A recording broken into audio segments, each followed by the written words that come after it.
Hey, basketball fans, we are 11 minutes from tip-off for the 5th game of the day, but the first game of Session 2 on the first Saturday of the 101st Winchester Invitational Tournament. I'm Aaron Littig, back on the mic with my man, Denny Vortman. We ready? We're ready. Let's go. Let's get through this. So we'll do a little recap of the first session there. You want to hit that up? Game number 1, it was Camp Point Central beating Payson 49-34. A late push by Camp Point in that game, especially a great third quarter. Gave him the win in game number 1. Game number 2, it was Calhoun easily over Pleasant Hill 73-29. The closest game of the morning came between Routt Catholic and Liberty. Routt wins that one in overtime, 56-55, a really good game by both teams. And then the last game in session number 1 saw Greenfield Northwestern beat Berry Western, 58-33. So we're here now, West Central versus Carrollton, which is game 5. But then after this game, we will have PORTA, number 7 PORTA versus North Greene, the 15 seed. That's the 5:30 game. 7 o'clock game will be Griggsville, the 3 seed, versus Brown County, the 11 seed. And then we'll take the last game of the night. At 8:30 will be Triopia, the 6 seed, versus the 14 seed, Carlinville. Again, we're just under 10 minutes left here. The 2 seed West Central against Carrollton tonight. And we're ready for another exciting 4 games of basketball. We all still have our voices, thanks to all the rotation of people who are willing to help us here in terms of on the mic, so you don't have to hear the same 2 voices all day long. We get to mix it up a little bit, so we're thankful for that. Jason Likes, Drew Evans, and Tyson Brown helped us out a little bit here, so thanks for that. We'll do starting lineups here real quick. Or do you want to hit? Yeah, let's do starting lineups here real quick. We got a good amount of viewers on there, so we'll hit that. It'll be first for the visiting Carrollton Hawks. Starting will be number 1, the senior Caleb Howard. Number 13, Charlie Stump, the sophomore. 22, Lucas Howard is a junior. Number 54, Braylon Rhodes, the senior. And then number 23, Connor Campbell. That'll round out the starting lineup for the 3-9 Carrollton Hawks. For the 16-2 and 2 seed, West Central Cougars, we'll have number 2, Mason Berry. He's a senior. Number 11, Riker Ford, sophomore. Senior, Zach Evans, number 23. Number 24, Chance Little, also a senior. And then junior, number 25, Carson Brown. That'll be our starting lineup for the Cougars tonight as they set out on their first game in their attempt to win a WIT. Well, hopefully we're looking forward to maybe having that beautiful new trophy just stay here this year. That'd be great. Hopefully we can make that happen. When I say we, I mean them. Yes, them. Packed house already, so if you haven't got here, you better get here. We've got about 7.5 to go before game time. We'll take a short break, and we'll come back ready for game action.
today. Phil is a long-time supporter of the Wildcat Cougars sports family.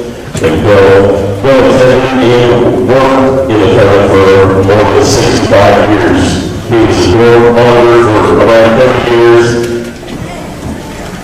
He had also took tickets at the South End during Winchester football games. He watched the last two tournaments at his daughter's house in St. Joseph, Missouri, on what he called the greatest things since sliced bread, YouTube.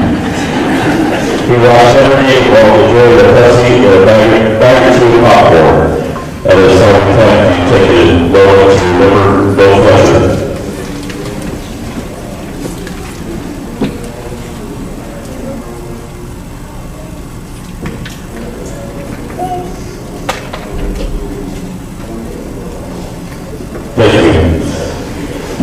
This time, everyone, please rise on your hats to the podium for our national anthem.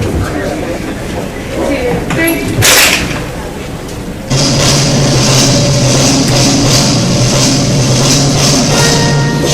Oh, say can you see my dancing light?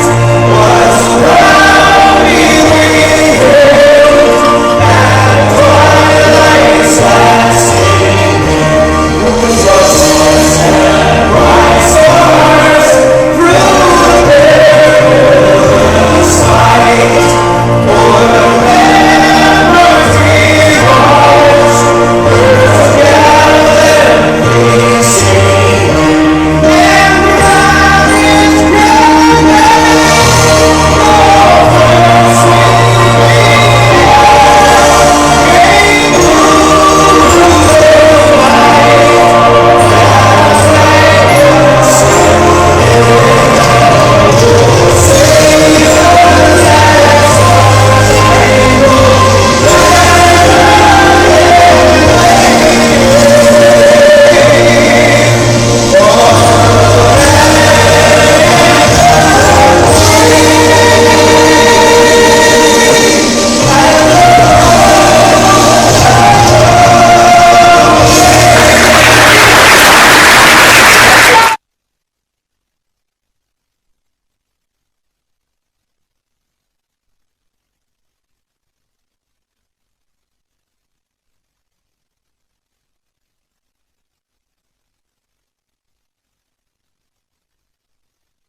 Hey, basketball fans, ready for the tip-off. Number 2 seed, West Central Cougars against, well, I forgot already what seed Carrollton is. 10 seed. The 10th seed, Carrollton Hawks.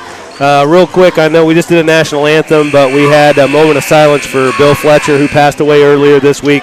Was involved with Wildcat and Cougar sports for 60-plus years, and we had a moment of silence for him, and our condolences to his family. As we get started, Cougars with the tip. Mason Berry from the wing, bang, got it to go.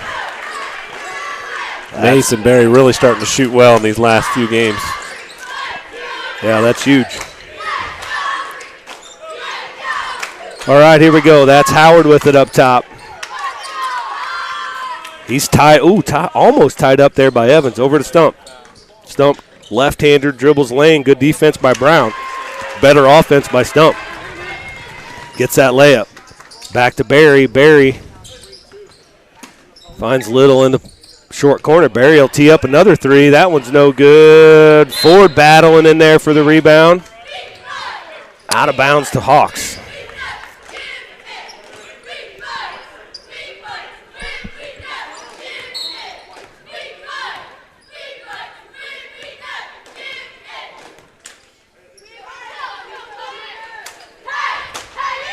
I don't know what we did here.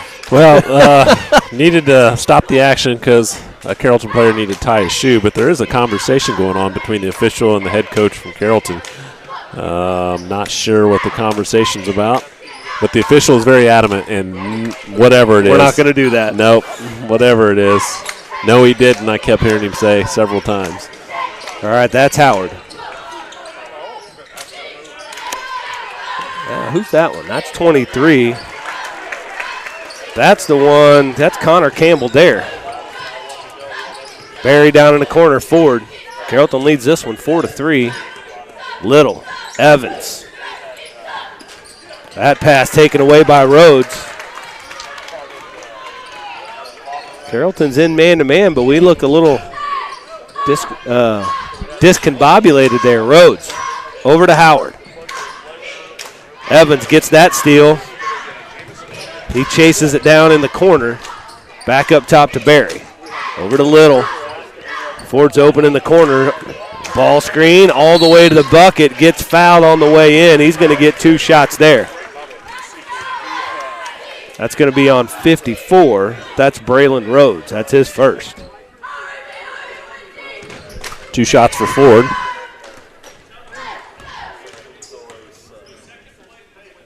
First one up. That's good. Brecker's been playing really, really well for the last couple of weeks. Couple sophomores that have been bouncing back and forth in the starting lineup, and right now Riker has the hold on it, playing well. He's played a little more aggressive, less scared and physical, and that's kind of what we need out of that 5th spot here.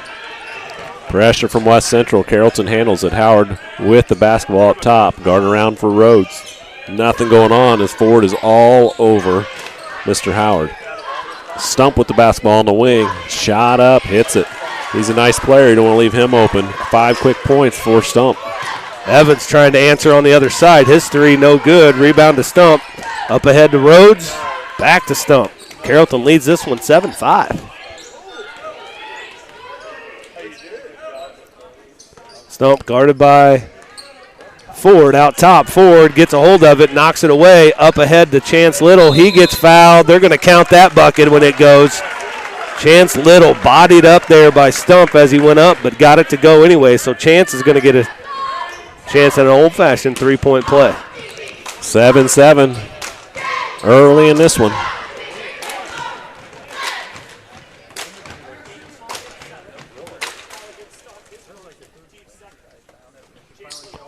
Chance Little gets that one. I'm going to say it early. He's been shooting the ball really well from the free throw line this year.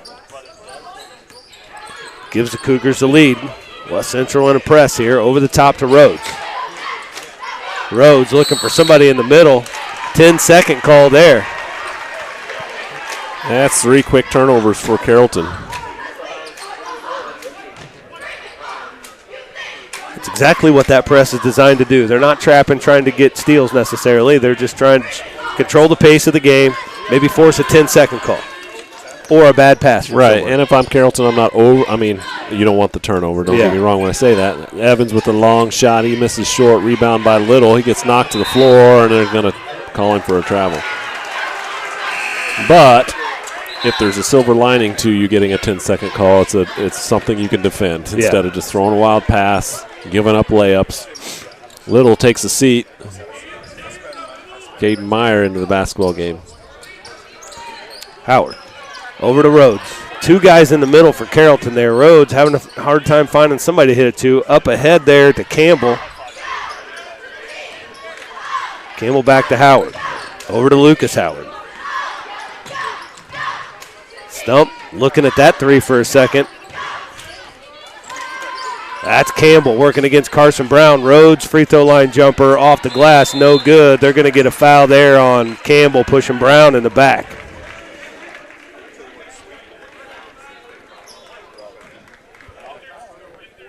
So that's the 3rd team foul on the Hawks. Coach Seasting calling out 2 of his plays, depending on what they're going to do. Barry to Evans. Back to Barry in the corner. They got Brown. He had him sealed right up top there. Meyer back over to Barry. Barry taking a look at another 3. That one looked like it was going down and rattled out. Rebound to Lucas Howard.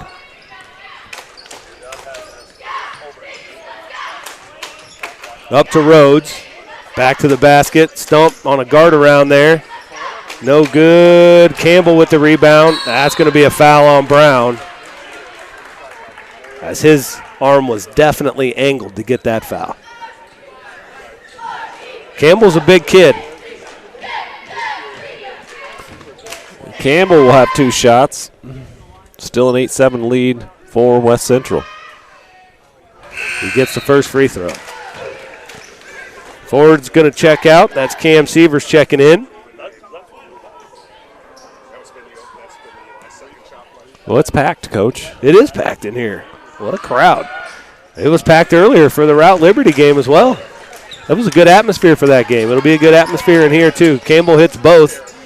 Puts the lead back to Carrollton. Meyer over to Sievers. Up top to Barry. That's Brown at the free throw line. Jumper is good. They're almost in a triangle and two on Zach. Well, this is where you need, the Chance Littles, the Mason Berries, the Carson Browns to hit shots like that and make them pay for so much attention given to Zach Evans. And rightfully so. Stump attacks the basket, spins out of it, back to his left side, misses the shot. There's Campbell. Campbell again. He's battling in there. Carrollton back on top again, 11-10. They're in a box and one on Zach Evans, but they'll put another dude close to him whenever Evans gets the ball. That's Sievers, passed around. His three's no good. Rebound ended up Stump's hands. He's got a fast break. He's got numbers. He goes left side. Good defense by Mason Berry to make that layup tough, and that's Rhodes just grabbing Evans, trying to save that fast break opportunity. That's his second foul, though. I'm not sure that with 2:45 left to go in the first quarter, you got to stop a potential fast break.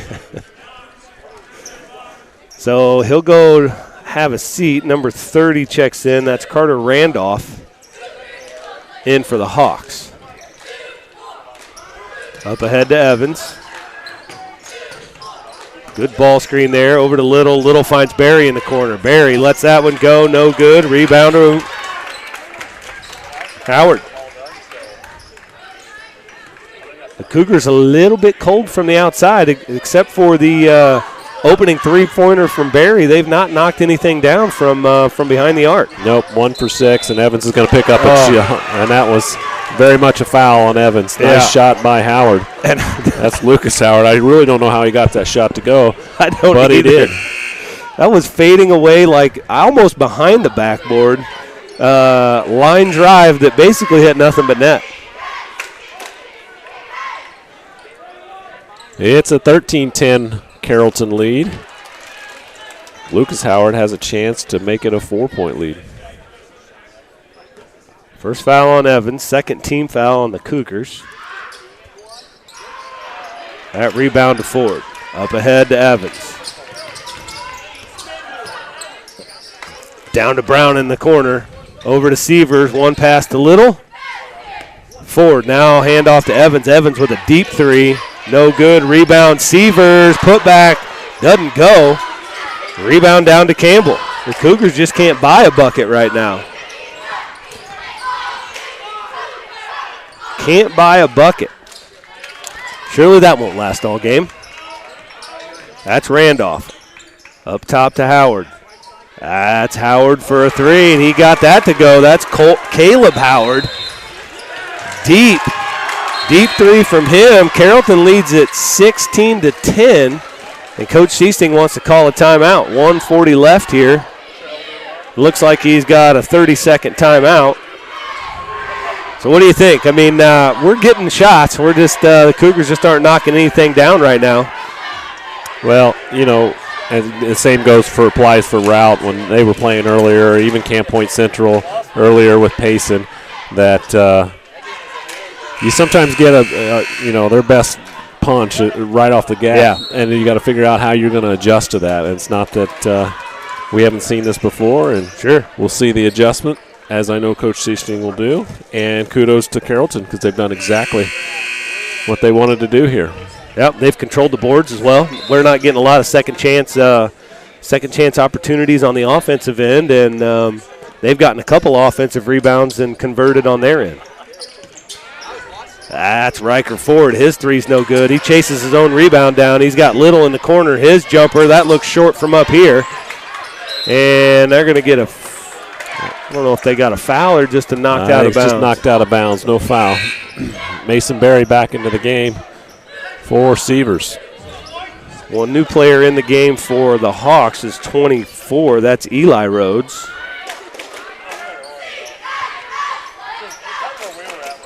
Cougars again here, out trying to force some pressure. We haven't had a lot of chance to press here because we haven't got a lot of it. Oh, Evans just misses a steal. Great pass from Campbell to Rhodes. 18-10.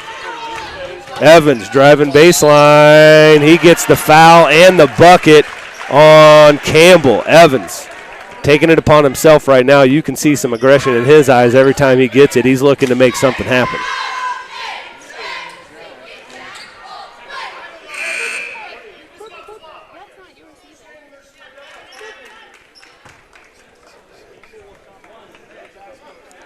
So Evans goes to the line here with a chance to cut this lead to 5. Gets that to go. Again, full court pressure here from that was a double. Yep, for sure. Nice job there by the official to catch that one. It was really, really quick. He almost got away with it, I think. Quick turnover there. Cougars with a chance here to back-to-back buckets. Reverse it. There you go. That's to Little. Evans, free throw line jumper from Brown. Hits another one. That's huge. Carson Brown can do that all day long. If they want to focus there on Evans and throw 2 at him, 1 for sure, and throw 2 at him, Brown can knock those down. Crucial player for us. And his setup. His hands are ready. He's ready to accept the pass and take the shot. I saw it both times where his hands were ready. No question about it. In rhythm, good shot. That's Howard with it. He's guarded by Evans up top. Back to Howard. Handoff there to Randolph. Ooh, that sounded good. That stump in the corner for 3. No good. Long rebound to Brown. 7 seconds left. Mason Berry finds Ford in the corner. He didn't want to take a look at it. Brown will take a 3. No good. Buzzer sounds. That's the end of the first quarter. Carrollton leads this one 18-15 as we end the first.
After the end of one, Carrollton leading this one 18-15. As the Cougars kind of cold from the field there in that first quarter, started to find a little bit of a rhythm there at the end. But kudos to the Hawks. They're in that box and 1, making it tough for Evans to get clean looks. That's Howard, pulls up for 3, leaves that one short.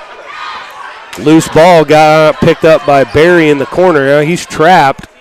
Nice catch there by Evans. Evans finds Little with the spin move right into Campbell. He gets around him and finishes at the rack. Nice move there by Chance Little. Over to the top to Roberts. That's Rhodes. Back to Howard. I keep saying Roberts. I don't know why I'm doing that, Denny. Elbow me in the face every time I do that. I'll try. Okay. That's Rhodes. Campbell on the baseline. Get nice soft hands there, touch for Campbell. I was hoping maybe Mason would step in front and try and get a charge there. Good kick out pass from, there we go. Good kick out from Brown. Riker took a look at it. Wasn't sure he wanted to shoot it, but he's like, I'll do it. Yeah, new game, 2020. Carrollton doing a really good job of breaking this press. Yeah, they're going to get Brown with the foul there.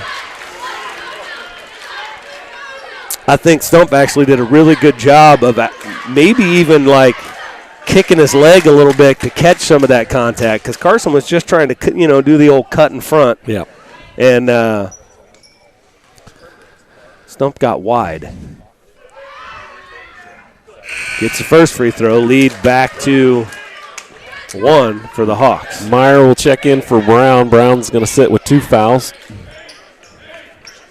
and 4 points.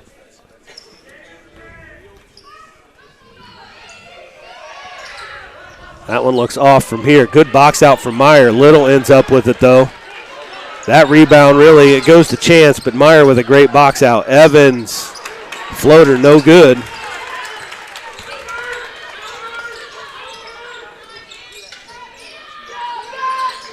And to Campbell. Oh, they're going to get a foul on Meyer there. Campbell doing a really nice job in there. He's getting position. And he's a big, strong kid. He's tough to move, man. He's exactly right. So your positioning has to start miles before he ever catches the ball 2 feet from the basket because I'm telling you, this kid around the basket, I can see it already. There's just not much you're going to be able to do with him. Yeah. He's just too big of a kid. Soft touch, already showing that already. Yep. So he's positioning himself well. If you're West Central, you got to be a little more on your toes when he starts cutting. Missed the first, got the second. Carrollton leads it by 2. Up top to Little. Dribble handoff. That pass knocked away. Evans had Little, but knocked away by a Hawks player. Ends up in Howard's hands. That's Campbell. Back to Howard up top. Caleb Howard off the screen by Rhodes.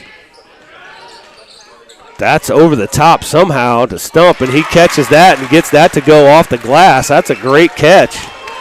Up ahead to Ford. Ford finds a cutting Chance Little. His layup off the glass, no good. Campbell ends up with it. And we're going to get a timeout here. Full timeout for the Carrollton Hawks. Looks like Stump got one in the nose. So I think he's wanting to give him a rest. That'll be a full timeout. Carrollton leads at 24-20.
.543 left in first half of this game. Carrollton playing a great first half of basketball here so far, making a lot of shots. I don't know what their percentage is, but they put a lot in around the basket, knocked down at least 1 3, but they're shooting the ball well and executing defensively as well. So they lead at 24-20.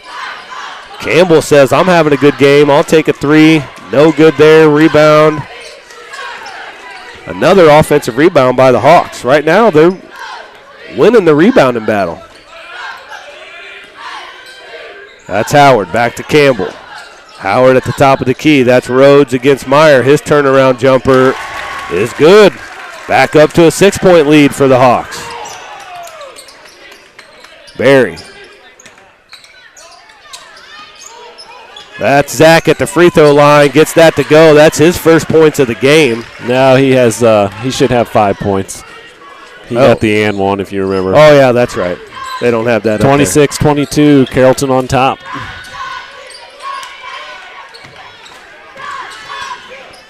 So that with those points, he is actually officially in the record books of the Winchester Tournament all-time leading scorers.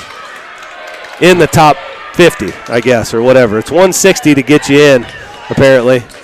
And he's there now. Evans with the floater. He's starting to get hot. He's missed those in the first part of it, but one thing about that kid is he's going to keep going. He ain't ever going to give up.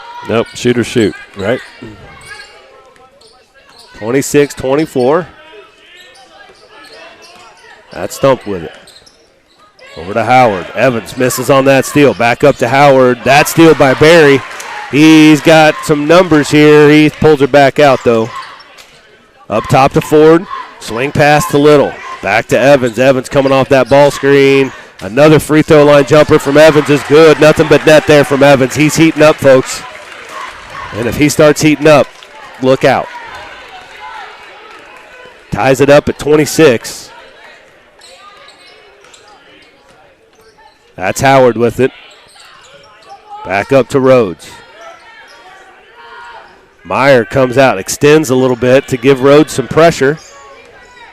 Nice job, Caden. Can Rhodes handle that pressure out there? Over to Roberts. Roberts, I did it again. I don't know. There you go. I'm just going to. You just elbowed me in the head. Yeah. Howard, that's Lucas Howard, still with the basketball. Over to Caleb Howard. Give you a breather here. Yeah, thanks.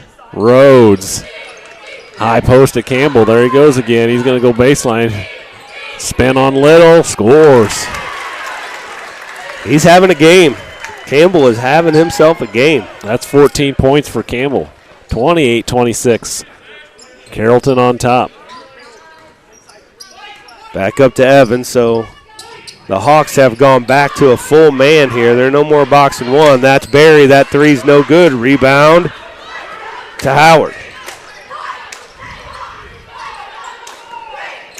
Howard guarded by Evans. Left-handed dribble, Stump at the free throw line. Kicks it to Rhodes. Evans misses on that steal. Yeah, we're going to get him with a walk there. He took an extra one. I actually thought he did on an earlier three-point attempt. I thought he took an extra step. I think it's a little something in his setup to get his shot. There's an extra something that doesn't look right. That's 6 turnovers for Carrollton. Pretty clean basketball game. Yeah. 28-26. The Hawks have this lead right now. Sievers with the basketball. Finds Evans. Back to Sievers. He's going to take the long shot. No good. Knocked around. Out of bounds. It will go to the Hawks. Yep, go to the Hawks. I think right now we're getting open looks, and we have been the whole half. We just are not shooting the ball well right now. That's Eli Rhodes checking in as Lucas Howard's going to go have a breather. The Hawks lead at 28-26. That's number 4. That's Buddy Holmes. I didn't even see him check in. I remember calling all his name in the junior high tournament. Oh, yeah. Wow. To the basket. It's going to be on the floor. And it's a foul on Sievers. It's team foul number 3. The officiating crew, Dave Johnson, Mike Hemberger, and then Tariq Torin, doing a really nice job. Campbell takes it up and scores again. He's just owning the paint right now. Yeah, he is. All parts of it. Carrollton leads at 30-26. 16 points, 16 of the 30 points. Long three from Evans. Off the iron, battle for the rebound, ends up popping around, goes back to Evans. It's going to be a turnover on Evans. That's going to be a foul on Barry. West Central trying to pick up the pressure a little bit. Barry going for a steal. Actually, a good steal by Buddy Holmes, doubling down on Evans to knock it away from him. I remember Mr. Holmes. He was one of those players in the junior high that really stood out for the Hawks. So a little grown up now. Is he a freshman? You're going to have to look that up. I'll do that. Rhodes, backdoor cut.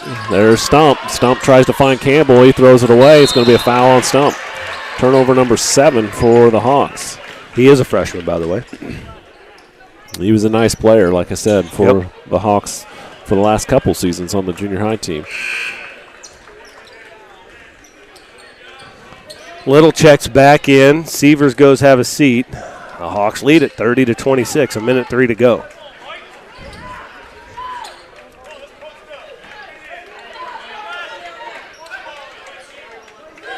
Barry lets the ball roll, picks it up to start the clock here.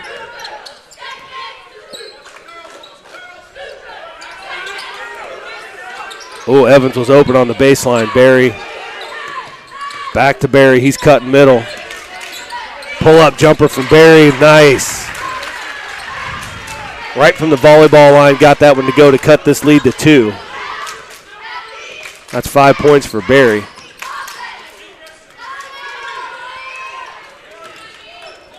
.30 seconds left here in this first half. Excellent first half from the Hawks. Finds Stump, he goes middle. Flips one up, no good. Chance Little out of his hands, back to Stump. Barry with the steal. That's Rhodes who let one fly. Barry, what a play by Mason Barry. Gets fouled as he cuts across and just does a little left-handed flip, kisses it off the glass, and ties it up. And he'll get a chance to go to the line and take this lead for the Cougars. Barry's free throws, nothing but net. West Central leads at 31-30. 10 seconds left. That's Howard with it. Let's see what Carrollton does here. Last second, he forces a 3 up, blocked by Evans. Caden Meyer with a look at it. At the buzzer, off the glass, no good. At the last 12 seconds of that first half, West Central takes the lead by 1. They lead at 31-30 as we enter halftime.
for Martin Sandbaker.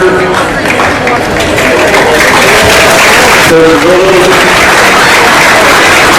Mark Griggsville, Joe West, Ronald King, Kyle Evans, Dan Williams, Rob Wood, Jeff Child, Mark Davis, David Howard, and Warren Day. Ministry Bob Rose. Broadcast team refield with more frequent games in the game against Griggsville in the game. Broadcast still 38-33 at Warners in 43 early in the fourth, but they all in tied the game at 47 fourth overtime. Prior to the game scored, the Mike Panther with a free throw to Winchester the lead. Reported to take 10 minutes for the final win. The Wildcats beat Griggsville 52-51 for the third straight championship. One of the games named the Carlinville Outlet player, the Brandon King was also selected as alternative. Winchester went on to win the regional championship that year and finished the season 42-5. The Panthers former Wildcats came back and be part of the 101st tournament.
Okay, basketball fans, here we go. We're lined up for a good one here. Carrollton with a really, really good first half, dominating the boards. Nice defense on Evans for the first couple, about the first 13 minutes of, and then he started to get hot a little bit there, and the Cougars took the lead on a great play by Barry as time expired in the first half. So we'll see how things go. See if the momentum can stay with the Cougars. Again, it's Aaron Liddick and Denny Vortman here with you. Looks like they're staying in a box and one here. They got Howard on Evans. Brown's jumper rattles out. Rebound there to Campbell.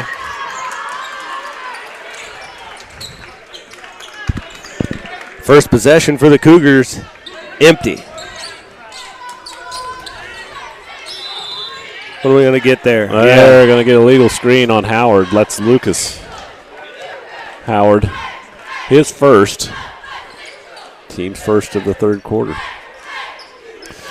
West Central was led in scoring by Evans. He had 9 points, followed by Mason Berry with 8 points. So 2 leading scorers there for West Central. Need to get Little going to help the cause. Berry with a nice baseline drive and kick to Brown. Evans kicks it out to Ford, down to Little in the post, working against Rhodes. Ford's wide open in the corner. His three-pointer, no good. Kept alive there by Little. Ford picks it up, finds Evans. Evans pump fake, and the foul gets pushed in the back. He hasn't signaled him. I didn't see him. There, he counted the basket. I didn't know if they were going to call that on the floor or not. So Evans. Actually, that was all created by Chance, who just kind of, what he does. He just crashes the boards like a maniac and got a hand in there and flipped it up, and Ford was able to chase it down. Evans gets the free throw to complete the three-point play.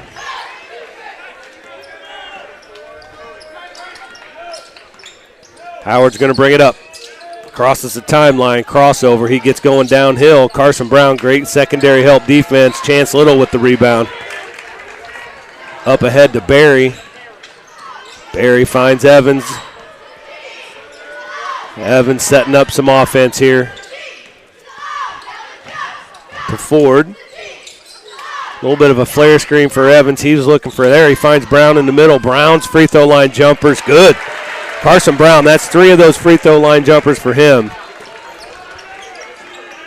Something that he can do and does consistently. It's just one of the many things he does for this team. Campbell over to Howard.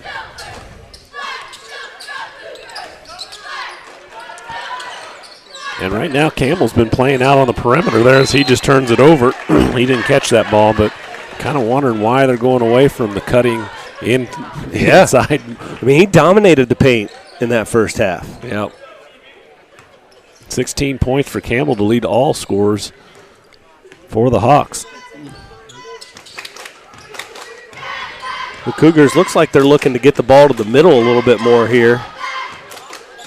That's a kick out for Evans for 3. That rattles out. Lands in Rhodes' hand for the rebound. Evans just can't find it from distance today. Nobody really can. They were 2 of 13 in the first half for a whopping 15%, so maybe find something else. Yeah.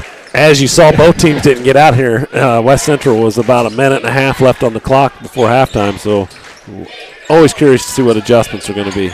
Campbell kicks it out to Rhodes. Rhodes' long shot's going to be off. It's going to go out of bounds.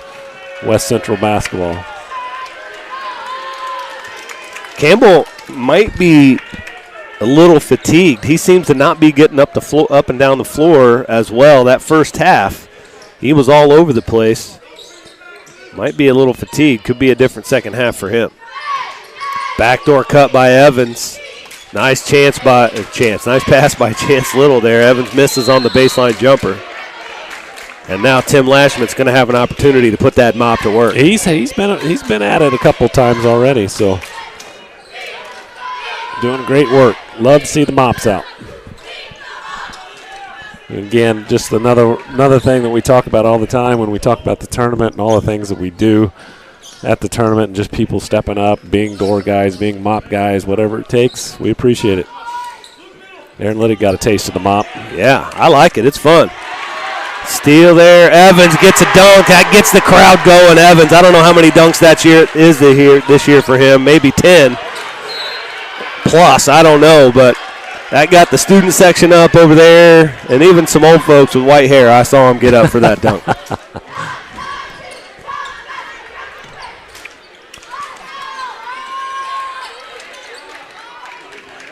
38-30, West Central.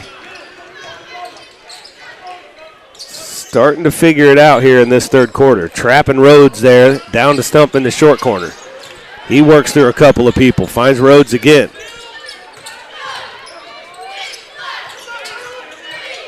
Nice defense there. We're really trying to trap those corners.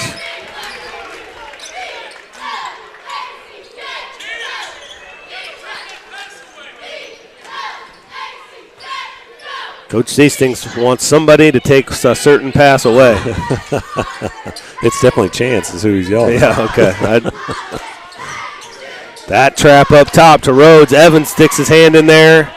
Up ahead from Barry. He catches. Nice catch and finish there. That pass was right where it needed to be from Barry, and Evans chases it down and gets a layup. That increases the lead to 10. West Central leads at 40-30 as Carrollton calls a timeout. Not sure if it's going to be a full timeout, but we're going to stick here a little bit. And Denny, you were just talking a little bit about all the people that do things for us around here. We also want to talk about our sponsors.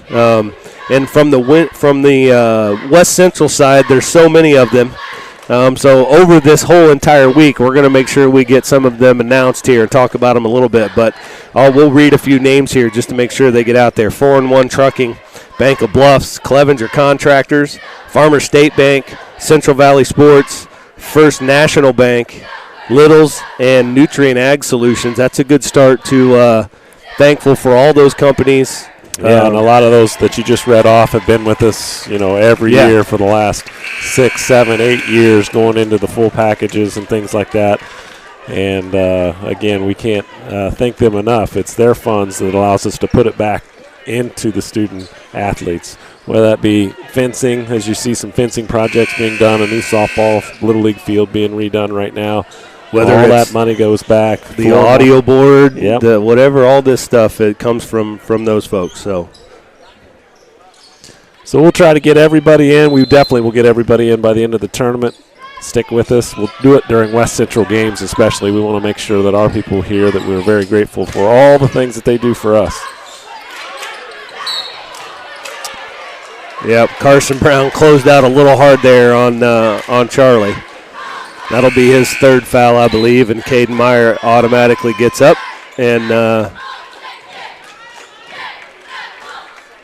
the jump shots that we've talked about Carson hitting that have been helpful in this game, Caden can hit those jumpers as well. Yep. Maybe a little more range in Meyer's game. Yeah. But what Carson brings to the table is kind of a lost art, in my opinion. Yeah. You don't that see mid-range too many game, kids right? that are comfortable just hitting anywhere from a 6 to 10 foot jump shot. It's the lost art. Yeah. The 3-point line is very popular, and of course, running the floor, making layups. 40-30, West Central. Barry to Meyer, over to Evans. Little's got a chance on Rhodes. He kicks it out. There's Meyer. Make us sound good, bud. Oh. Good-looking shot, though. Little with the rebound, taken away by Campbell. Little just looks a little frustrated. 5 points tonight, crashing the boards, always playing hard. That's Howard. Carrollton needs a score in the worst way, just to break momentum, get themselves another turnover. That's 5 in the quarter for Carrollton. Ford, that layup no good. Barry working rebounds, and he gets fouled. I'll tell you the difference here a bit in the third quarter is this little 1-2-2 trapping in every corner defense that West Central has went to. It's created many more turnovers than what Carrollton had in the first half. It's been the intensity in this, we're going to come after you that's made the difference. 5 turnovers like we pointed out, and only one shot, one field goal attempt by the Hawks in this quarter. Yeah. So you're right. I think the extra time in the locker room had an effect on these young men in the white uniforms. I don't think they were exchanging pleasant thoughts in there. No. Barry makes the first but misses the second. Rhodes. That's to Howard. He gets it in the middle. That's Campbell on the baseline. He's working against Meyer. Howard in the corner to Holmes. Holmes is corner three, no good. Long rebound to Rhodes. Got a push on Meyer on the floor. Carson Brown back in there, surprisingly. I thought they may keep him out a little bit with 3 fouls. But they're going to roll with it. Holmes with the basketball over to Rhodes. Up top, Howard. That's Caleb Howard. Evans is going to, he's missed it a couple of times in the first half, but I'm going to, before this game's over, he's going to time up that cross-court pass, that reversal pass, and get a steal for a dunk before this is over. Ball knocked away, and it will stay with the Hawks.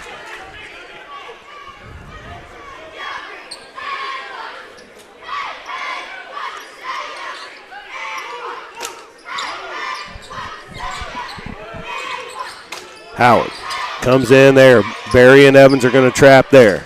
They ran a little elevator screen for Holmes. Howard in the corner. He's trapped. Skip pass again. Holmes in the corner three. No good. Evans had the rebound, just taken away by Howard. Howard tried to find a dish to Campbell. Evans to the rack. He's just so great in transition. When he gets out in the open floor, he's great at reading defenders, making defenders have to make a decision, and then reading that decision. He can score it. He can pass it. It doesn't matter. That's Holmes. Passes out of the trap. There's Howard. His three, no good. Ford with the rebound. Up ahead to Barry.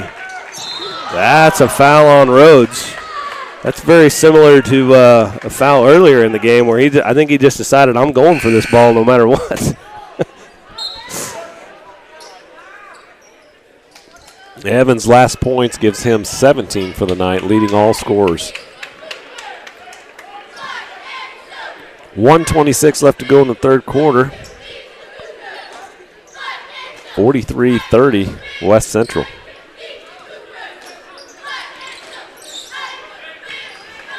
Meyer inbounds to Sievers. The Hawks still in this box and one.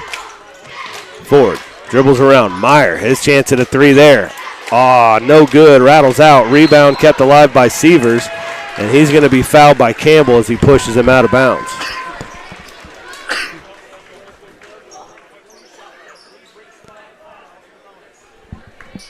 It'll be Cougar basketball under their own basket. 1:11 left here in the third quarter. That'll be five team foul, number 5. So Sievers going to get a chance for 2.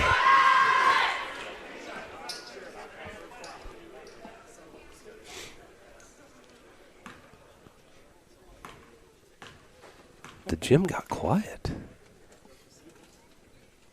Sievers drains it. Doesn't matter to him. Hamilton checks into the game. Riker Ford's going to go have a seat. That's Nick Hamilton, number 10 for the Cougars.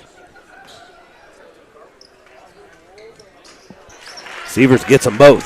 Extends that lead to a 15-point lead. And Carrollton has not scored in this third quarter. Am I correct? That's correct. It only has 4 shots on the basket. So nice job, West Central, really turning up the pressure. Baseline move. Campbell to the basket. That's the first aggressiveness thing he's done here in the third quarter. 18 points for him. He now leads all scorers. That's Sievers. Pull-up jumper, no good. Oh, they're going to get Brown with a foul there. That's going to be 4 on him.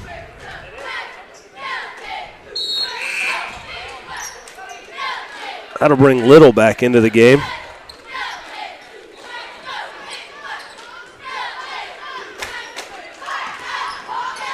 .35 seconds left here in this third quarter. That's Randolph with it for the Hawks. Step back 3 for him. It's going to be Campbell on a push into the back of Little.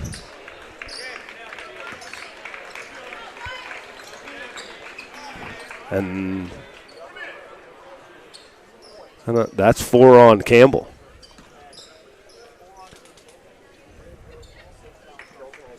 That's huge. Again, I think Campbell got a little fatigued here in the second half.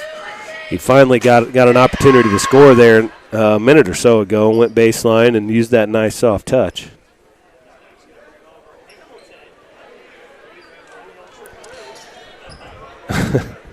I didn't look either. That's I one don't of the think they were trying. I had Little getting fouled too, but either way. Yeah, it'll be fine. Hamilton will take a couple of free throws. He don't care. That's one of the things that I've reffed just like 5th grade girls basketball on Sundays, and you'd think that that'd be an easy thing to remember, but sometimes you just forget. Like, oh man, who got fouled? Who was fouled? What was the number again? Little being aggressive, picks up the foul. No worries for him. Weirdly, it's only his first foul. Team foul number 4, 23 seconds left. Cougars up 14.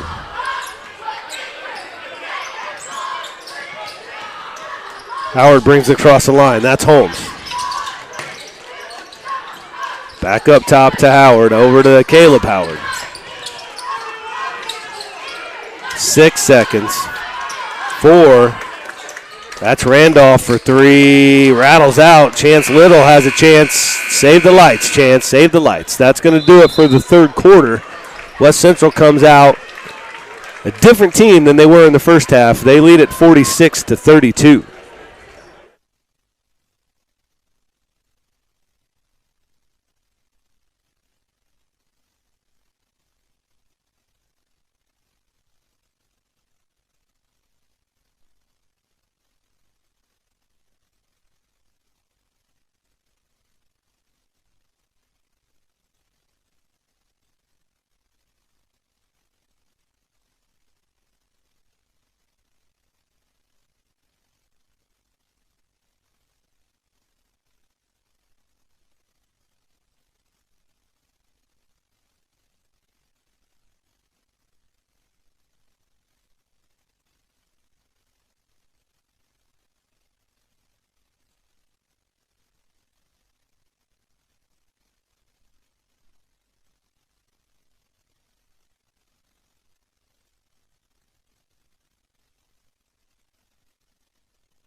(46-32).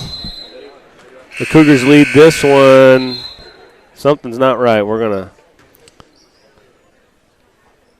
I don't know. We'll restart it. 4 seconds ticked off the clock, though. We'll take it. They're going to reset the clock here. I think it was the timeout timer went off. Oh, wasn't yeah. reset.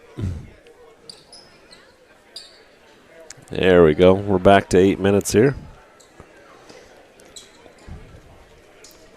Should be ready to go.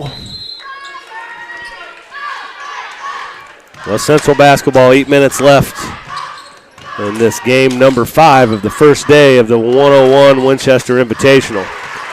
That's Barry to Evans off the glass. 48-32 and 19 points for Evans. They get a foul there on Ford as they get down there and trying to trap Stump.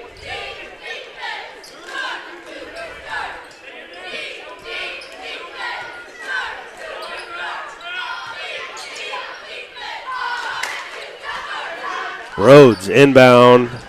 That's Stump. Over to Howard. Cougars still in this 1-2-2 trapping pressure here.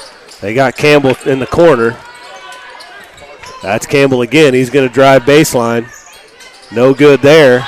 That's going to be a foul there on Little, I believe. Campbell will go to the free throw line and shoot a couple.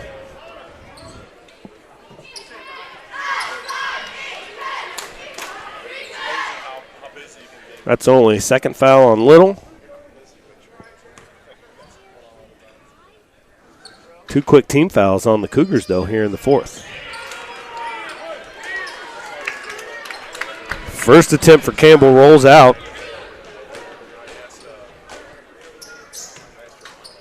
So does the second. Rebound to Little. Up ahead to Barry. Barry up ahead to Ford. Ford guarded closely by Stump. That's Little. Right around Rhodes and to the bucket. Nice move there by Chance. That gives him 7 on the night. Left-handed layup from Stump, no good. He kicks it back out to Campbell. That's no good. Rebound to Barry. Barry looking for some numbers here. Got nothing. He dumps it off to Evans. Evans goes baseline. Hesitation dribble. Finds Meyer. Meyer kicks it to Ford. Ford's three's no good. Nice pass from Evans to Meyer. And even Meyer, the extra pass, you know, I probably would have shot it back in the day. Well, I know you would have. His dad would have as well, so let's not kid ourselves. No.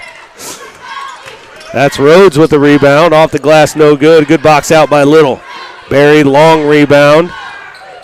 Hesitation dribble right around Howard and to the basket. His left hand's no good.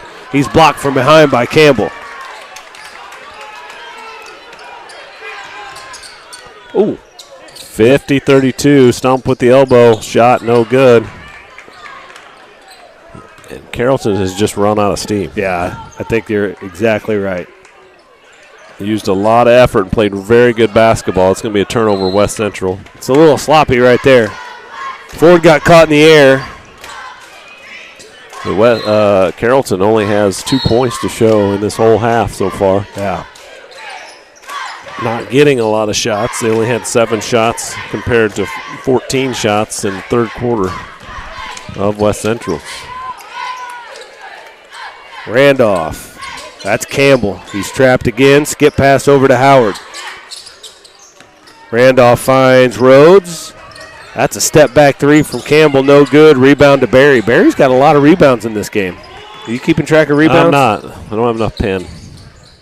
Nice pass down low to Little. Little takes it up strong, misses short. Carrollton's going to take a full timeout. West Central's leading at 50-32. But we'll stay here for a little bit, talk about a few different things. One, remember that we do the raffle, so we draw a $100 winner every single game. So there's been 5 $100 winners already today. Lots of other prizes. Tickets are only $10. You can come to the lobby and buy those tickets. Also, we're going to hit up some more of our wonderful sponsors here in our community in Scott County. We've got Peak Insurance Agency, International Eye Care, Evandy's Motel, Tom Peterson, Miko Engineering, that's Kevin Garnett, Bangert Excavating, Prairieland FS, Prairieland Energy Team, and Smith Cold Milling Service. Want to thank those extra local businesses. Yes, and you talk about the businesses as well. You know, we talked like last time, and similar to this group, you know, guys that have been with us for many, many years. But if you look at that list, and a lot of them they're involved. They're heavily involved. You think of like Bangert Excavating. He's involved in the new baseball diamond over in Bluffs. It's going to look great. He's done a wonderful job on things like that. You talk about Kevin Garnett, who umpires a lot of the Little League games, gives back to his community in more ways than one. So these guys are involved as well. It's not just financial reasons. We get a lot of support in many different ways. Out of the timeout, Carrollton comes down. Rhodes' jumper's off the glass and no good. Rebound again to Mason Berry. If he gets another point in this game, he's got to be at a double-double. You know, he probably doesn't care one way or the other. No, I know he doesn't. But he's playing a heck of a game, and I think it really the difference in this team a lot of times is those three playing well together. And I mean, the three seniors, Little, Barry, and Evans. Yeah. Oh, Meyer about took that one right in the chops. Evans gets a breakaway behind the back pass to Barry. Beautiful pass by Evans. Again, that's just him and his vision, his understanding of the game of basketball, and the skill work that he's put in. But Barry, that puts Barry at 11 points. Timeout, full timeout for the Cougars with 4:28 left to go here.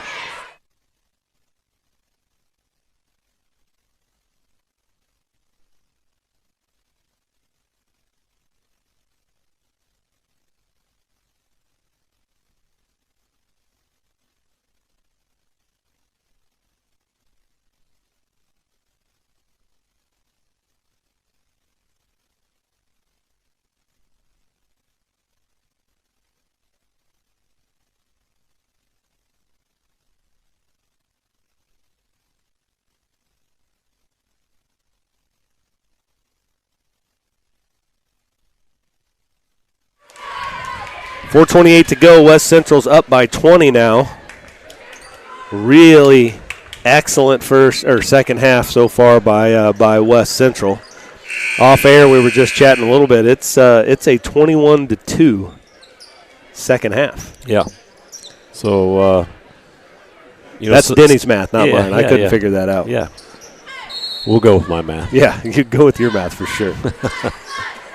And some of that is just, Carrollton played such a great first half, and maybe it's just the energy, all that. Maybe they shouldn't have sat down. Sometimes just sitting down is not good.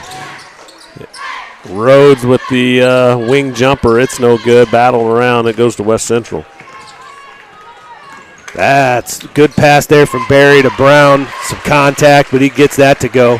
Good transition. I'll go back just a little bit there on the rebound, actually. Evans crashed from the weak side, and the ball was high, so he was kind of behind a Carrollton player, and he actually tapped the rebound on purpose to his teammate across the way. Again, that's just that basketball knowledge. That's Campbell with the turnaround. He heard us say they only had 2 points in the second half. He wanted to change that. Yeah, I'll take care of that. 20 points for Campbell. What a game from him.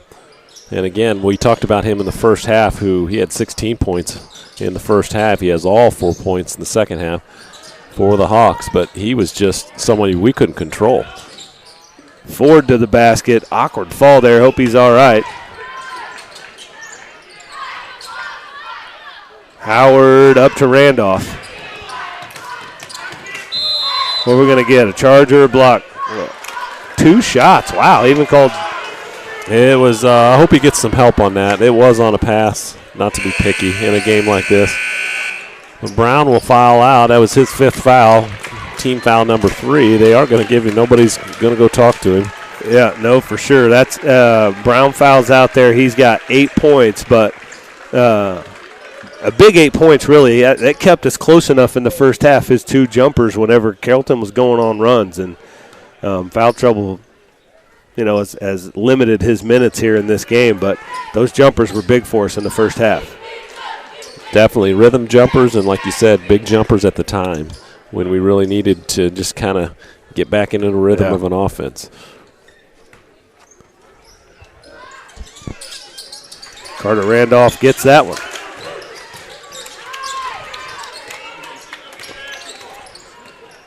Meyer to Barry. Barry breaks this pressure.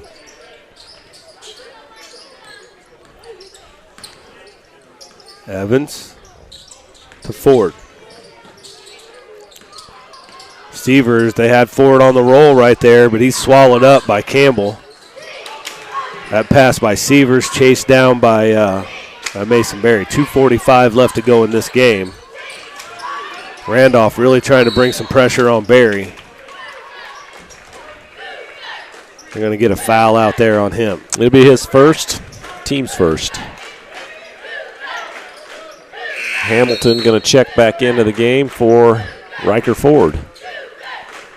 Carter Randolph, also a freshman for the Hawks. That's Holmes and Randolph getting lots of minutes here in this game as freshmen.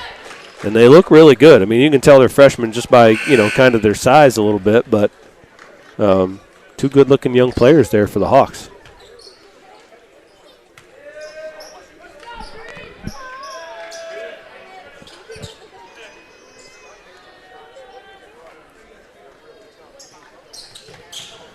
Inbound to Hamilton. Over to Barry. Meyer looking for Evans. Backdoor cut from Evans. Ball fake. He's going to get the foul. He'll go shoot a couple. Get a chance to add to his total. we do believe he has 19 right now. He does have 19. The board up here says 17. All you folks at home probably can't see that unless you've got eagle eye vision, but that puts him at 20 after he gets the first free throw.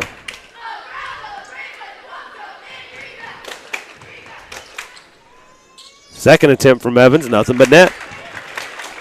56-35. Are you going to make another prediction? I'm going to go bold here, West Central. Holmes with a nice shot fake. Mason Berry had the rebound, just knocked out of his hands. And he gets another one. He got 2 rebounds right there. I guarantee you he's got double-digit rebounds. Hamilton tries to get to the basket. Randolph reaches from behind and pokes it out.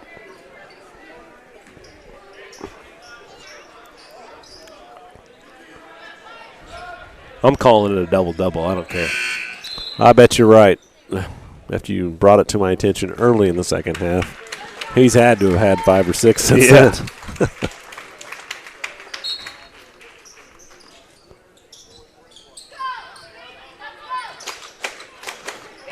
Back inbounds to Evans in the corner. That's Meyer. Not even looking at the basket. Spin move up and under. Doesn't go. Looks like somebody was out of bounds when that ball was loose, so it'll stay with West Central there. Meyer having a tough time finding anything to get in the basket for him. Nice spin move whenever Campbell tried to get the steal. Read it, spin move, had a lane to the basket, just couldn't get it. Evans, corner three, rattles out, poked away. He's still hustling. He left some skin on the floor there, I think. Oh, he maybe got hit in the mouth, too. That goes from Howard.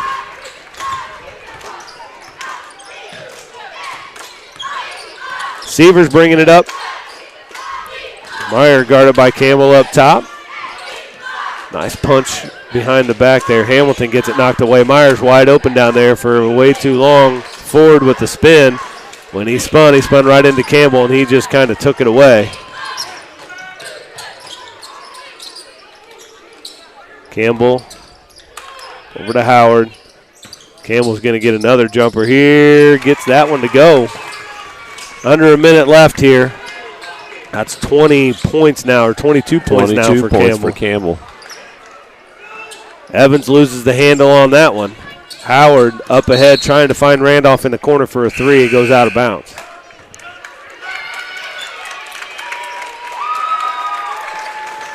Mass substitutions here for West Central. As Carson Clevenger comes in, Hamilton, that's Zach Howard and Gabe Howard. The brothers getting some action here. 47 seconds left. In for the Hawks is 21. That's Carter Rimby. Also, you have Holmes, Rhodes, Stump, and Randolph. I'm guessing this might be future lineups here for the Hawks right here that's out there right now. Hamilton blocked by Randolph. Randolph now. He's ran down from behind on Howard. Ends up with Gabe Howard's hands. Seavers with the push.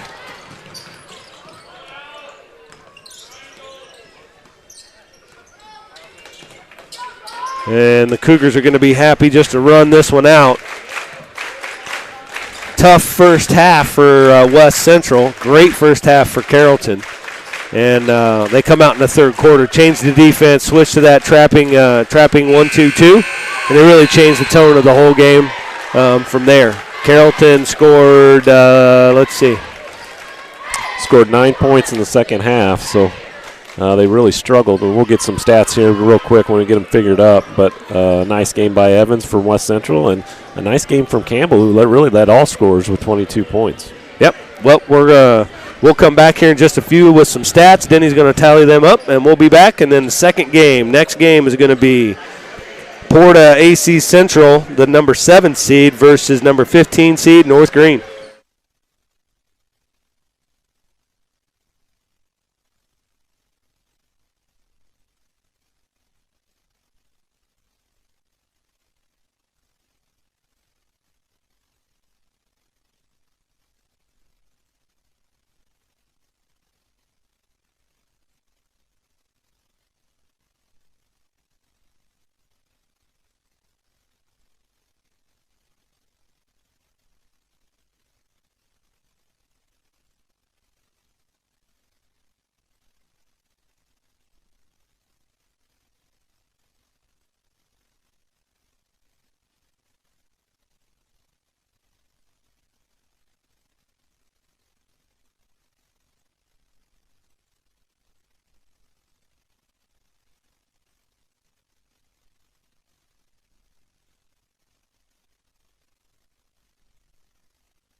Back at it here in Winchester. It was West Central winning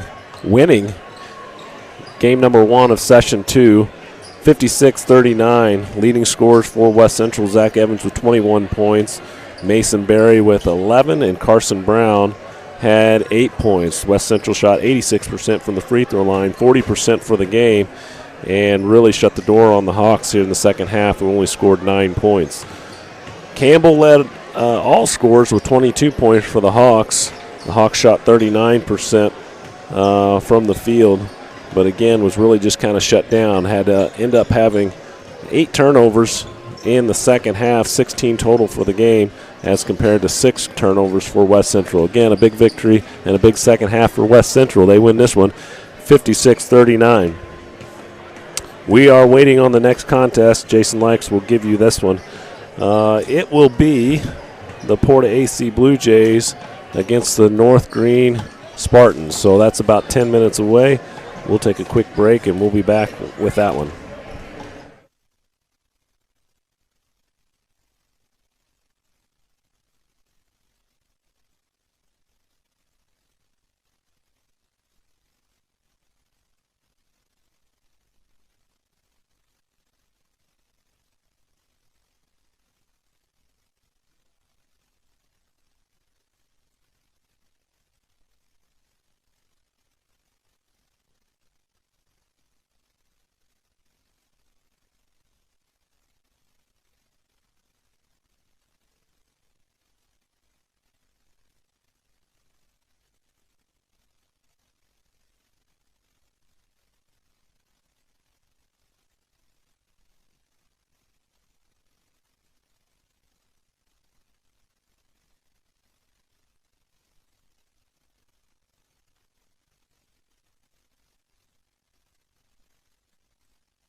This is Braylee Littig and Ashton Likes on the air tonight for a little bit, everyone.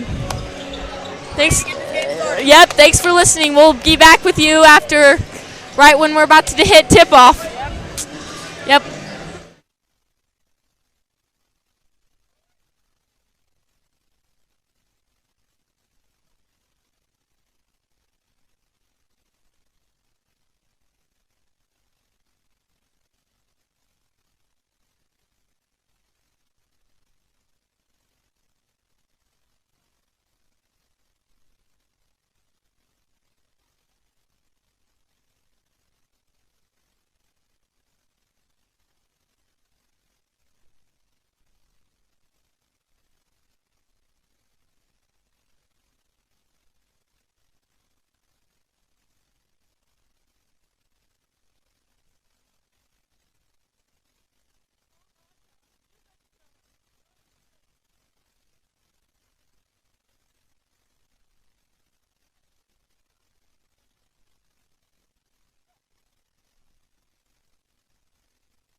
All right, welcome, sports fans. We're picking up, what is this, game 6? Game 6, that's right.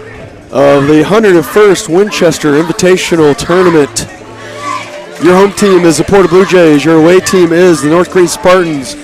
Blue Jays come in with a record of 7-7, and the North Greene Spartans come in with a record of 3-11. I've got your starters here. We'll start with the away team, North Greene. Also, just real quick, this is the Central Valley Sports starting lineup.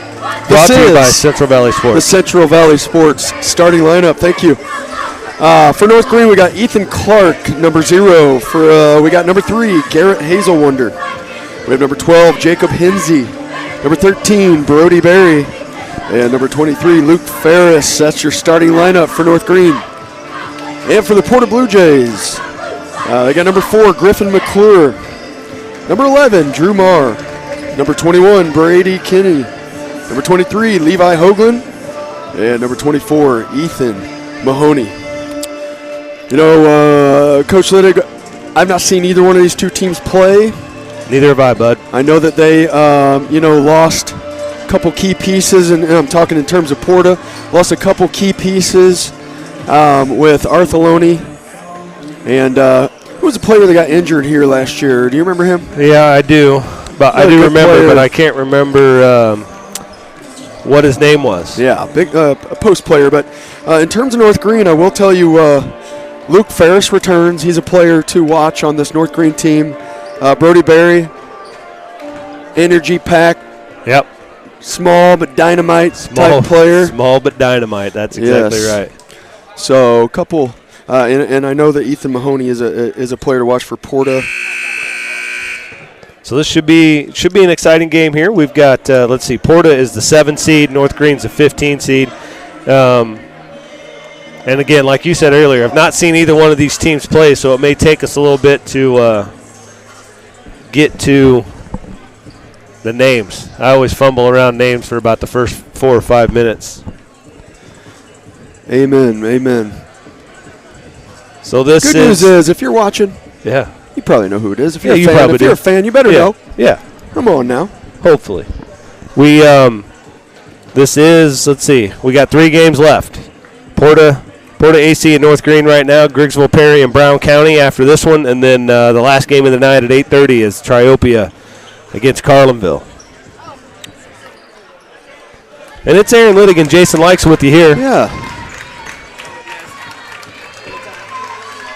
And I believe we got a special guest popping in. My man Travis Littig. Still here all day. The Air National Guard guys have been, and ladies have been here. Yeah, that's right. I just sent them home. They got drill tomorrow too, so. And Porta takes the possession. That's Drew Marr.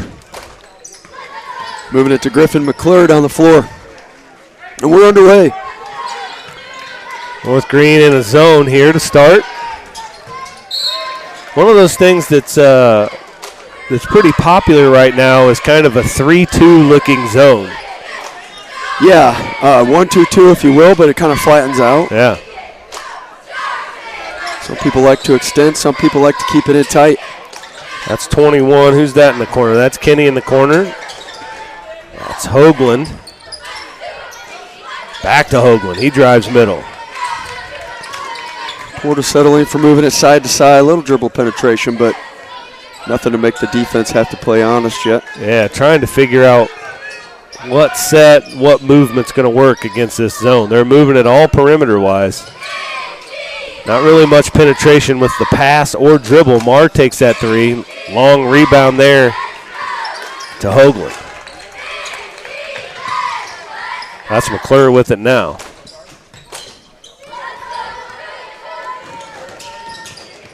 Back to McClure, looking for Mahoney in the bottom. Knocked out of bounds. Porta with a new look this year also, new coach, head coach Stephen Price leading the way down there. Yeah, I'm not sure what happened down there. Definitely, I shouldn't say definitely. I thought Porta turned it over. So I did too. Definitely not. Definitely not. Definitely not. 100% confident. That's back to Marr. That's Hoagland back up top. That's Kenny with it. His three-pointer's no good. Hoagland with the rebound putback. The real question's going to be for Porta, though. How are they going to navigate this defense? Because currently the ball movement isn't enough yet. They got to figure out what's going to be most effective to get these guys off their spots. That was a long possession right there. Yeah, it was. North Greene dribble penetration here, kick out. That's Barry with it on the wing. Working against. Ooh, nice move by Barry. Spin move. Going to get a foul there on Hoagland for sure. They're going to say that was on the floor, though. He spun in, went up, but he's not going to get rewarded with the free throws, but they will keep the ball, and that'll give Porta their first team foul.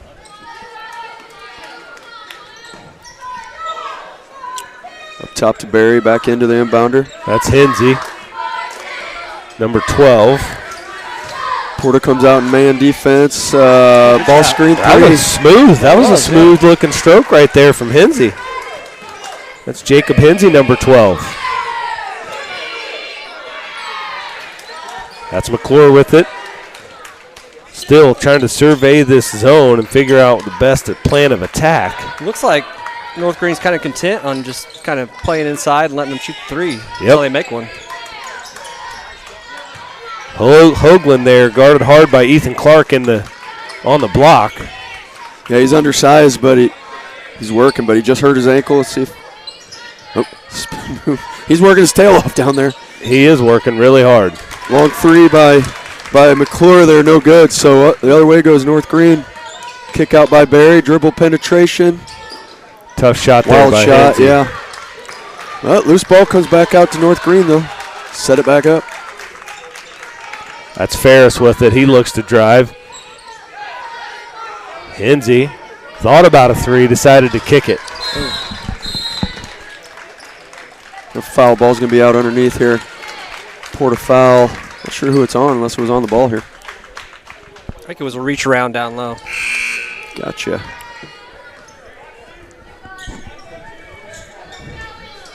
That's number 1 checking in. That's Barrett Morse checking in for Porta. Well, that's big. That's 2 quick fouls on Hoagland. For Levi Hoagland, yeah.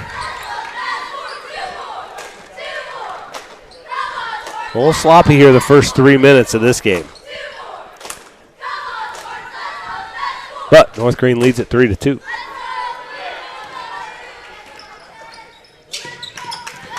Inbound. That's Hazel Wonder. Hazel Wonder. There you go. That's a good name too. Yeah. We had Bing Lowe in Name Hall of Fame from earlier. Hazel Wonder's pretty solid. I like that. Yes, it is. Kenzie's 3 there. Long and no good. McClure with it. He comes across the timeline. Up to Kenny. Back up to McClure. Down in the short corner to Mahoney. Back up top. That's blocked by Hazel Wonder. Kenny again. Back to McClure. Back up to Marr. Coach Price calling out some different plays here. The tip drill there. Loose ball, and they're going to call it a foul. Loose ball foul there. On North Greene? Yeah, Porta will retain possession. Okay. Fouls on number 13, Brody Berry. Inbound to McClure. McClure quickly to Morse. That's Kenny with it. His left-handed threes, nothing but net from the corner. Nice shot. That's Brad Kenny. Not Brad, Brady. Brady Kenny. That puts the Blue Jays up by 2. Ferris is getting mauled in there. Yeah, I don't know how that ball got in there. I don't either.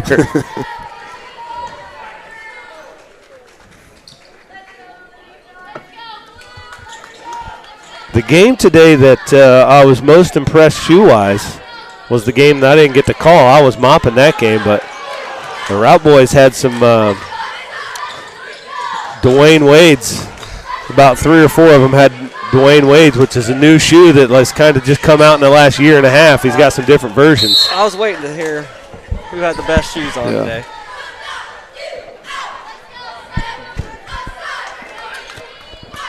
So that's your shoe update of the day. Yeah, well, everybody else so far, there's a bunch of LeBrons out there right now. It's basically a LeBron floor, actually. The LeBrons are the hot shoe right now. There's some Nike GT cuts in there as well, but those Way of Wade's All Cities that I saw today in the route game, that won it.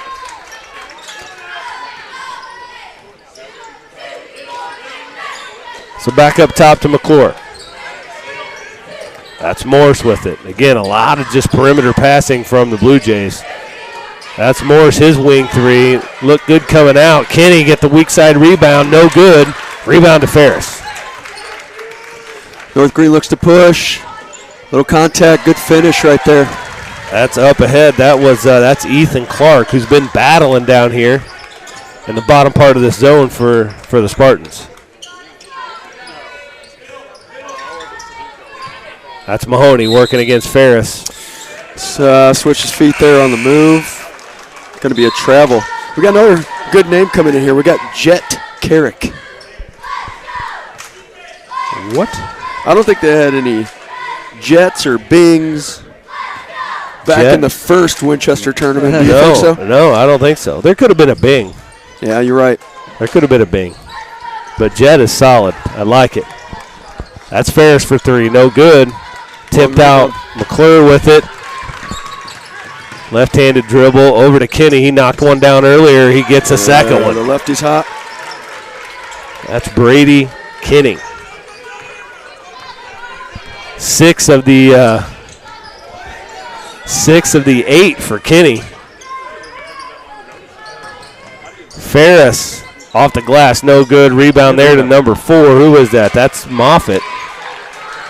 Good fight, just couldn't get the finish here. Porta looks to push it. Struggling in a half-court offense, so why not look for some easy opportunities here. Marr up top to Kenny. I thought he would just shoot that one. Let's go. There you go. Take a look at it. Heat check right here. Off the glass. If he's starting to get to that point, I say this sometimes, if we were an NBA Jam in 1990s, the ball would be heating up and the ball would start to be on fire. You're banking in threes for your third one in a row. If you bank that third one in, Coach Abel, do you give him the green light for the fourth? Shoot till you miss. Yes. When it's your night, it's your night. He's got 9 quick points, 9 of the 11. That's inbounded to Hazelwonder. He drives left, kicks it out to Barry. Hinsey with it on the wing. Ball screen from Ferris. That went right between Ferris's legs. That was crazy. Up ahead to Marr. That layup for Marr rolls off.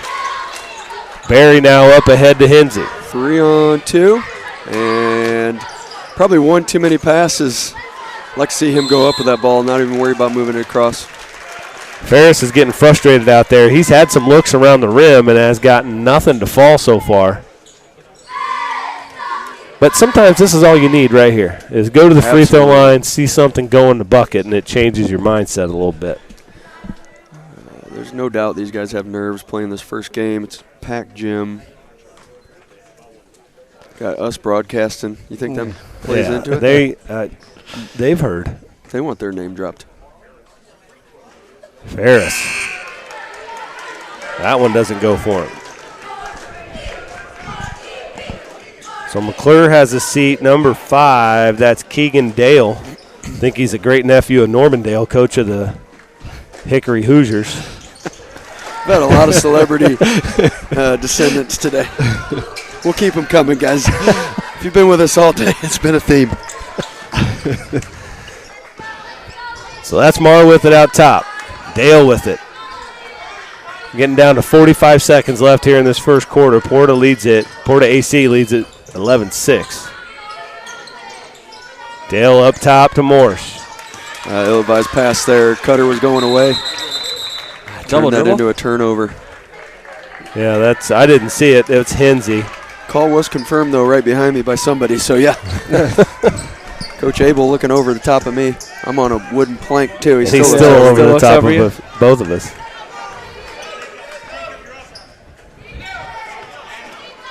Blue Jays inbound the ball into their own basket. Out top to Marr. Back into Dale. Blue Jays playing for, there we go. The Spartans shifted there. They were kind of in a normal 2-3 zone for a sec. Now they've extended it out. Porter's going to go for a last shot.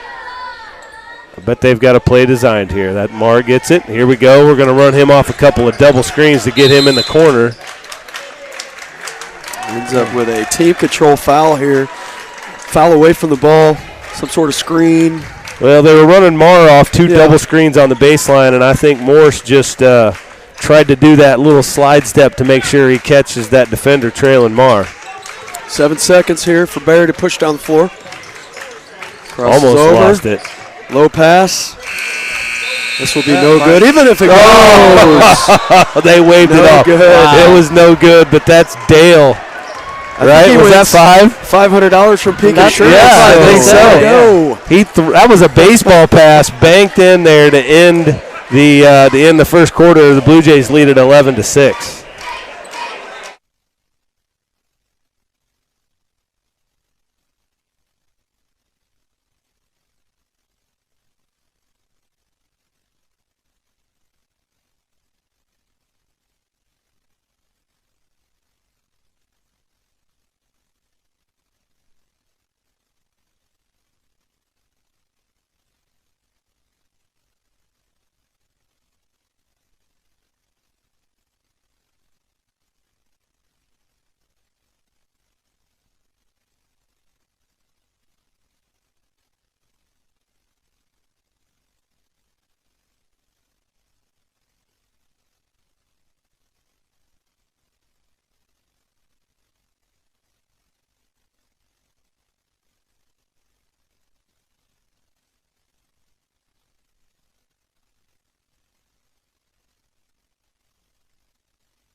All right, we're back for the start of the second quarter. North Greene will get the ball trailing by 5.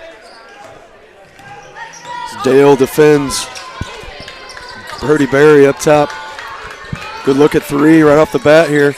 In and out, no good. And then a mauling for the rebound there. So we'll go the other way. That was Hazel Wonder with the 3-point attempt, and it looked good. Yeah, it did. Ethan Clark's checking back in the game. Number 4, that's Adam Moffitt. He'll go have a seat for North Greene. Marr brings it across. Extending this defense a little bit, I'd say. Yeah, they may have brought it out some. I think you're right. Jet Carrick up top. Pass fake, and they're going to reverse it. Fight at the basket for the rebound. Great job by Ferris there, yeah. Apparently Dale was too close. For sure. Oh, nice inside feed right there. All of that one. That's Clark with the feed, but the seal, catch, and finish by Hazel Wonder.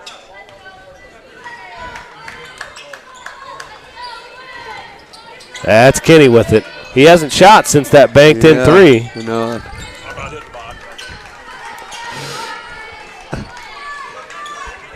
That's Jet. His 3's long. Ferris chases that one down. Yeah, they got to figure something out here because sometimes they just settle for eventually a 3, just almost as if the shot clock is running out. And I just feel like, well, nothing's working. Ferris, that step back. Tough shot right there. Yeah, that's really hard. Good board by 24, Ethan Mahoney. I wonder if you put Mahoney in the middle of this and have, instead of having him on that short corner baseline, if you brought him up and gave him an option in the middle there. Well, and really what I've seen them do is put a smaller guard in there at the high post, like Marr right now, to kind of facilitate. That's a foul. Yep, good putback by Mahoney. Foul's going to be on number 13, Brody Berry. And Mahoney's going to get a couple of free throws here, 11-8, Blue Jays. That's Berry's second. North Green's second of the quarter. First one for Mahoney is up and good. You know, it's I really like what Coach Thomas and his coaching staff, they took over. I think this is their second year. Last year was, I think, their first year at the helm. Yep. For North Green, and they've really made some strides in starting to turn the program around there. I mean, they've got 3 wins now, but they got kids that are competing. They got athletes that are going out for the sport, and I think they're getting some buy-in down there in Greene County in this group, and it'll take a while to get back, but I think they got a good group at the helm trying to get that done. Yeah, basketball's better when North Green's a team to compete with, that's for sure. Yeah. Especially if you're a part of the WIBC like we are. Over to Kenny. There's your steal you're looking for on that cross-court pass. Good finish right there. That's Hazel Wonder. That's only his 4th point, but he's had an impact.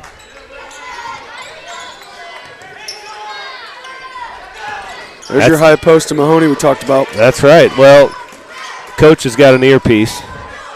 However, Mahoney almost turned it over.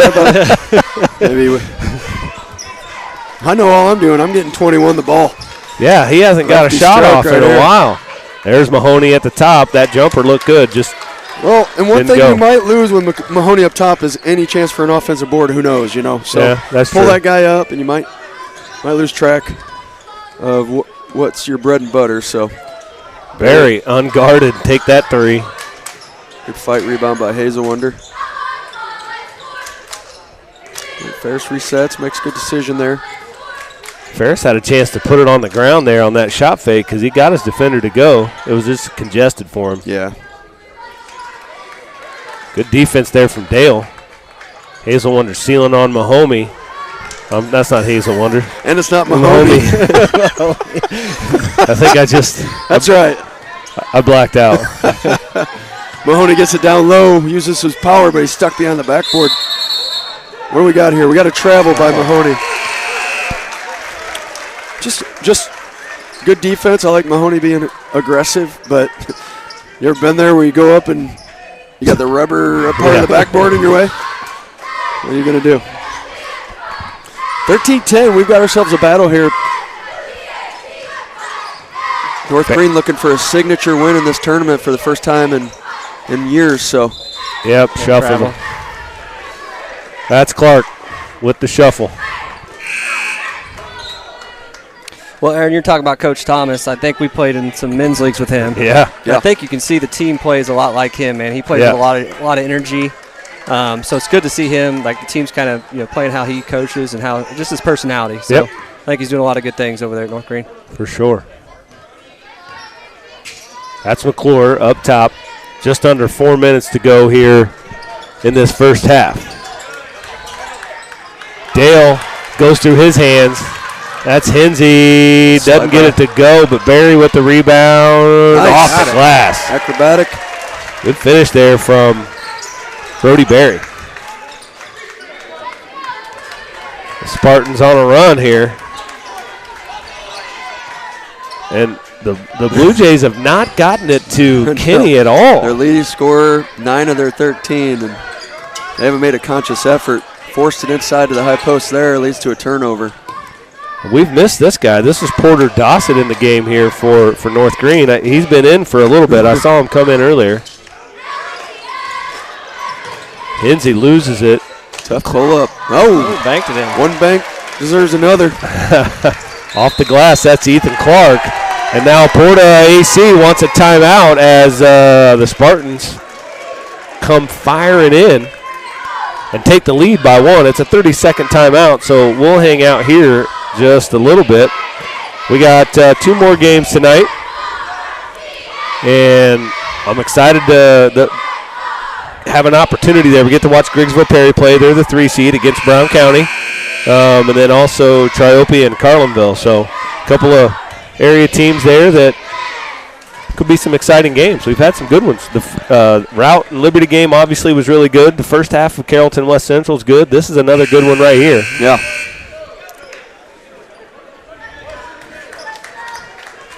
Shaping up this bracket.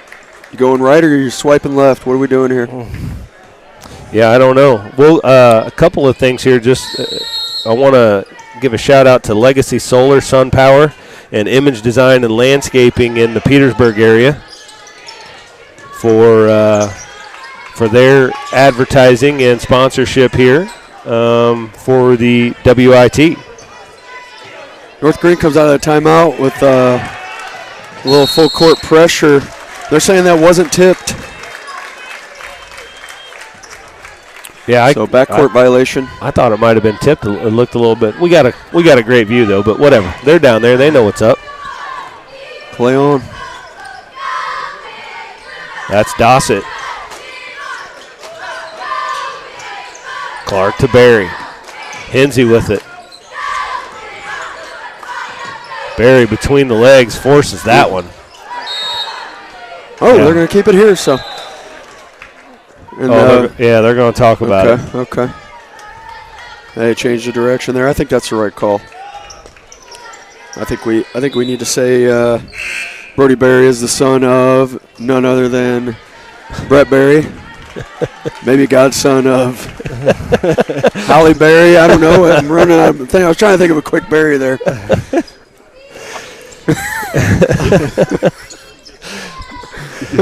That's Dale. McClure.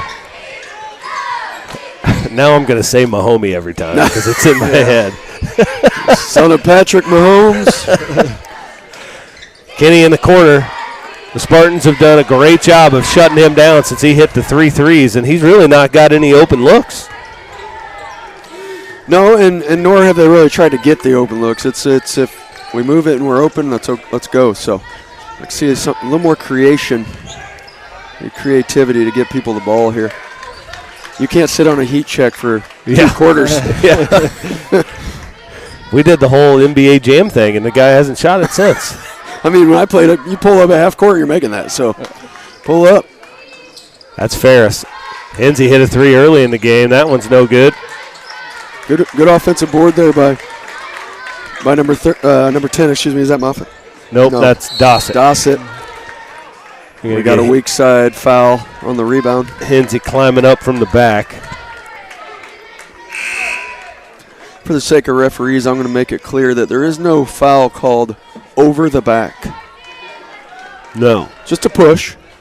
But you'll hear a lot of people in the stands call for over right, and over sometimes the back. A kid will jump up over a kid and tip it away or grab it, and he jumped over his back. But a foul has got to involve some contact, just so we're clear. It's got to be enough to make a difference. There's a pull-up 3 and a much-needed 3 by Marr there. That's actually McClure. Yes, sir. Sorry, Doug. Doug's his dad. That's Clark. They're deep team. Clark's not afraid to pull up from 16, 17. Ethan Clark, that's 2 good jumpers there from him. North Greene takes the lead again. 40 seconds left here in the first half. They lead at 17-16. McClure over to Dale. Dale spins, goes down the right side. That's Kenny. He had a shot at it. Oh, that's Marr with a nice jumper. There's your Marr guy right there. Yes, sir. And that gives, I believe, I don't know if the scoreboard was flipping around there. I believe it's a 2-point lead with 15 seconds to go here. But we got a man down. That's Barry with that 3. No good. Ferris hit hard. Yeah, Ferris may have hit his head. We got a jump ball with 7 seconds. But the concern right now is Luke Ferris okay? Shakes it off as Phil Pratt. Yep, he looks good. Yep, Phil Pratt cleaning up the sweat. 18-16 Blue Jays. They'll have a chance for the last second shot. McClure got at 3. Gets it off. No good. And we got to be easy with scratching the balls and breaking lights, boys. Got to be easy. That's going to do it for the first half. Hotly contested game. Porta AC leads at 18-16.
Well, welcome back to the second half of the North Greene versus the PORTA AC Blue Jay. Sixth game of the night here. Coming into the second half here, we got an 18-16 score with PORTA taking the lead late. Your home team, your favorable seed, they are the 7 seed. Again, North Greene, the 15 coming in here. So really good game here. When it comes to the scoring, your leading scorer for PORTA with 9 points is Brady Kinney. Those come off 3 3-pointers. And then on the other side, pretty balanced scoring, but Ethan Clark leads the way for North Greene with 6 points. But you got quite a few points scattered around the board there, so good balanced scoring by them.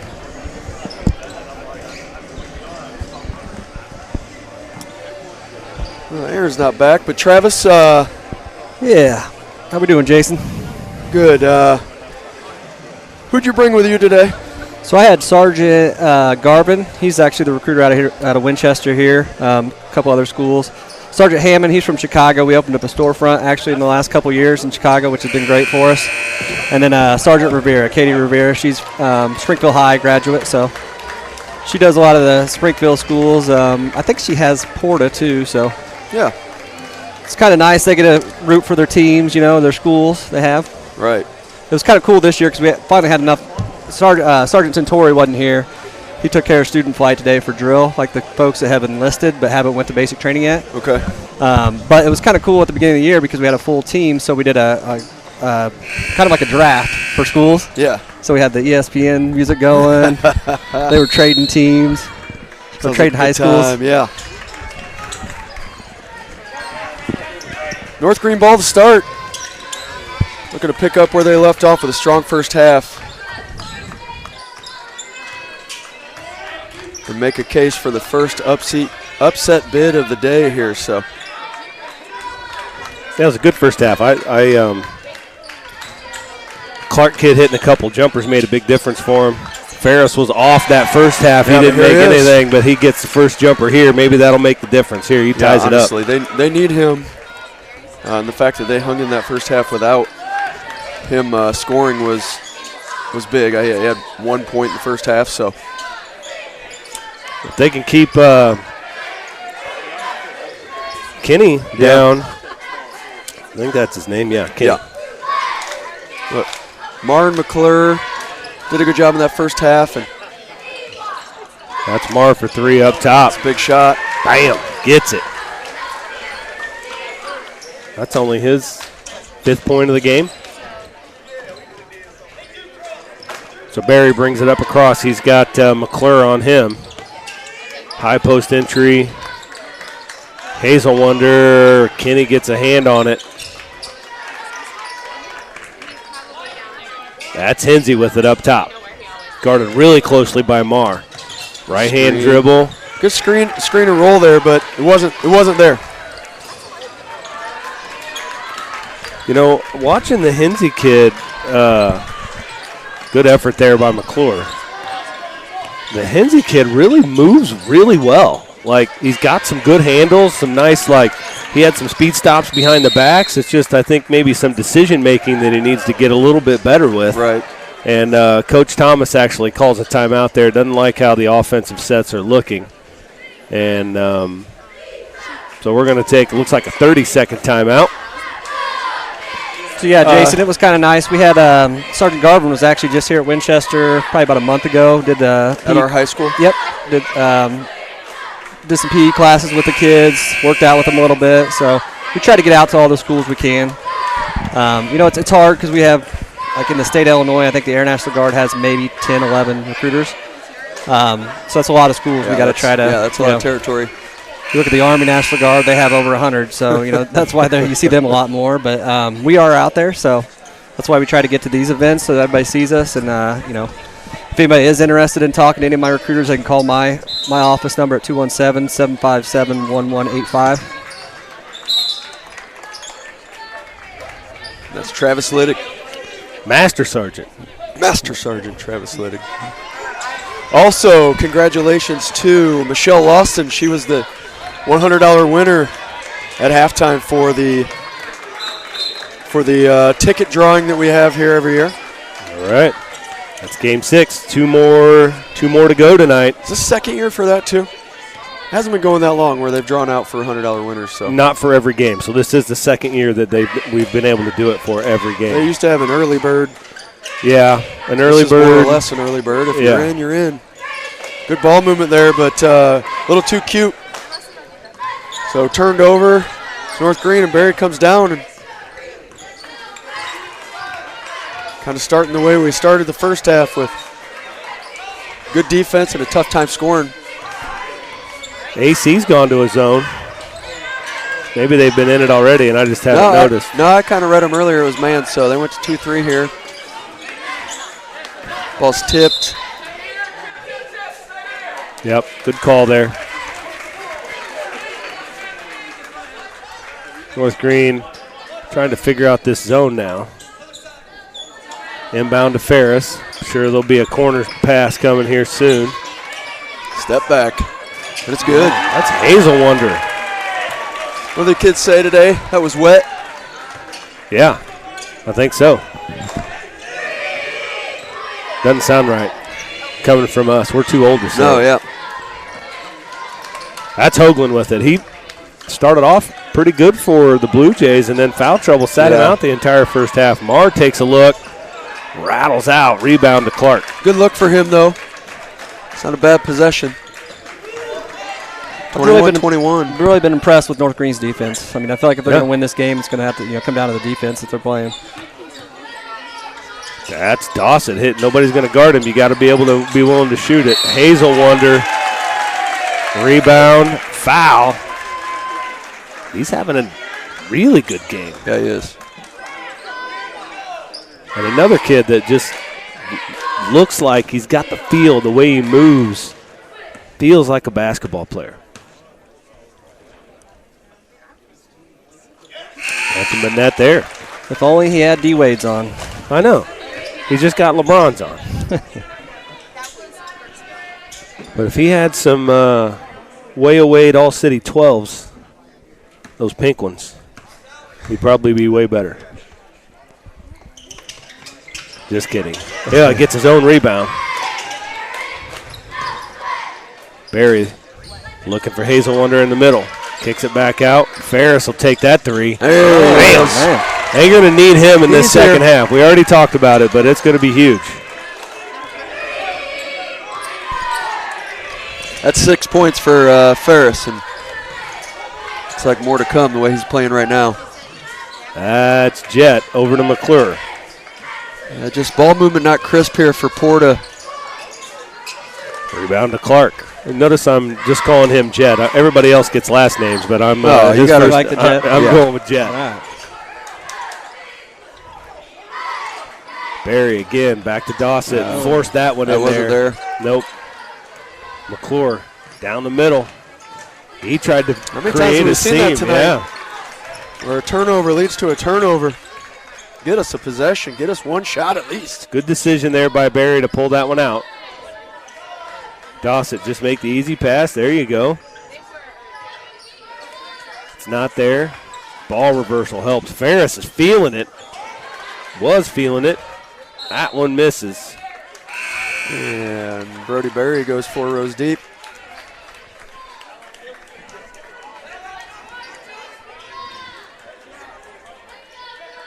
That's Hinsey to inbound for the Spartans. I'd be looking for Hazel Wonder if I was the Spartans here. Now, Porta AC back into the man-to-man. Good screen and roll there. Clark with it. That was a really tough finish. He caught it in traffic, fumbled it.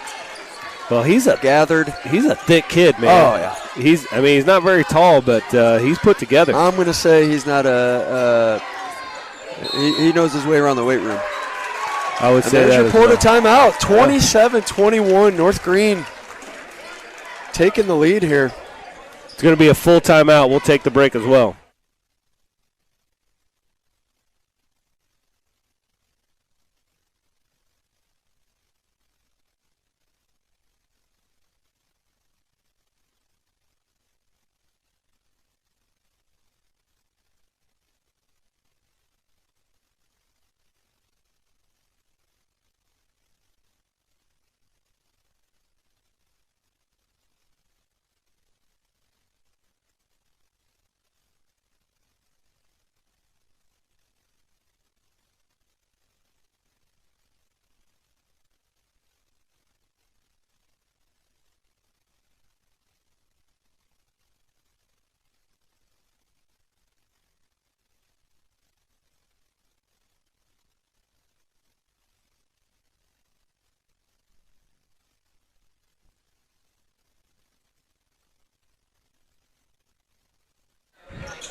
2:50 to go in the third quarter. North Greene on a run here, taking the lead 27-21. Officials having a talk with Barry there because he's a bulldog. Yeah. He wakes up to play defense, that's for sure.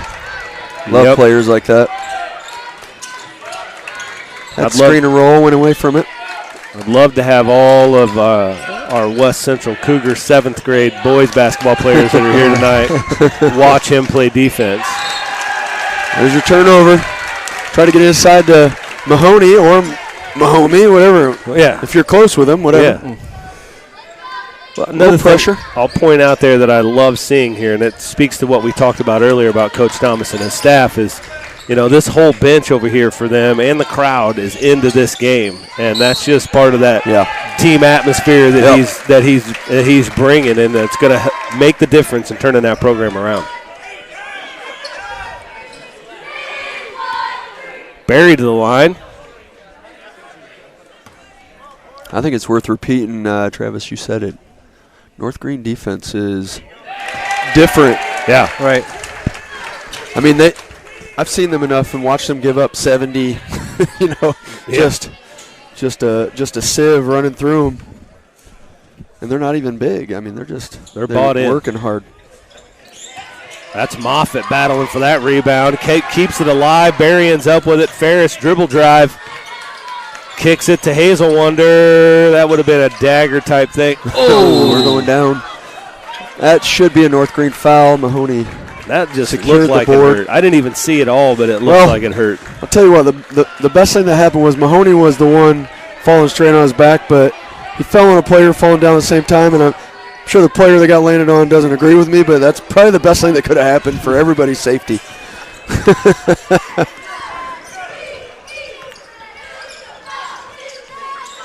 That's Jet over to Mahoney. That's Kenny back door. cut. There it is. Nice pass and cut there from both. That's Kenny to Marr. Kinsey with it, guarded by Marr up top. Good defense by Marr there. Hazelwonder looking to post up the smaller. It's going to be a foul on the floor. Hazelwonder with a nice move. I didn't think he had anything. He kind of fumbled. Still got the spin move there and create a foul for the defender. Otherwise, he's probably going direct score. So checking in, that's number. He's got to tuck in. Checking in, that's number 10, Porter Dossett. On their side, we got Keegan Dale.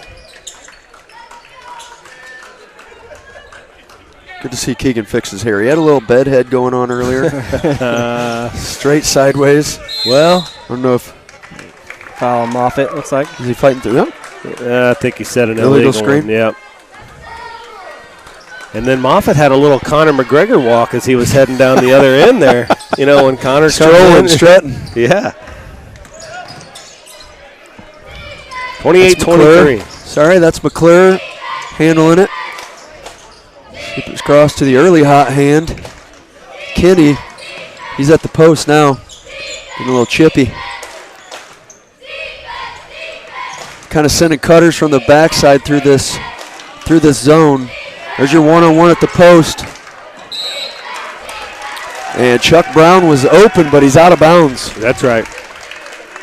Mahoney just couldn't release, and the pass wasn't that great. Right idea, it was there. Oh, absolutely. It should have been gotten rid of right away. He just couldn't release. You could see Chuck didn't even Coach Thomas freaking out. Oh. We got one-on-one, wrong side. That's Moffitt trying to do a little bit too much there. Dale with it. Marr in the corner. Over to McClure. Directing traffic, Kinsey. Better watch it. There's a screen and roll. No good, but opposite side to Marr. That's a good look. Ferris with the board. We're down to about 20 seconds left here in the third quarter. We'll see if North Greene settles for one shot here. Although the theme of the day has been everybody that's tried to do that is usually giving up 2 points the other way. Just shoot it. Dossett with a ball fake. Down to 5 seconds left. That's Hazelwonder with it. There it is. He kicks That's it to Moffitt. Right there. Yep. Oh, Hazelwonder. Did he talk him into it? No good. All right. Well, at least it wasn't a turnover and 2 points the other way, but that'll do it for 3 quarters. 28-23 with a big third quarter from North Greene. They lead it.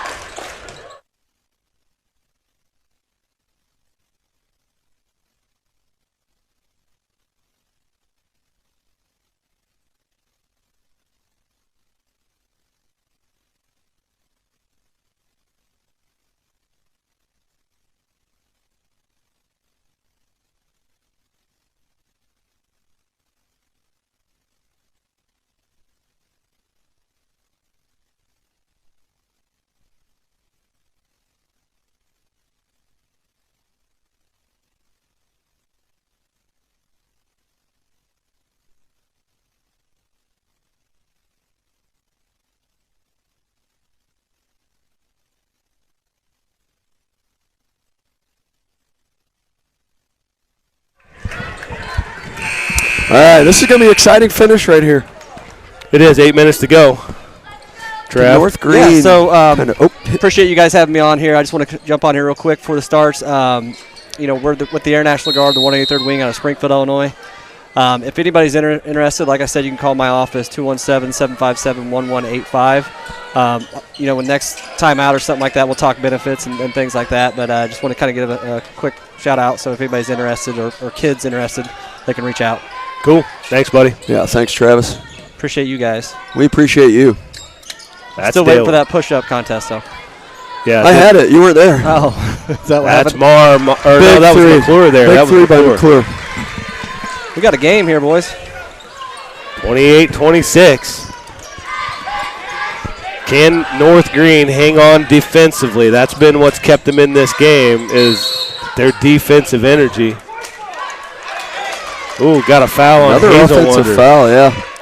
Been quite a few of these called, especially in North Greene's favor, setting physical screens or trying to get open. Well, I've watched Hazel Wonder. I mean, he's not a huge kid. I mean, he's a guard, but when he gets down there in the paint, he's battling people. Yeah. He's being physical. Scrappy. Nice take there by Marr. Excellent use of the pivot foot, reading what the defense gives him. 5 quick points by the Blue Jays, race to deficit, and it's a tie ball game here. That's Barry. We got a timeout by Coach Thomas. The North Greene Spartans. Looks like it's going to be a 30. 30-second timeout. So with that, I want to say another thing I appreciate is everybody watching at home. We appreciate you guys, and anybody that chimes in, we'll take where you're from, we'll take what you think. And that goes for you, Carla Cannon. Thanks a lot. Yeah, maybe our biggest fans. The only comment we've got, but we appreciate your. We had some earlier. We just haven't shouted out in this second session yet, so we'll take some. Yeah, where you at? Let us know. Who you watching? So 28-28. But currently, it's just Carla. We appreciate you, Carla. No, we have 240 devices watching. Yeah, but do they have the volume on? Great question. They may not. I got shut off at about 10:30 a.m. when I showed up. 28-28. Lob's not there, but going to get away with it. It's going to be North Greene ball here. I feel like this is a big possession for North Greene. Kind of show something here. Yeah. At least get a good look and kind of respond from this body blow, and there it is. Excellent inbounds play. Get Barry on the back screen, roll out to the opposite side, layup. Dale with it, guarded by Hazel Wonder. We need more Kenny, and there he was off the roll. I just need one more three. That's McClure. Just give me one look. Got him in the corner. I thought Dale was going to catch and pop right there. He came at it. I know. That's Marr. Still guarded very well and hard. Hoagland better watch it. Firm screen. Yeah, right he's there. going to. Hoagland. That's Oh, good. he gets the rebound, the foul, the putback, and a chance to put the Blue Jays up by 3 here. No, it would be 1. Oh, yeah, that's right. I thought it was. That's all right. That's all right. But it would be, maybe their first lead in a long time. Yeah. That's 4 fouls on Barry. Yeah, that's now big. that is huge because he's that he's the leader defensively out there. And we talked earlier in the third quarter that if North Greene was going to be able to win this game, that defensive intensity is going to have to lead them there. And let's see if they can pick it up. And if Porta wants to press, you want him on the floor. So. Yeah, Hensey can handle the rock, though. Oh, no. What we got here? It's going to stay here. We've had – oh, they called an offensive foul after. Okay. Yeah, I totally missed it. I'm not seeing it, but they're backing them down. And then the player went down, and so they called it another foul on Hazelwonder here. He's that's his third, but it feels like all three have been, team control. Well, I think that's only a second. Am I reading that wrong? He's number 3. Whenever they go single digits, and I can guarantee they were both team control because yes, they both I struggle with that, don't you? Yeah. Even if the player number 6, I think it's somebody's got 6 fouls. Yeah. It's not even possible. Every time. We think it's the NBA right away. McClure to the basket, block. Oh, late call. Late whistle. Maybe it's the wrong whistle, but a late whistle doesn't ever help the situation. So that's a foul. There's his third, right? That's his third. For sure. I mean, I can't mess that up. All right. He has 3. They need him. And he's got to keep his head here. Right, I can see. He's starting to get frustrated. As coaches, you kind of watch these guys a little bit closer. Yeah. He's starting to smirk, starting to go, okay, but we need him to respond positively. That's McClure gets both of them. 3-point lead here. Again, this is a pivotal time for North Greene as Porta makes their run. Clark with it on the baseline. Almost stolen away by McClure there. Into Ferris. Ferris working on Hoagland. Doesn't go. Rebound there to Hazelwonder. Blocked by Hoagland. And he's going to get his 4th. Yeah. Felt like he drew a little contact on the one he went up with. I mean, can't call them all. But then I think that led to him exactly what we talked about, kind of losing his head. And I think as a player you go, okay, if you're not going to call anything, here I go. And then you're throwing hands at that point. I've done something like that approximately 1,000 times in my basketball career. Yeah. But at that moment, I thought I was right. You're darn right. I thought I was right in that moment. Hoagland knocks the first one down.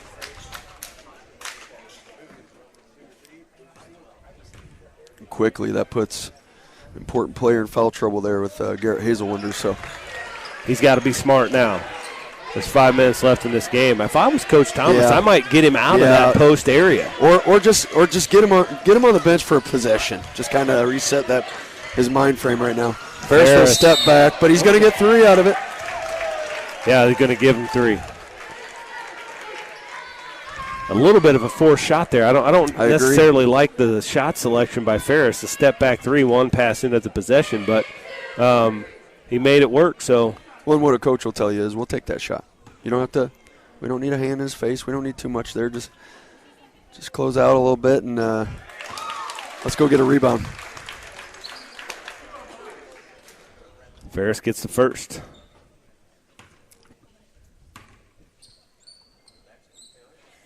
It's the second. That's a smooth stroke. Adam Moffitt back in the game. That'll be Clark going to the bench. Ferris to get his third. All of them. Through the hard way right there. That's right. All of them. Nothing but net. That's Marr. This is up to Dossett to try and bring that defensive intensity that Barry's been bringing the whole time. Big rebound there by Moffitt. Yeah, good look. Good look by Keegan Dale. But nonetheless, North Greene ball, 1 possession game. A lot can happen here in this next 4 minutes, 4.5 minutes. Look for Hazelwonder to make a play here. He's got baseline if he wants to spin off of that pivot. Dawson will take it. Yeah, turns around, nobody's there, and he gets a hand reached in on him here, and they're going to say he was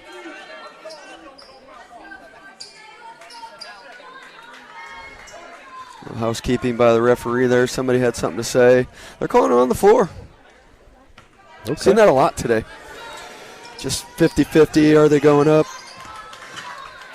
Ferris over the top, no good. Rebound to Marr. Good take. Just another big thing that's happening here is North Greene has 5 team fouls, so they can ill afford to have a cheap foul. Dawson is up tight. Yeah, right, exactly like that. If they get called for that, that's 2 free throws coming their way. So got to play with your head here, play good defense, and yeah, I'd give him space because a guard like Marr, you get tight on him. That's what you want. Somebody that has handles. You want to get in my chest, go right ahead. I will get around you.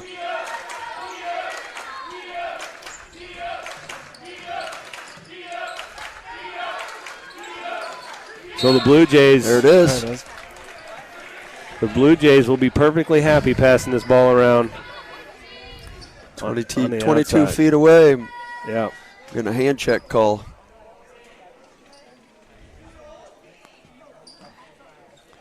And we have a bench warning here for Coach Thomas. I think he thought that was a little ticky-tacky without taking words out of his mouth, but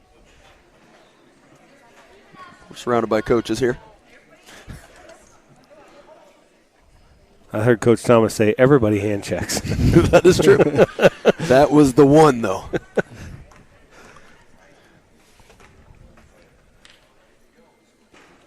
Marr knocks that one down to increase that lead to 3. They're going to bring Barry back in here. He does have 4 fouls, but, I mean, it doesn't do any good to sit him on the bench for the next 3 minutes. Let's get him in there and see if he can make a difference defense. If you're the 15 seed, I mean, it's you're gambling the whole day. Marr gets them both. 4-point lead, 2-possession game here, 3:30 left. The 4th quarter. North Greene sets up. Here comes Hazel Wonder popping up top. Go away from him. Looks like they're having a hard time figuring out really what they want to do here. We got a timeout.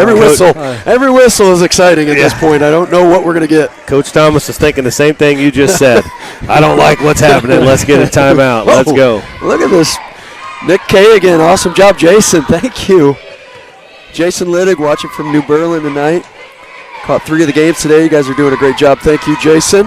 Oh, the Liddigs are coming out now. Right. We got 2 of them on the broadcast, so we've made the call to the Thanks, family. Dad. Yeah, Jay was going to come over, but there's a limit. There's a limit you can have in the gym. So, And Kathy Meyer watching from Pittsfield. Winchester Wildcat alumni class of 1973. Well, don't miss Brad Liddig in there. That's Captain Where is Brad he? right there. Uncle Buck. Oh, I was reading him while you said we got some Liddigs popping in. Oh, my bad. But we'll say it again. Brad Liddig, we appreciate you. That's right. Uncle Buck. Uncle Buck. So we got a good one here, 37-33. I think everybody's got an Uncle Buck. I have one. Yep. It's not John Candy, but It's all right. Nobody's John Candy. no, nobody's John Candy. His name's Bug. Here we go. This is Barry. Up top to Ferris. Ferris now back to Barry. He's going to dribble drive. That'll be on the floor. That's only team 3rd, so Blue Jays have some fouls to play with here and stay aggressive. Next thing you know, I know how that goes. Stay aggressive, and then 7 fouls later. I think Coach Thomas, his little conversation, he got himself a bench warning with that official, but that might have helped him get a call right there. It happens. Oh, Great move, nice step through. There it is. They needed that. That's Hensey with the rebound putback. Sometimes a miss is your best offense. You know, you just got to get something to go. North Greene now is Comes a double. going to bring pressure. If they double in those corners, you got to get somebody on the weak side moving towards the middle to look to take away one of those passes. Almost a fumble turnover there. There's your back cut, and you can't give that up. Well, that's the second time that combination's done that in this game. Well, if you're going to take away your help defense, then you got to go take away the lanes. Then you don't have to be in help position. Then make sure you don't get back cut. Good spin move, probably a foul, but gets away with it. We're going to have a jump ball, and that will stay at this end. So much needed possession by North Greene there. That's Hoagland back in. as Morse takes a seat for the Blue Jays. No movement here. That's a tough inbound pass right there. Oh. If he fell, that could be your ball game. The Spartans having trouble getting something set up here. Closing in on 2 minutes. They need a good possession here. Kind of dribbled into the double. Forced putting up a tough shot. Good hustle. That's Moffitt. Yeah, he's battling his butt off in there, just trying to get around people and through people. Nonetheless, Porta will get the ball off the long rebound. So looks like we're going to do a 4-foul substitution here. Yep, that's Dossett and Clark coming back in the game for the Spartans. It's Clark's foul situation because I think he's all right. He's been a good player. I'd like to see him out there. Yeah, he has no fouls. He about picked one up there, though. That's Kenny. Don't tell me. Talked him up. His first shot since he hit 3 in a row in an the hour first and a half. half. Been live action hour and a half. He got a little cold. That's a great take right there. Big shot. Big shot. Big shot right there by Kenzie. So that cuts it to 2. Going to have a full timeout. We're going to take this break as well.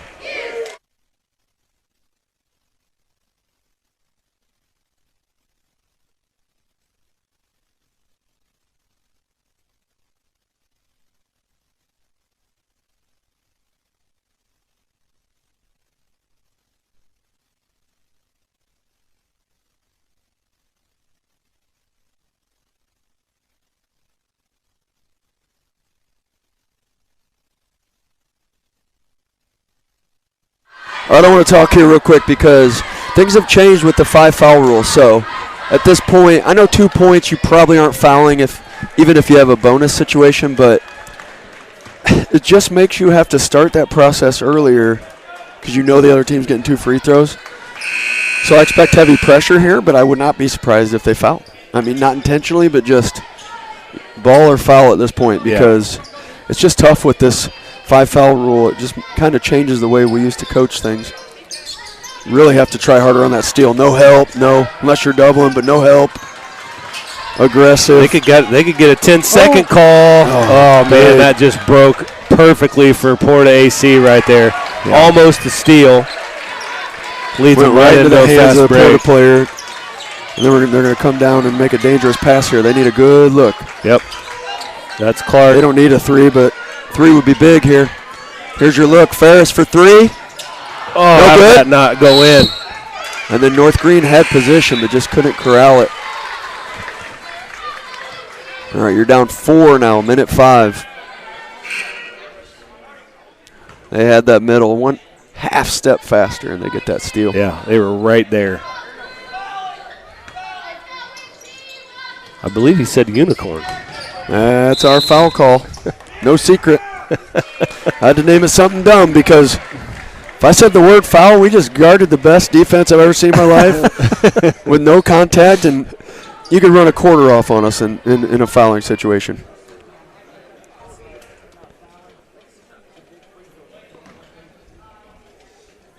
Going to be 2 for McClure here. First one's no good. Every miss is valuable. Every make puts that nail closer into the coffin. So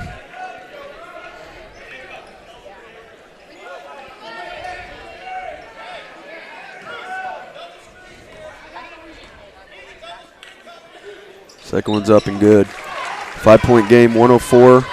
No press. It can still be done, but it's going to have to be really efficient. And that's going to they're have looking to be for Hazel Wonder there. He hurdles a kid. Ferris with the board. Wow. Contact. Oh, big shot by Big Ferris. shot. That was That's a our line second drive. laser and one of the day. The Carrollton kid had one, second right? one, right? Yeah, I like it though. That's 5 for who is that? That's 5 fouls for Hoagland, so he'll have to sit down, and in comes Mahoney. But is Ferris a junior or senior? Good question. I don't know. He's a tough matchup. I mean, He, he's kind of a tall. kid, can shoot outside. To it. Ferris is a sophomore. Oh, a sophomore. Wow. Yep. He's going to be a good ball player. Yeah. I mean, already is, but. Yeah, what? Hensey's a senior. Hensey's the only player that's had effect in this game that's a senior, so it looks like they've chosen to foul here.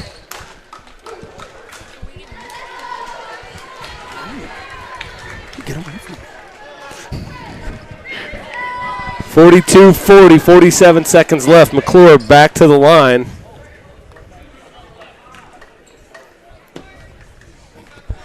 Just went 1 for 2 last time down. Takes care of the first one. Offense for defense switches back here, so that's Hazel Wonder and Barry back in. The other thing with this 2 free throw thing is I think it makes you think 3-pointers in these 4-point, 5-point games a little bit more than quick 2s because you know you're giving up at least 1 to 2 points on the next foul. Hensey with it on the wing. Ferris, can he stay hot? Nope. Rebound there to Morse. Over to Dale. And they get the foul. And that's going to be 3 on Hazel Wonder, or 5. I think they're getting Hazel Wonder. Nope. They got 0, which works out well for the Spartans. That's Ethan Clark. It's his first or his 0th, depending on how you're reading that up there, because I struggle, as I've said. 31.9. You do know he has 8 points, though. That's clear. Yes. First one's good by Dale.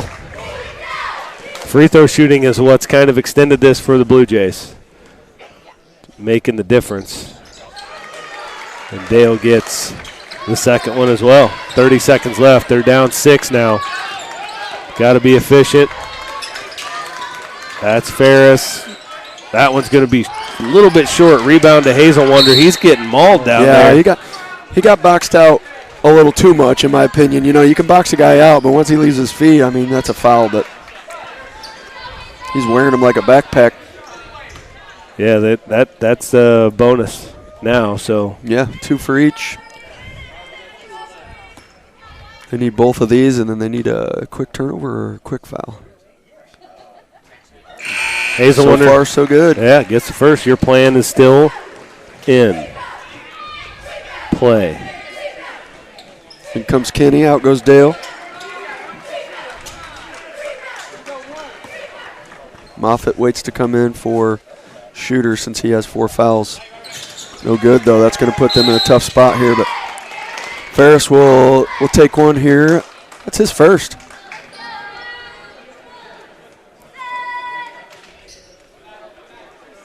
Walk about 80 feet down the other way. All right, they got to have a guy on the bottom here. Yep, there you go. Clark slides down. Kenny looking for his first point since that three-pointer in the first half and gets it.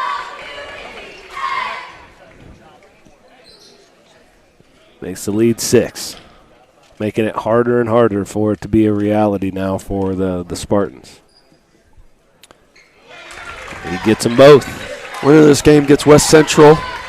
Loser will face Carrollton. Desperation good, 3, no good though. Fight for the ball, 8 seconds left. Blocked out of bounds. 7-point game, 6.4. It's all but a formality here, so Porter will move on to face West Central Cougars. That game is Tuesday at 8:30. Tuesday at 8:30, and then North Greene will play Carrollton on Wednesday. Wednesday, yeah. At 5:30. I can't say enough. It's been 6 seconds left. We're calling a timeout. We're calling a timeout, which is great because what I wanted to finish saying was this is a great game. And, again, we talked a little bit about North Greene and the turnaround of the program, and to have them here, sitting here as a 15 seed with chances to win this game is great. So great job to coach all the players and the coaching staff there at North Greene. Well, and we kind of talked about it. They're kind of young still, so, I mean, looks like they got something to look forward to for the next couple years. I believe we were saying that about the number 3 seed not that long ago, a few years ago, Griggsville Perry. Yeah. You know, hey, they're young, they're fighting, they look like they're, you know, starting to resemble a team that could do something in the future, and now they're one of the best teams in this tournament in the blink of an eye. So, for sure. Sometimes like that, with same thing. Kind of a newer coach came in, right, fiery coach. I had a guy like that, Jeff Abel, my first year. He was kind of Was fiery, he fiery? just a little fiery. He might have broke a couple clipboards during the Winchester tournament. That's all show. Yeah, he's a big teddy bear. They were pre-cracked, right? Like WWF style. Everything's pre-cracked. That's Clark gets. I think he made it. Yeah, he did. Okay. Long rebound. That's the best thing that probably happened there. Ferris's attempt, no good. That's going to come down to McClure. He's going to go shoot 2 more free throws, and that's going to wrap her up. What do we got for anybody in that hasn't played? Nope, we're good. We got everybody. I'd like to make sure we get names out there. Hey, we got a couple more. We got my guy Snake Dog, Eric Snakey. He's watching all the way from 2 blocks away, he says. Shout out to the mop guys. I totally agree with that. Yeah, I'm with you on that. I don't know that they've moved much, but they're there if we need them. And Beth, thank you for your hard work. Love watching the games. Glad to bring them to you guys. And that's going to do it. 50-42, Porta AC Blue Jays are your victor.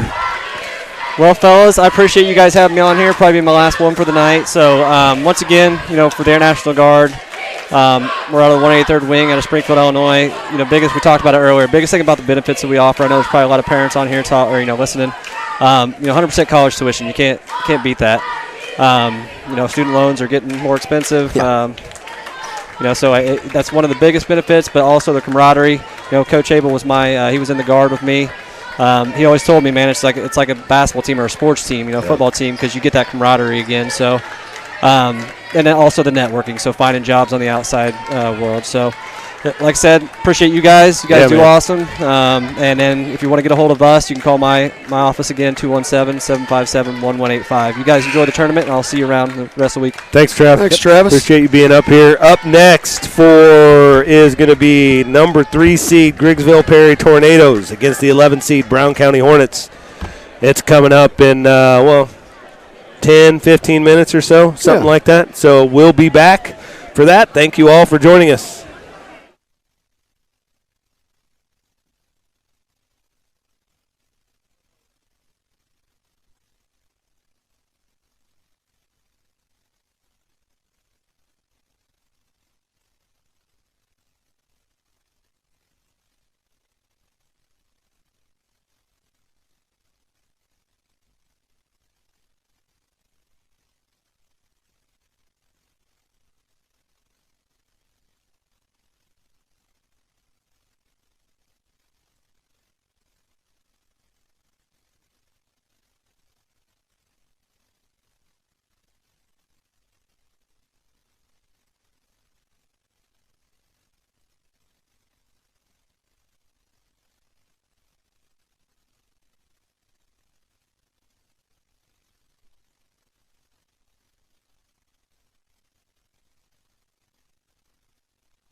All right, welcome. Game 7 of the 101st Winchester Invitational Tournament.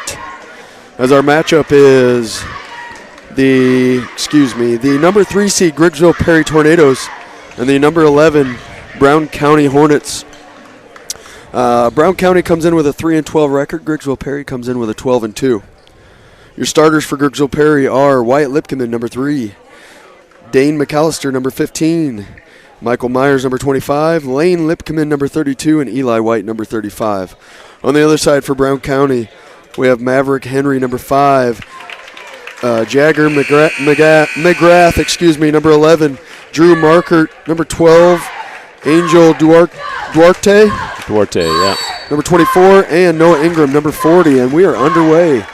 White has the basketball, passes it off to Lane Lipkeman, and we get started. And one quick fix, McAllister's not out there for GP. That's number 23, Woodward. Oh, yep, sorry. In his spot. And I think that was a late one because it was up on the board as McAllister. Myers with the basketball, shot up on the elbow, no good. Rebound, Woodward. Out to Wyatt, back into the corner to Woodward. He's going to take a long shot, rattles in and out. Battle for the rebound comes down to Myers. Myers is tangled up. There's going to be a foul on the play. Yeah, good hustle, everybody to the ball on every shot. So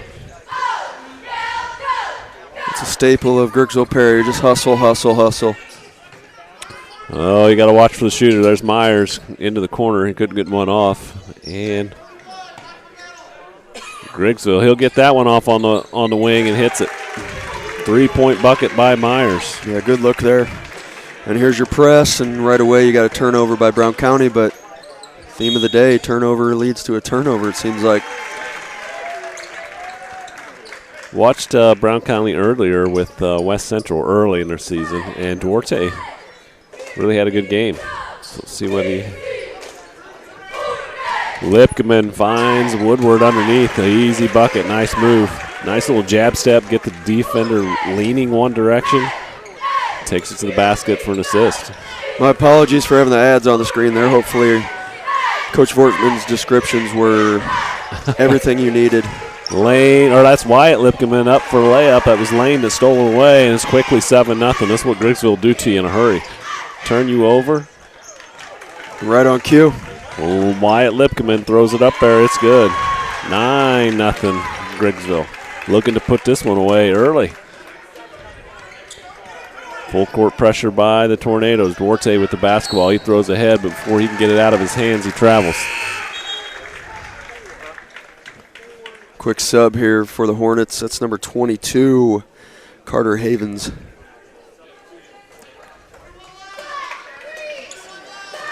Lipkeman up top. Myers cuts through. Wyatt Lipkeman's shot is short. Here comes Brown County. Duarte with the basketball. He's going to throw ahead to Havens. Havens, a nice little basketball player. I remember him on the JV in the Bluffs West Central game. Long shot by Henry. He nails it. Puts Brown County on the board, 9-3. That was deep. Yeah, it was, and you're going to have to be able to shoot against this 2-3. You know Griggsville Perry's bringing. Myers hits shooter's high, touch. touches the backside of the rim and puts it in. 12-3, yeah, in stereo. There's another turnover by Brown County as the ball went out of bounds, and the player touched it right when he was getting to that black line, so.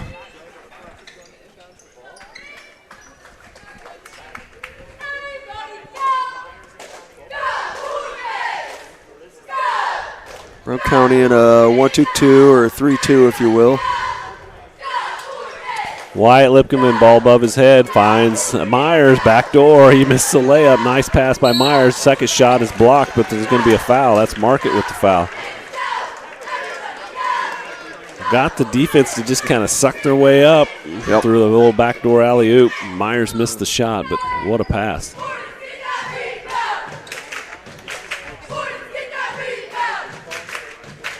Myers' first free throw is good. He has 7 early in this one. Second one is good. It's going to be a timeout on the floor. It's a 30-second timeout. We'll take it as well. 14-3, Griggsville over Brown County.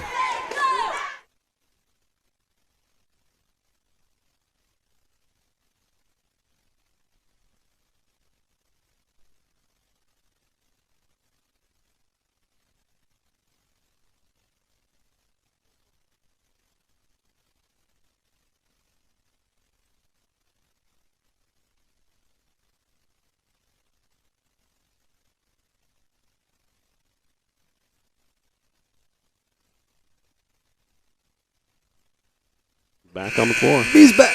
Oh, sorry. Back Speaking at of it. Yeah. Back at it here in Winchester. Well, I was celebrating because Aaron Eisfelder's back refereeing here. I remember last year he went down with a knee, along with Adam Brockhouse and Devin Workman over there. So good crew running here.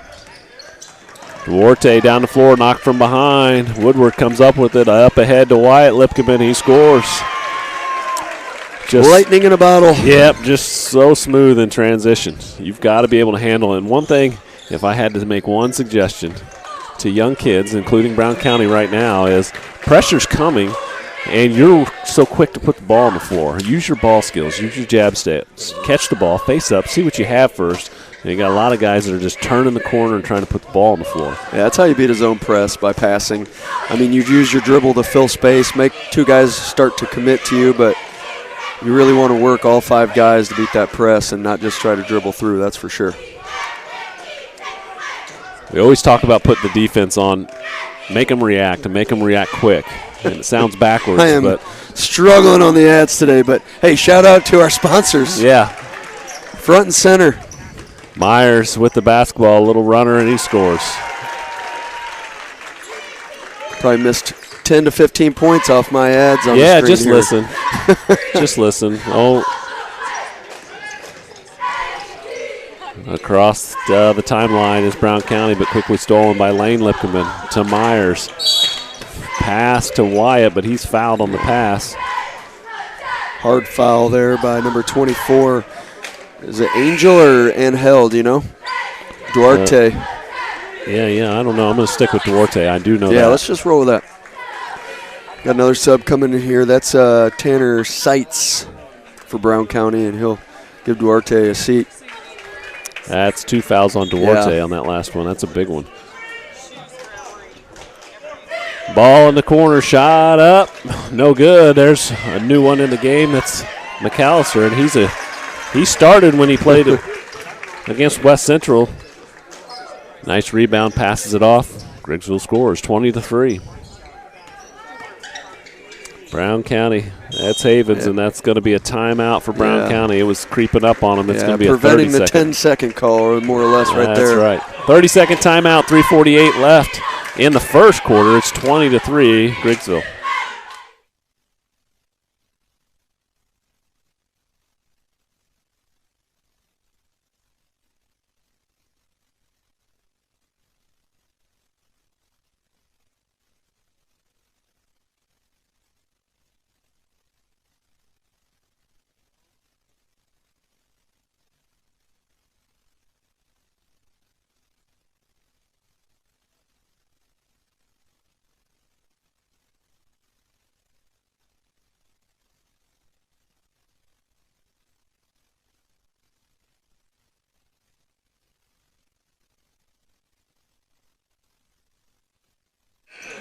Hey, we're back. Full screen. Yeah, Jason likes all over those ads now as he got scolded online by Dustin Nethery. Yeah, and I know Shannon Edinger. He was an explanation of Shannon Edinger just had me gripped by the arm really hard here, so I'm going to try to do my best. A little extra airtime for our businesses, so nothing wrong with that.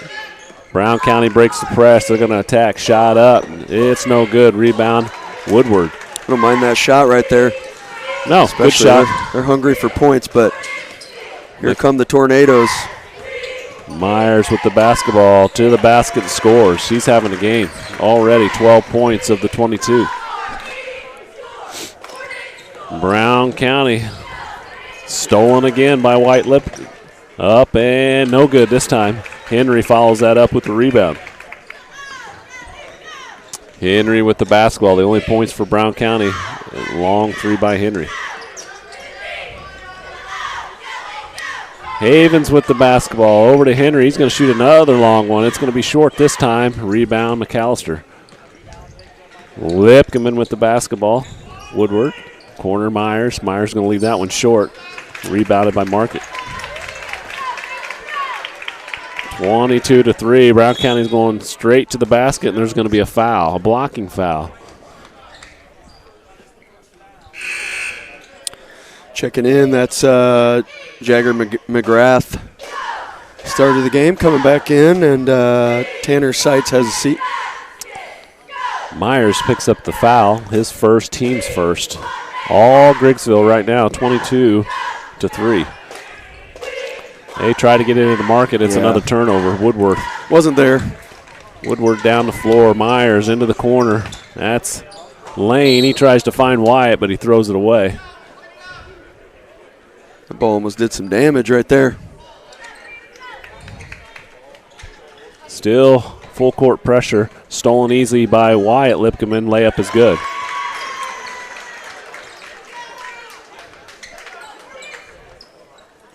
Havens with the basketball. 24-3, Griggsville. And that's where they're deadly, too. You know, they think Brown County's got the avenue to the basket, and here comes Lipkeman right in behind him. A 4-4-40. Yeah. Just hounding them.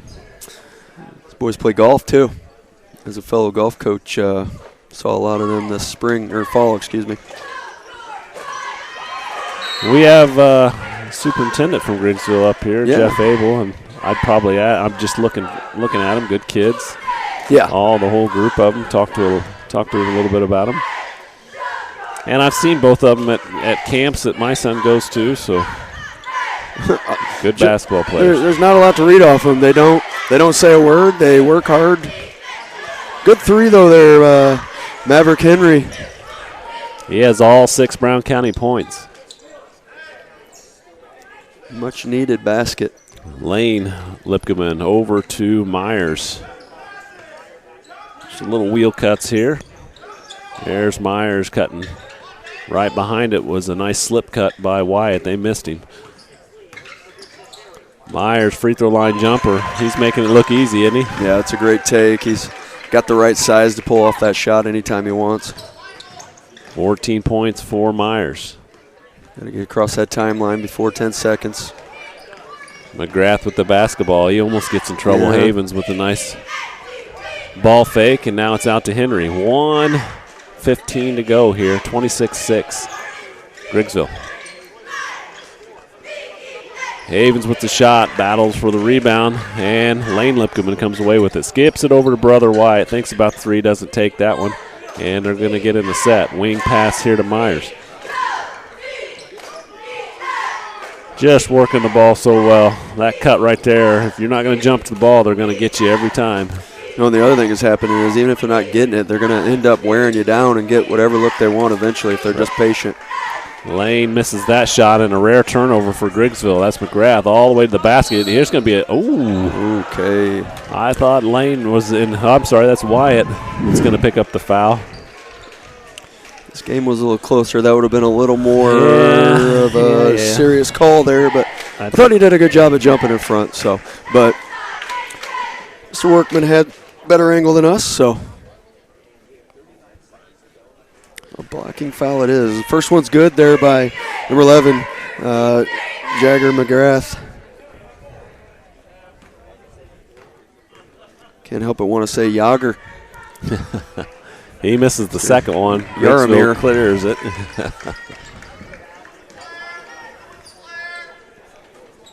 31 seconds left.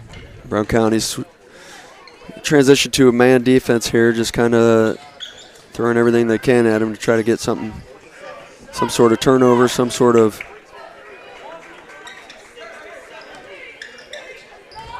action on the ball. Still going to allow these guys to set for one shot. Oh, nice fade screen. Wyatt takes it all the way to the basket. It's good. And scores. That's going to end at 28-7 after one. I hate to say it, but we got an F5 tornado warning coming through here right now. We got a 21-point lead after one. Take cover. That's good. I like Thanks. that. Thanks. I like that. 28-7 as we get ready for the second quarter. We'll come back in a few.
Hey, we're back.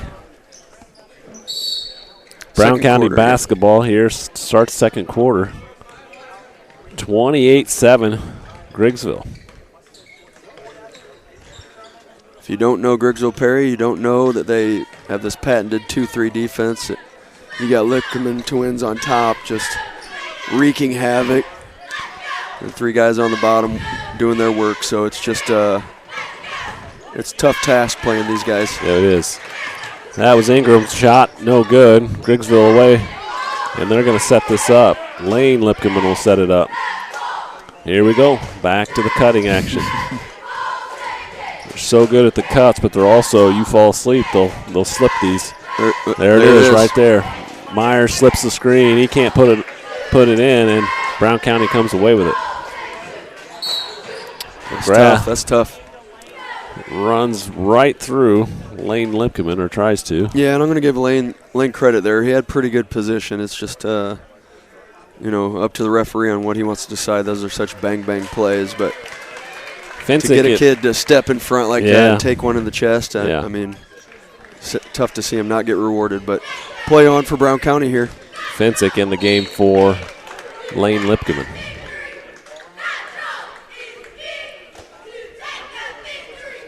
Yeah, just both of those guys extend that 2-3, and normally you don't want to extend yourself too much, but they can do it. The way they move.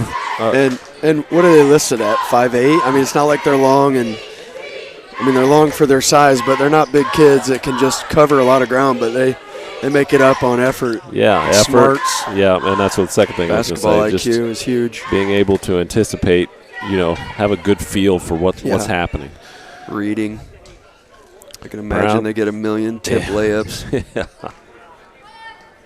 Brown County looking this over. Not much going on here. Yeah, they don't have a lot of movement right now. They're going to have to – there it goes. Inside, that's good. Market skips it to Havens. Havens goes baseline. He's fouled. They've had some tough calls here lately where they kind of look at Coach like, what do you want me to do here? I want you to not give up baseline. McGrath with the basketball. He attacks the basket. He's fouled on the floor. Saw that one. Good call. Good take by him.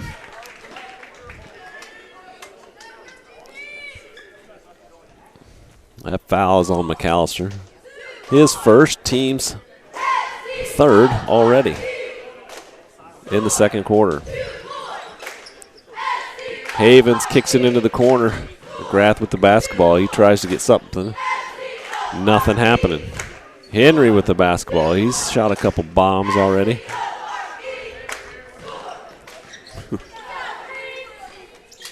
Ball gets stuck in the corner here.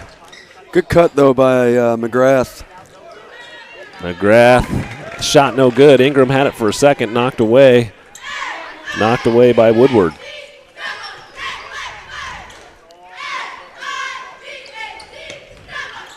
Finsick with the basketball, skips it over to Wyatt Lipkeman. Nobody's guarding him. He takes the shot, no good. There's Myers on the board. Myers takes it right back to him. He misses the shot. Batted around, and Brown County comes away with it.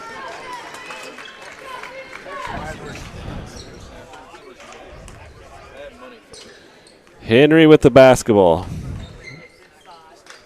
Nothing going. Havens brings it back out top. Brown County struggling to figure this out. Ingram with the basket. Shot is short. Good hustle Nice by hustle. Drew Marker there, yeah. Market with a good hustle play, just couldn't save it.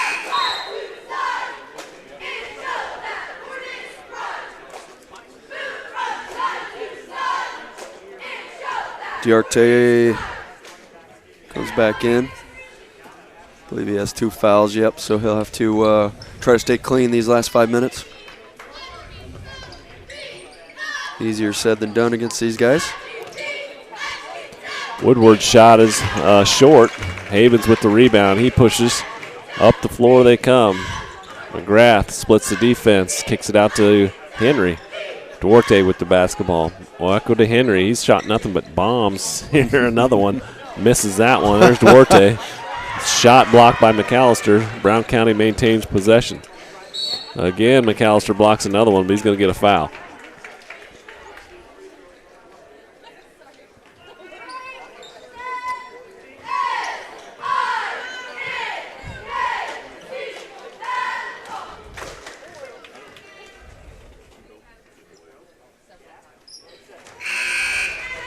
First one's good for McGrath. Got Flint Kirk checking into the game. The best flow in the tournament. That's right.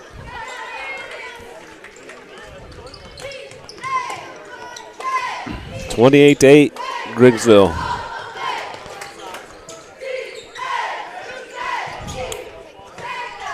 Griggsville just doing a nice job. Ball movement, pass, cut, take what's in front of them.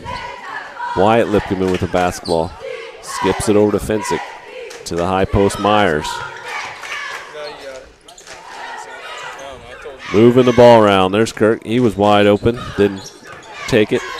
There's Wyatt Lipkeman, the strong take to the basket, and he's fouled. Yep, he's going to shoot 2. There's that offense just kind of rocking the defense to sleep. One wrong move, one late step.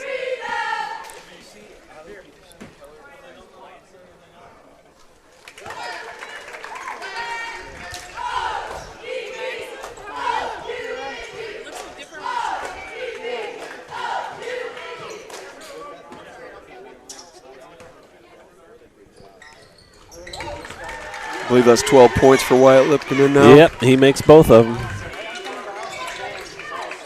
Myers has 14. Wyatt Lipkeman has 12. There's where you beat that zone right there. Cut to the middle. Good fake. This basket's no good, and here come the Tornadoes.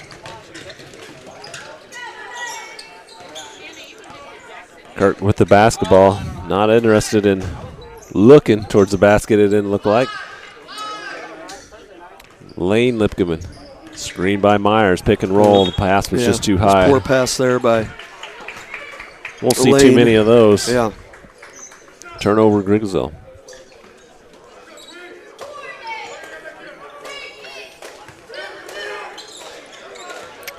Brown County trying to break this pressure. McGrath gets across the timeline. Still 3:20 left to go in this half. 30-8, Griggsville.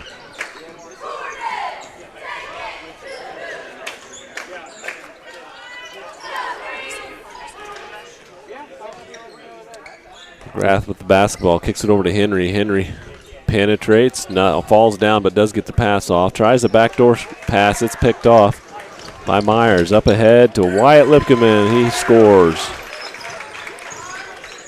32-8. Havens with the basketball to Henry. That's Duarte. He's fouled by Kirk. That's going to actually put Duarte on the line. That is a team 5th foul.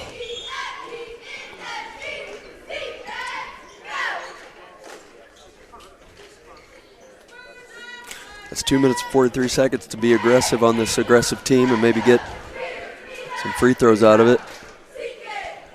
Yeah, you're going to have to find something. Yeah, offensively hasn't been a whole lot there tonight for the Hornets. Checking in, we got Garrett Woodward and I'm sorry, who is that? Looks like White. Yeah, Eli White. White came in the game. Ingram's going to check in for the Hornets.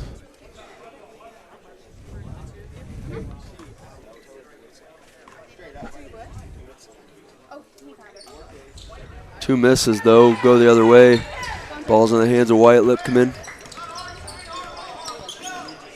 2.5 to go here before halftime. It's all Griggsville. Wyatt Lipkeman, high ball screen by Myers. Pick and roll. Doesn't go that direction. Goes Woodward. Back to Wyatt Lipkeman. Long three-pointer. Hits nothing but net. Unselfish play there by Garrett Woodward. He probably had a good look at three also, but they came off of Wyatt Lipkeman, maybe their best three-point shooter, and so he set him up nicely. Yeah, traded a good shot for a great shot. So you're right. It's here he comes unselfish again. play. Little body. No call going the other way. I like the no call, by the way. Yeah, maybe a little too much English Yeah. to get the call. It's going to just be a kick ball. It's just a violation. Carry on. And in the game comes number 24, Brody Rush for the Griggsville Perry Tornadoes. Watch watch them play West Central. That's going to be an offensive foul by Duarte, and that's big because that's 3. Anyway, getting back to Rush, he's going to. That was the quickest. Couldn't even talk about him. He's back out of the game. I'm dying to know. He played on the JV squad, and then we watched the JV squad play. Yeah, that was a good squad. And man, was he a player! Shot the three. They all shot the three ball so well. Not only him, but he did stand out in that game, and saw him a little bit in the varsity action of the West Central Griggsville game, which was a great game. Myers with the basketball. Lipkeman skips it over to White. Woodward just being patient. Could probably, there's a pick-off pass by Market. Market picks off White's pass, and he's fouled. He'll go to the free throw line. Yeah, JV is what it is. It's however you want to look at it. I know some people don't play to win, or it's more about development. Don't put a lot into this or that, or some are junior, or whatever you want to say. But by the looks of Griggsville Perry's JV team, they're in good hands for a while to come. I really liked what I saw out of that team. Agree totally with you. And they've got pieces that can help out now too. In a squad that some believe isn't overly deep, maybe 6 deep. I'd say they're much deeper than that. Market makes 1 out of 2, 35-9. Coming up on 1 minute to go before halftime. Nice cut by Wyatt Lipkeman. He finds Myers just making that extra pass. Woodward now with the shot. He misses long. It's going to be a foul on Lane Lipkeman. If that's the case, we're going to walk down and shoot 2 more. And that's 3 fouls if I'm right on this. That'd be 3 fouls on Lane Lipkeman. He's showing 1 up there, so I don't know. There. Oh, Lane, excuse me. It's getting late. We've been here all day. Now I got to deal with twins. Henry makes the first one. Oh, there he is. Rush. Brody Rush. Yeah, there you go. I predict he'll make the full 101 here. There you go. Henry makes them both. He has 8 of the 11 Brown County points.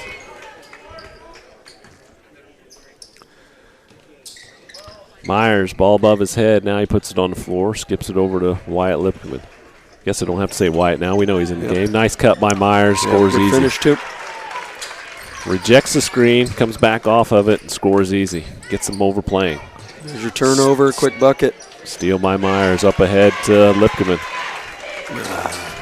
Wyatt Lipkeman closing in on 20 points in his first half, so quite a showing on his part. And Brown County just kind of losing focus right now. Still got 30 seconds left to play, boys, and kind of reset in the locker room, but got to finish strong here. They had just had their 11th point and kind of had a little momentum in my mind, but Press got them back off the rails there. Phillips in the game Rory for Griggsville. There's a similar turnover on Griggsville Perry's part. 7.3 left. Griggsville Perry continues to pressure here, looking for one more steal.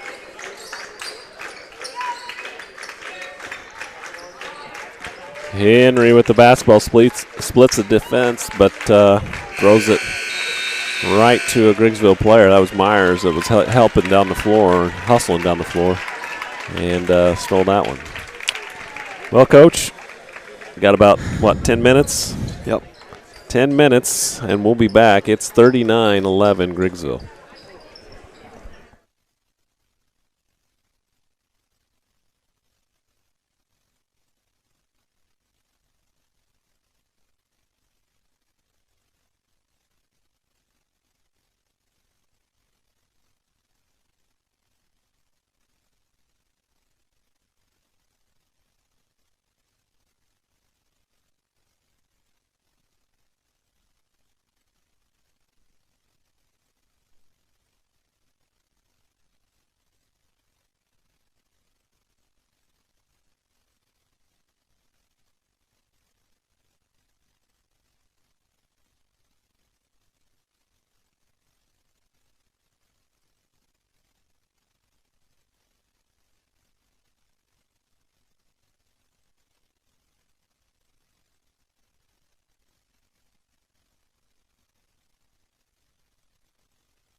Hey, welcome back. A minute and a half before we start the second half.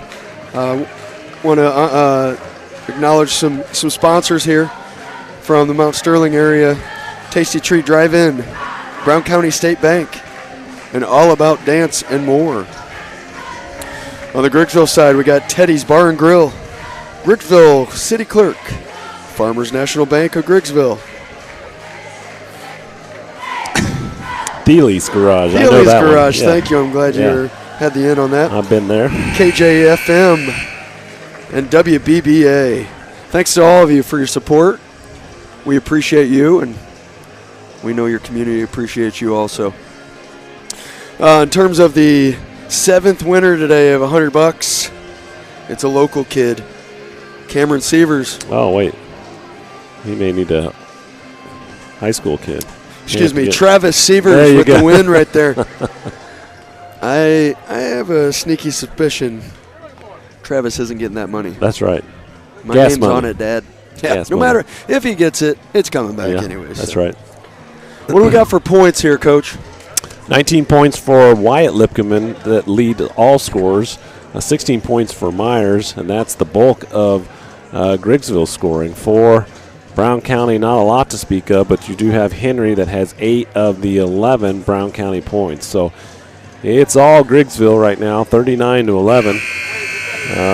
Coach, we've all been on both sides of these where we're just rolling like Griggsville, and things just aren't going our way like Brown County. So, and on the Brown County side, you go in that locker room and you try to play a better half than the first half. Win or lose, you're trying to build off of something to move forward as you move forward in this bracket, but right off the bat, you got the lob on the backside there, so something they'll have to correct. Make sure it doesn't happen again in this game. Well, there's no question Griggsville's the top tier of this tournament when you talk of teams. 12-2, going to probably work their way to 13-2 after this one. And you're right, there's sharpen the saw, I guess, or start sharpening or something. Start working on some of the things that maybe you're struggling with. Henry. There's your leading scorer right there, Henry, for 3. That's a good look for him and them. No problem there with that take. Just need more of that. Nice pass by Wyatt Lipkeman to Myers. I think Myers wanted a foul there, but you're not getting it in a 43-11 game. You got to, as you say, know you're down in distance, right? Yep. That's a Coach Abel term. Is that where you get that stole from? that. I hear you use that one a lot. Wyatt Lipkeman goes up, and that really should be maybe a goaltending. I don't know. I'm surprised that he didn't get a technical or something. Happens so little at the high school level that I don't know a lot about it. And you know what? As a girls coach, I've never really had it happen in our game, believe it or not. So when it comes to dunking. And it could have been where he heard the whistle and just went up there and said, if it bounces my way, I'm going to try to flush it. And oh, my gosh. Misses Are you kidding me? the free throws. You know what? This community might burn you at the stake with these ads. If he would have flushed that too, we would have missed that. Brian Hubert, we're doing the best we can. Yes. I'm sorry. Well, not exactly, but I wouldn't put it that way. We're all falling asleep. We've been here since, 6:30 this morning. You know what? And I told myself at halftime, just have the second half be better than the first. And I come out like that.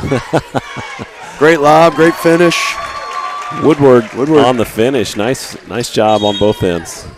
Brown County's going to take a full timeout. We're not even going to put the ads up there. Quit putting those ads No, you know what? I'm putting them up. Just to get better. I'm going to show everybody. See you in a minute.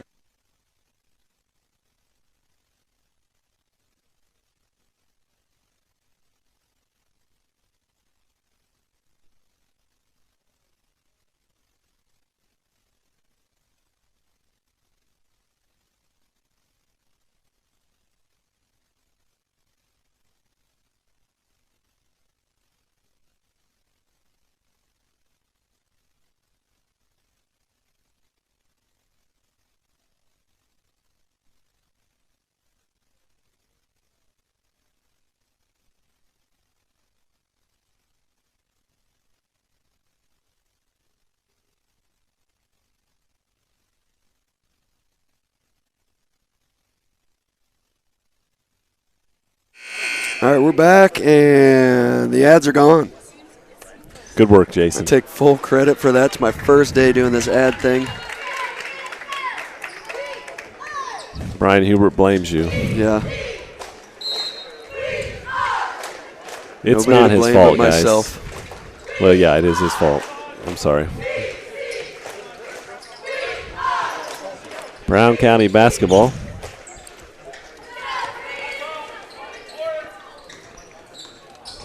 Henry with it. McGrath bumped. Nothing going. Henry back to McGrath. A little catch. Oh, nice. Nice Good job by putback. Market working hard. He just missed it. And it's going to stay with Brown County. Good board on Marker's part. Just go up a little stronger there, and he gets it.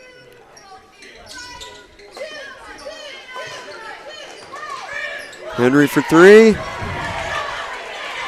Why not? Another one. They're turn around. Griggsville's down the floor in a hurry. Nobody's guarding Woodward. And That's somebody the- let them know that they scored. Oh, man. You know that? I don't know if I would have made that layup, you know. Nobody guarded me, and nobody even knowing I'm taking the shot. That's your worst nightmare right there. Oh, goodness. Lipkin Meyer. with the steal, pushes ahead of Meyer. You giving them that? No, I'm not giving him a dunk. He's even shaking his head. He's not giving it to himself. Look at him. 49-14. It was an attempt at a dunk. Good hustle. Hey. You know, it's about athlete safety, but please take care of our equipment. Yeah. Don't. How much is one of those things? I have no idea. Purchased a while ago, probably under Coach Abel's here regime as AD. It's been here a while. We got a few new faces again out here, at least for the second half.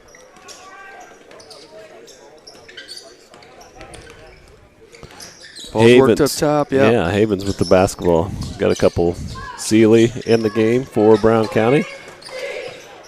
That's Miller that had the basketball batted away. Yeah, that was a good back cut there underneath by 34, Trey Fullerton, but good defense. Prevent anything good happening out of that.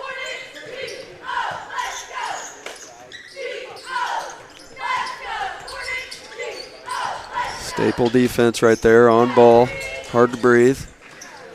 Baseline attempt is no good, and the shot's long. And well, Wyatt Lipkeman can slow it up. Know if he's hurt, we might check on him. That header into the score table could have changed his programming right now. Good fake. Yeah, McAllister with the off-balance shot doesn't go. Ball skipped ahead here. 2 dribbles and a pull-up. No good, but there's your backside rebound. 49-16. Fullerton, who checked in the game, first 2 points for him. Skip to Wyatt, no good. Long shot, long rebound, and McAllister runs it down. Yeah, and they do that really well. Just more opportunities for good shooters that you can't afford to give.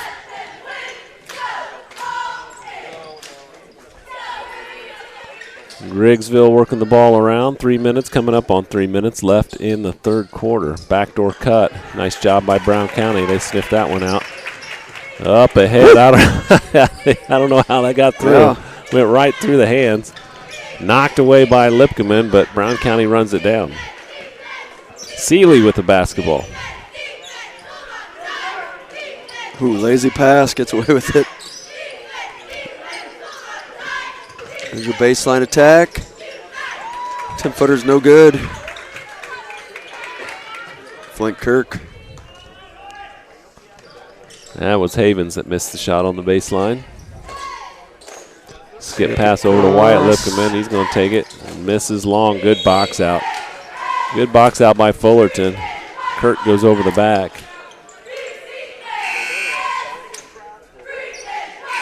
Got 2 checking in here for Griggsville. We got Rory Phillips and Michael Myers.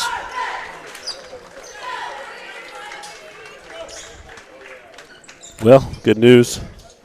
The ads aren't running. I give the people what they want. You're welcome. Fullerton turnaround short. Myers with the rebound.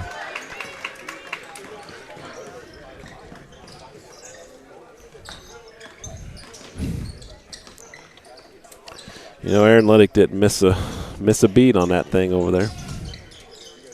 No, he didn't. You're just a poor man's Aaron Liddick. I'm a poor man's Aaron Liddick.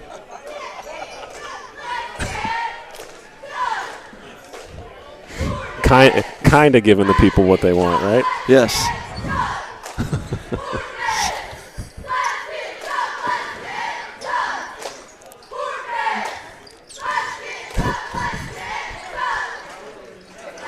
Fullerton takes it away, and he's fouled.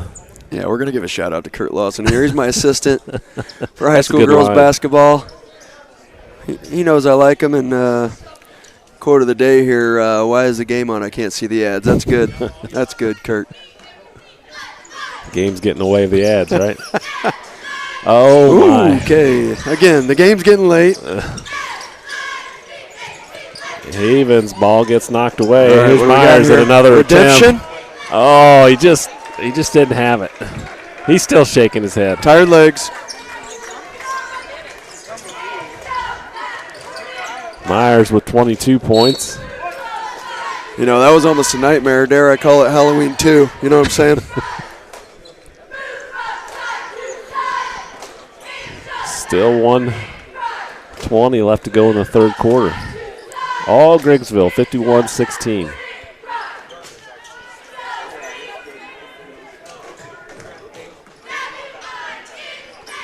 McAllister's shots long. Myers with the rebound. Good. That's his 24th point. Him and Wyatt Lipcomb in both mid-20s right now, putting on a show. Rush with the steal. Good Pass no-look. to Myers. Myers is going to take it. Shot's good. 26 for Myers.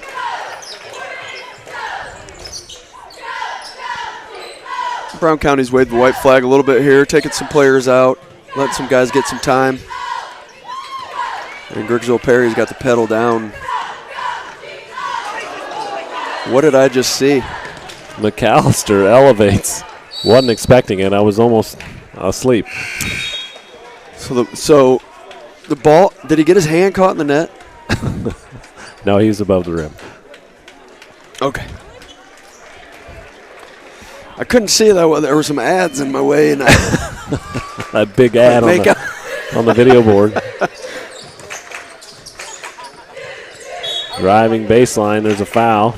Good strong take there. It'll be out under with 18 seconds to go in the third.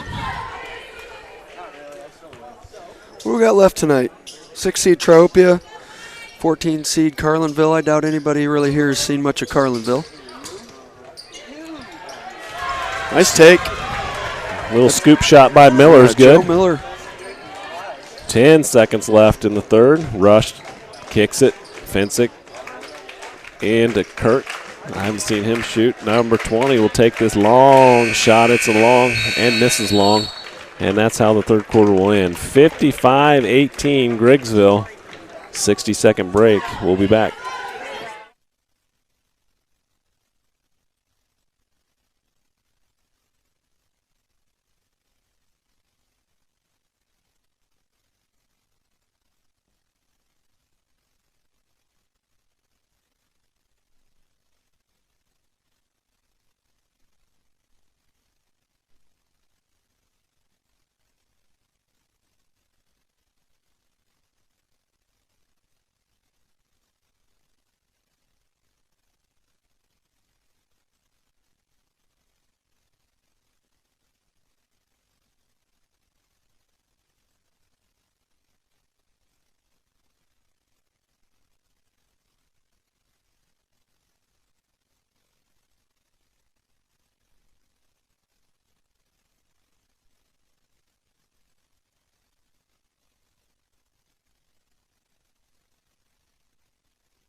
All right, this fourth quarter will be running clock as we have a 30-plus point deficit. Looks like Brown County sending fair share of their starters back out there. Just got some info from Coach Abel. We're talking about Carlinville. They do have a signature win against South County, so we do have at least somewhat of a measuring stick for them. Yeah, it was a big win earlier. It was right before the Waverly tournament. South County, as we know, was the #1 seed in that tournament. So exactly. So little intrigue here tonight with Carlinville.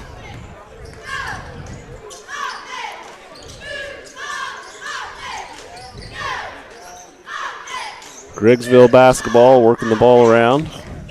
Again, as Coach told you, it'll be a running clock. Rush with a nice little Euro step.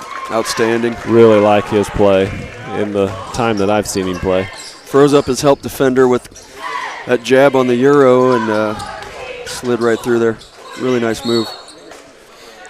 He picks up the foul, though. Yeah, make a little mistake down here. A little hyper-aggressive. Why not?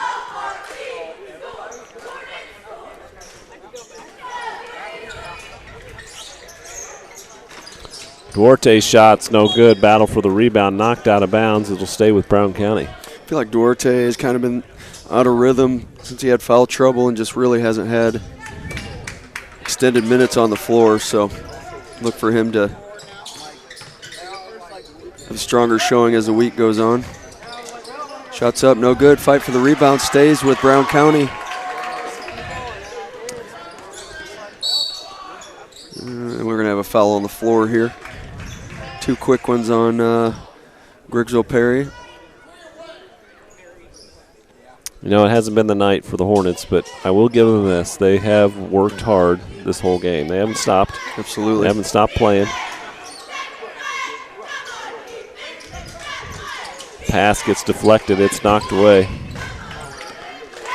That's 20, Braden Lister. Vincic nails it from the wing. 60-18. Havens with the basketball up to the high post. Duarte back to Havens. He drives. Market was kind of in the way there, so he had to back himself back out. You got to find space. Well, they're running that high post, but it's going to be the second foul on Lister. 3 quick ones. 2 subs checking in. We've seen them both. That's number 30, Tanner Seitz. 34, Trey Fullerton. 2 starters head to the bench.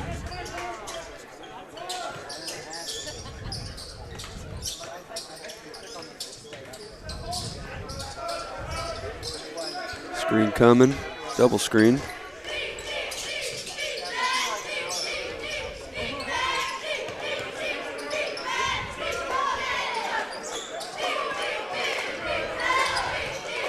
Three's up, no good. Vincic with the rebound. Yep, up ahead to Rush. Rush drives baseline, left-handed shot. Finish. Good. Kind of an unassuming player. He's not overly large or He's kind of taking the page out of the Lipkeman twins. Yeah, exactly. Kind of body type, just pesky, and really impressed me tonight. Hasn't been on the floor a lot, but when he has, he's making an impression. 4 points for him.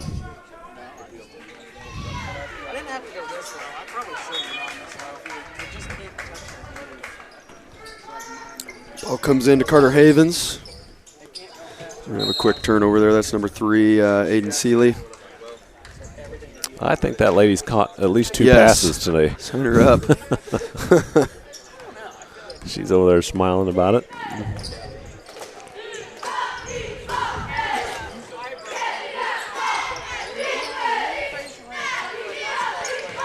Griggsville working the ball around. Same offense we've seen all game for the most part. Just trying to catch you on back cuts. There it is. Little jab step to the basket. He finishes it. Nice soft touch. Vincic's made his mark in this fourth quarter. That's 5 points for him. And on our free throw lane. That's Chad Moore down there breaking in. Yeah, heard it's his first night. He's this newbie. He was nervous, I think. He just did. He honestly did a really good job right there. I couldn't even tell. Right, he's got it all mopped up before they even get down to the other end. Do appreciate our guys on the mops taking care of the floor. As game never stopped. A little shuffle of the feet there by Fensick.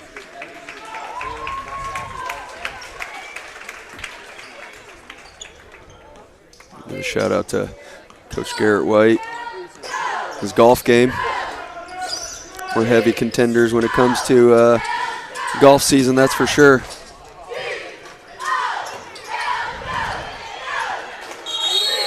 Ball on the floor, good hustle by both teams. It's a jump ball. It'll stay with Brown County. Oh, and Keenan Elliott. That's a two-man scramble I don't want to take on right now unless I got my partner Nate Davis. Are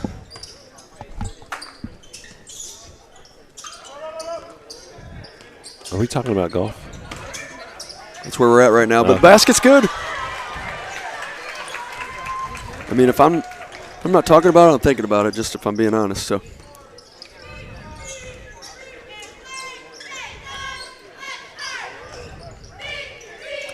Movement, there's your screen away, there's your double dive.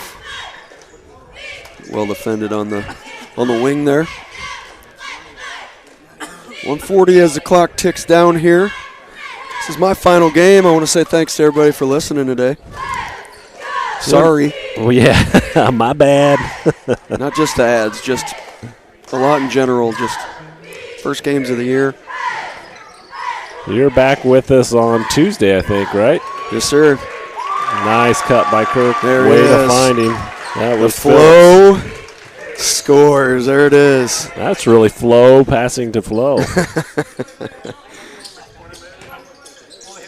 So you'll be back Tuesday night. We'll get back at it with 3 games on Tuesday.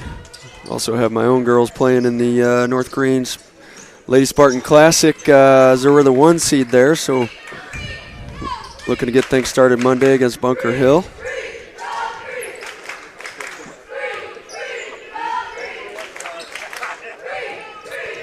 We're about 40 seconds left. Nice cut by Fensick. He scores with the left hand, makes it 68-20. Griggsville Perry. We're not going to stay on the air very long here. We'll cut to commercial break and get set up for the last game, which is Triopia and Carlinville. Fensick stepped out of bounds there, so it'll remain Hornet ball.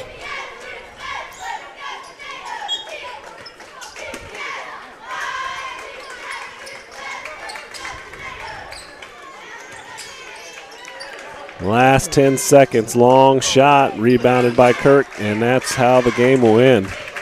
All Griggsville, 68-20 in game number 7. Griggsville take on the winner of this next game on Wednesday, 8:30 p.m. Brown County will face the loser of this next game, 7 o'clock on Wednesday. So we'll see those 2 teams in a few days. And as I said, for Denny Vortman, I'm Jason Likes. Thanks for listening, and we'll see you next time.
Hey, basketball fans, we're about 6 minutes from tip-off for the 8th and final game of the first day of the 101st Winchester Invitational Tournament. This matchup is going to be between the Carlinville Cavaliers and your Triopia Trojans, for all those Trojan fans out there.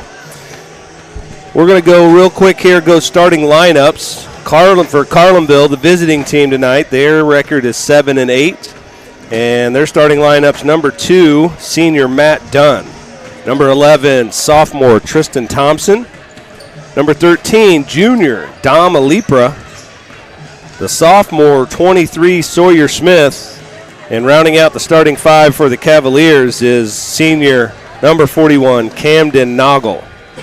When we flip over to the home team tonight, the Triopia Trojans, they are also 7-8 on the season. And their starting lineup: senior Evan Bell, number 2. Number 3, Austin Struby, who's also a senior. Number 4, Caleb Carpenter, who's a junior. And then junior number 20, David Richards. 33, KJ Beck, the senior, rounding out the starting lineup for the Trojans tonight. It's been a long day, but it's been a good one. We've had some close games. Some exciting games, and let's hope that this 8th game of the day is just like some of the other ones. I don't know about predictions, Tyson. What do you think? We got number 6 seed Triopia 7-8, number 14 seed Carlinville 7-8. I got my man Tyson Brown on here with me. I don't know. Both teams are 7-8, so it could be a good one. I think we're in for a good Carlinville. I know they beat South County, but yep, I heard that too. I know they beat South County, so we may have a matchup here that could keep us excited for this last game of the night. So we're going to take a little bit of a break. We'll be back in about 4 minutes for the tip-off.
About ready for tip, Aaron Littig, Tyson Brown. And then we also have Briar Ettinger here with the headsets on. How old are you? 9. 9. He's 9. But so, I'm a professional. But you're a professional, he says. Well, we'll see. If you see a kid go flying and you're watching, it's because he said something I didn't want him to. But anyway, we're getting ready to go here. Triopia, Carlinville, last game of the day. Be exciting to see what happens here. Officials tonight for this one, Matt Olson, John Hohenberry, and Phil McCarty. And the Cavaliers are taking the whole time there. They're ready to go.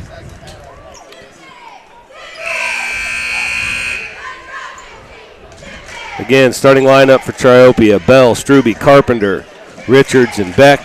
For Carlinville: Dunn, Thompson, Alipra, Smith, and Noggle.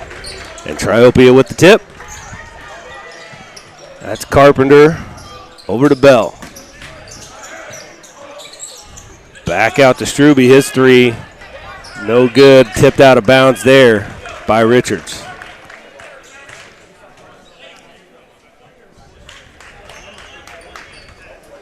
Ooh, I see a lot of Dwayne Samoa Wades out there for Carlinville. I like that. I like those, man. That's number 11. That's Thompson.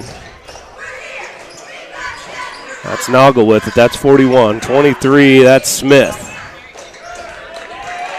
Good hustle by Richards there. Yeah. Surprised he didn't maybe pick up a little bit of a foul, but that's 13. Alipra knocked away there. That's Carpenter.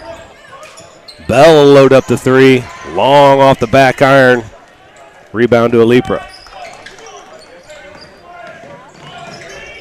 Alipra working against Richards. Jump stop. Little jump hook there as well. Good box out by Beck. Ooh, maybe an extra one. Richards fires it up. No good there. Rattles out. It's going to stay here, I think. Yep, looks like they're staying on this end.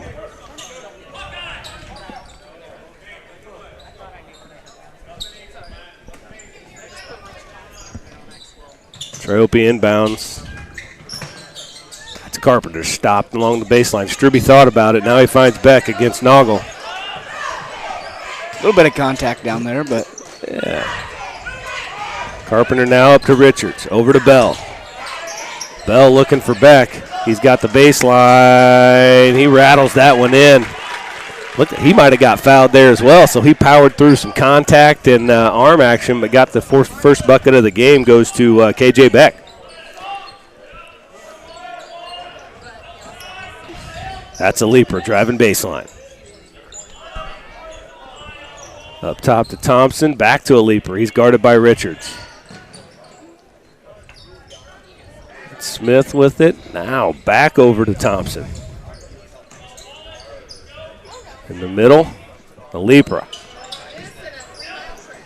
That ball's knocked away. Shot no good. Beck with the rebound. Outlet pass up ahead to Struby. Getting it out quick. Yeah, they're looking to run a little bit. That's Bell with the up and under reverse layup. 4-0 Triopia. Carlinville struggling right now with Triopia's defense. They're not getting any good looks. It's like Triopia's not letting them get into a flow offensively. Yeah, there. their offense they're not moving well. That's Smith, Sawyer Smith there with that.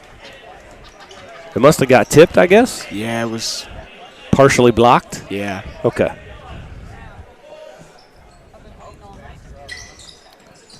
Back into Alipra. Drives middle. Nothing there. Up ahead to Carpenter. Carpenter, nice spin move. Ooh, that's going to be a travel, right? Yeah. That's Thompson. Got the rebound, kind of lost his footing.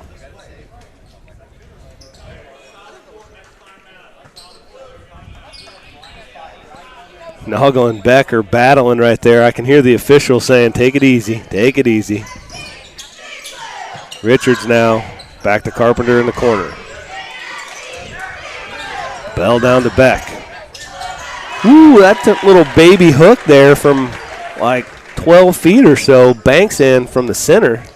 Yeah, if you're 41 there, you really want him taking that shot. Yeah, good defense. He's going to make that. You'll live with it. Yeah. Back with the block. That's Struby.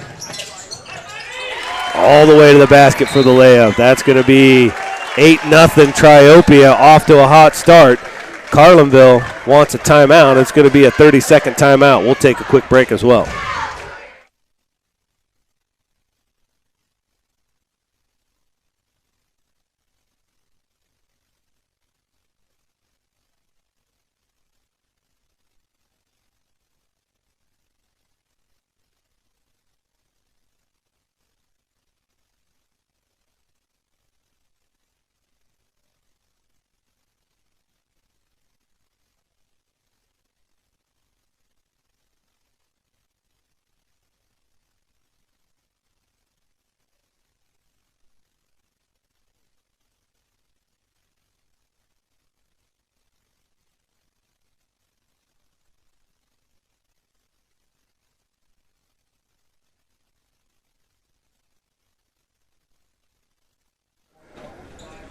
Coming out of the timeout, Triopia leads at 8-0. We got Chad Moore doing some specific cleaning there. Doesn't even have the mop. He's got the rag out. Chad Moore, nice work.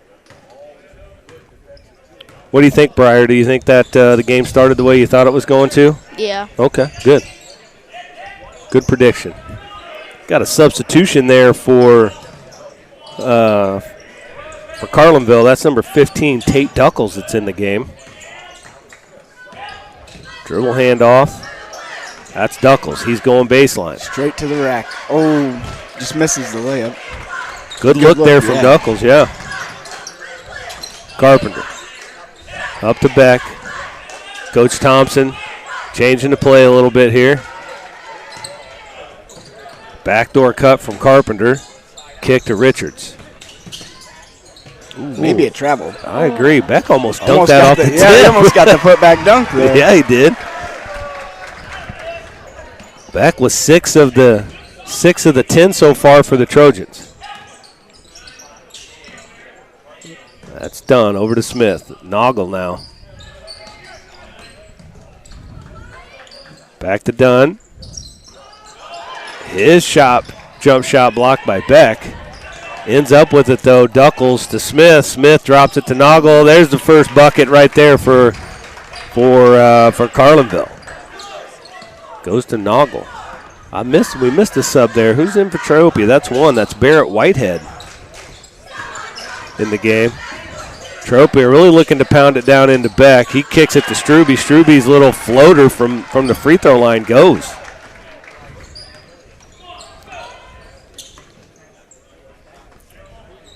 Duckles with it. I like Duckles. That's a good name. The non-common names are easy to remember. Like, you can associate it with. You got Noggle, Duckles. Yeah, whenever those kind of names stick in your mind, and they're easy to remember. Good back door. Yep. We can get 2 there. That's done. Gonna get a couple of free throws.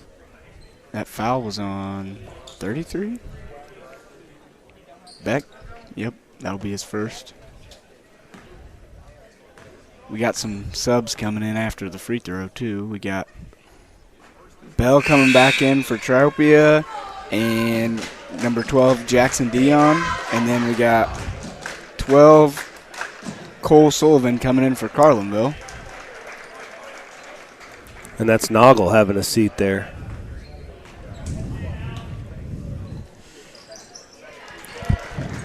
That's Dunn that got both of them, I believe, right?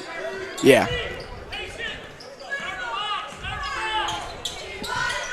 Carpenter being the general up there, point guard, getting the troops set where they need to be.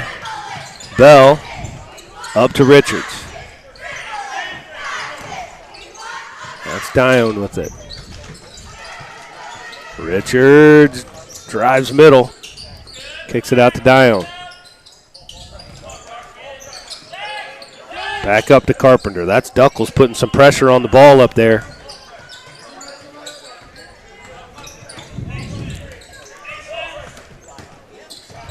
That's Bell going to get the hoop and the foul. He'll get a chance for a three-point play. Triopia getting pumped. Yeah. Showing some excitement there. You got to play with some excitement, don't you think, Briar? Yes. Yeah. I agree, bud. We got Brock York checking in for Triopia and bringing out Caleb Carpenter.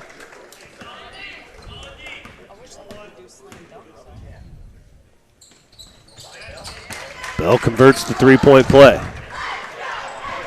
Tyson, it's probably, I mean, maybe not Carlinville, but you probably know most of the Triopia kids, right? Yeah. At least know their names or know who they are. So yeah, there's a couple that I didn't know, but yeah, most of them I do know. And Duckles, that thing just kind of hung on the rim there for a second and just trickled in like Tiger Woods' chip many, many years ago. It just hung there and then finally went. Did you ever see that? That's good. No. Struby checks back in. Richards to the bench. 15-6. Triopia has put their stamp on this game in the first quarter here. Duckles gets it to go. Who's that? That's 32. That's York. Okay, you already got that. All right.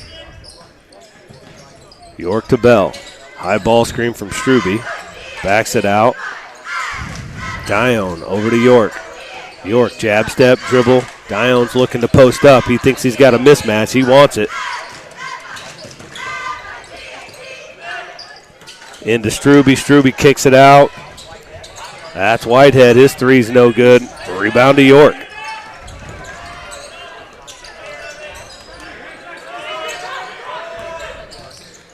Bell now right at a minute. with Beck out, I feel like Carlinville's playing well. They're matching up a little better, so they're playing a little better defense here. Yeah, that's they're not having to worry so much about that post guy, so they don't have to dive down as much. It's certainly changed the offensive end, Tyson. Yeah. Dione down to Struby. They're going to get Duckles with a hold.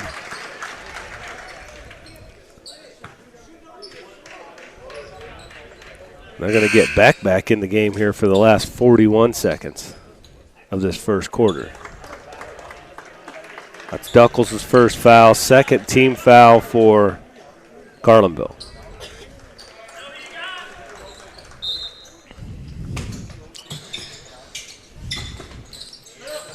Noggle. That's a tough shot. Noggle was right on him, using that body to force him out. Good defense, just better shot. Yep. Good offense beats good defense.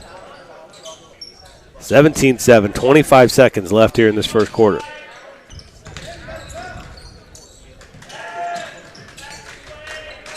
That's Thompson. Oh, who's 12? We missed that. Oh, that's Cole Sullivan. Okay.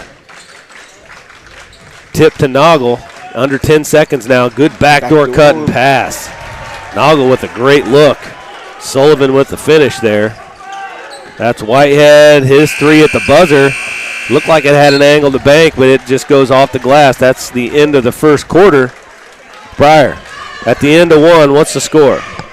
17-9. Who's winning? Triopia. All right, we'll be back for the second quarter.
Let's go. 17-9 after one quarter. That Sullivan just comes out firing. Long rebound to Carpenter.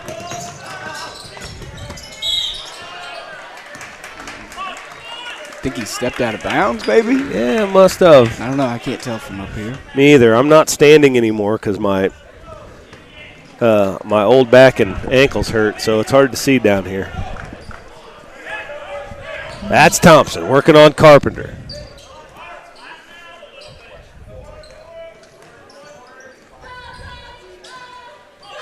Triopia has slid into a zone.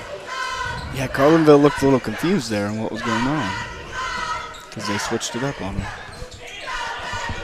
Sullivan down to Dunn. Back up top. All the way in the corners to Duckles. Beck just shoves Sullivan out of the way. Knocked away. Ball loose on the floor. Carpenter with it. That's Whitehead. That's going to be a foul there on Dunn.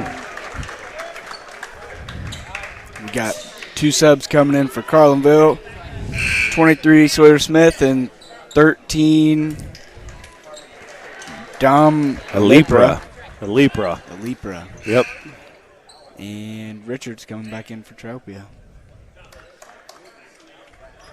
Tyson, does it feel like a long time ago that you were doing this, or does it feel like just yesterday that you were playing in the Winchester tournament?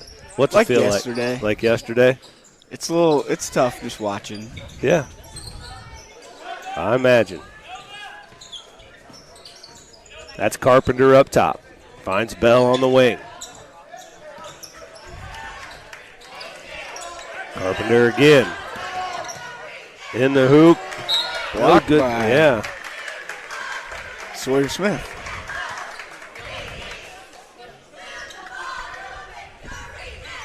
Triopia underneath their own basket. I feel like this is going to be a step back lob for Beck. Nope. 5 seconds, yep. Nice defense there by Carlinville. I feel like they've picked up the pressure a little bit on the defensive end. They're starting to be a little bit more physical, trying to bring some pressure, the intensity. So maybe that'll help them get back in this ball game. That's Alipra. Thompson surveying the court. Triopia back to their man-to-man. That ball, yeah, that for sure went off of Duckles. Good call there by Mr. Hohenberry.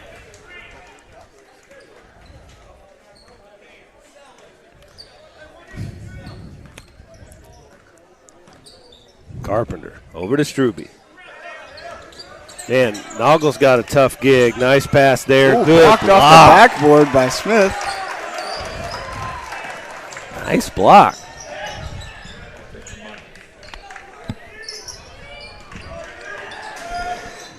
That's Thompson. Up to Noggle.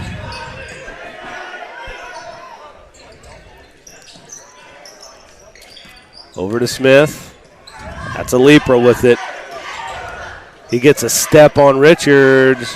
Running one-hander too long. Up ahead now to Carpenter. Carpenter bounce pass, threads the needle, but threads the needle between two of his own players there. Good look. But what I was saying about Noggle earlier is he's got a tough assignment. Yeah. You know, he's got a size disadvantage in terms of height, but his only chance is to muscle Beck out of there, and he's working his butt off in there, trying not to let Beck get his spot, but that length is a problem.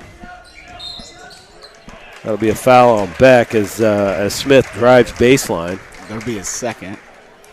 That's just what Carlinville needs to do, though. They need to not be scared of going into the lane into Beck and need to go right at him. Yeah. To try and get some fouls, you know. For sure. So Beck's going to have a seat. 5:28 left to go here in this first half. We got 34, Andrew Hobrock checked in for Triopia. That's Alipra. Passed on away by Bell. Duckle's going to try and challenge him.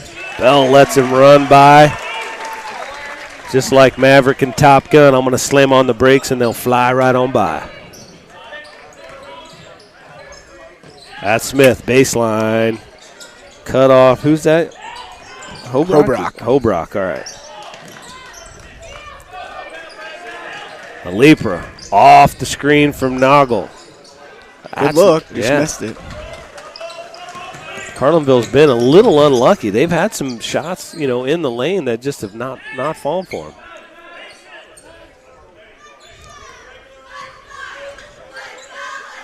Bell on the wing. Up top to Hobrock. Carpenter rejects that ball screen, but he gets blocked from behind there by Smith. He's had a couple good ones. Yeah. That's Thompson. His pull-up. No good. Rebound to Hobrock.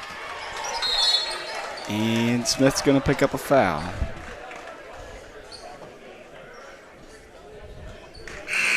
That'll be his first. We got Dunn and Sullivan checking in for Carlinville, and Whitehead checking in for Triopia.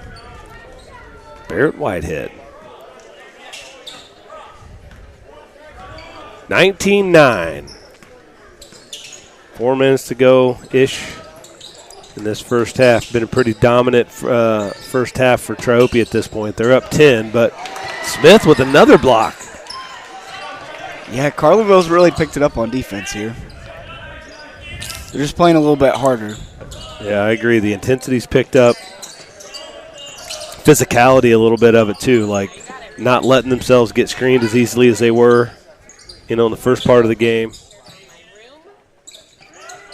So that's a leaper. Smith hedging out on Carpenter. They'll switch back now. Long three from Struby. Got it. Coach Thompson wanted a timeout, but didn't. Ooh, I thought he traveled, didn't he? Yeah, he did. That's Dunn. Dunn now driving in the middle. Floater.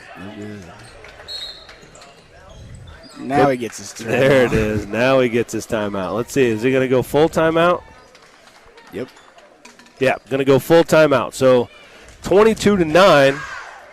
Triopia is going to take a full timeout. We'll take a break, too.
.320 left. 22-9. Triopia leads it. Struby going to set up a play here. That's Bell. That was a weird cut there by Whitehead. Yeah, I think he was maybe trying to get into the way. I don't know. It looked like he was sprinting in to set the hardest ball screen of all ever. And then he just, stepped around him. That was strange. Duckles picks up the foul there. Banks open. Bell banking in a free throw. Shaking his head as he does it. If it goes in, it goes in. That's true. That one's long. Hobrock with the rebound. Finds cutting Bell. Set it up, Coach Thompson says.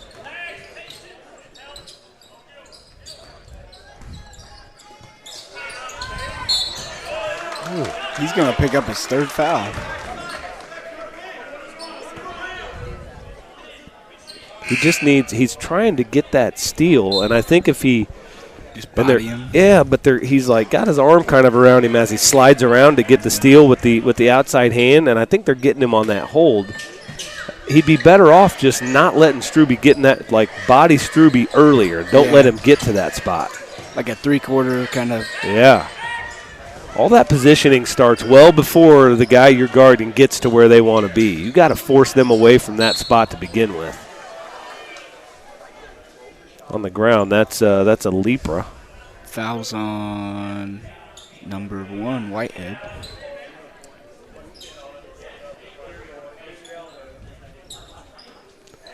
no real foul trouble to speak of. Beck has 2, but or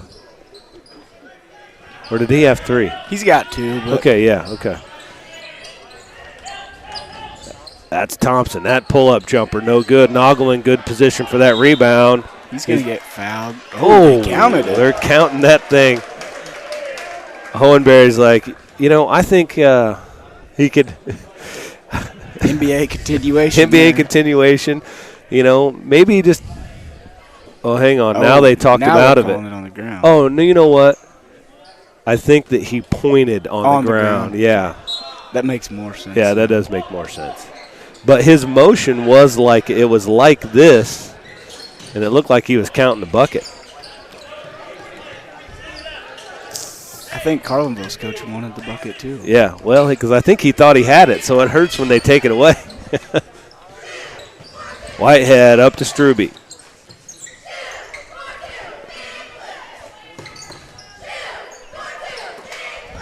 Hobrock with it now. Back to Whitehead in the corner. Almost stolen away. Struby stolen by number 11.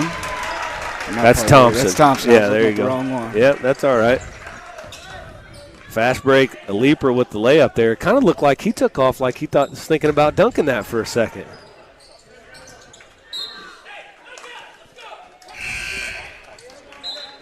We got Smith checking in for Carlinville. And out goes Dunn.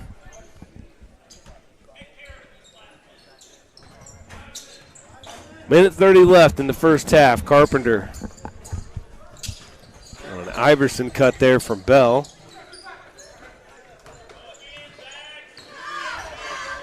Carpenter's going to reset the offense. Yeah, he is. A leaper about got a poke away steal there.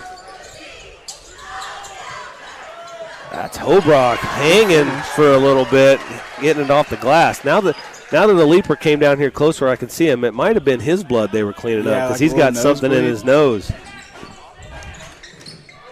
The leaper, a good left-hand finish there, right? Hey, Briar, that's the importance. Anybody ever told you about being able to use both hands? Yeah. Okay, I know you're a lefty to begin with, but you got to get good with your right. I've been working on my right hand. All right, that's good, bud.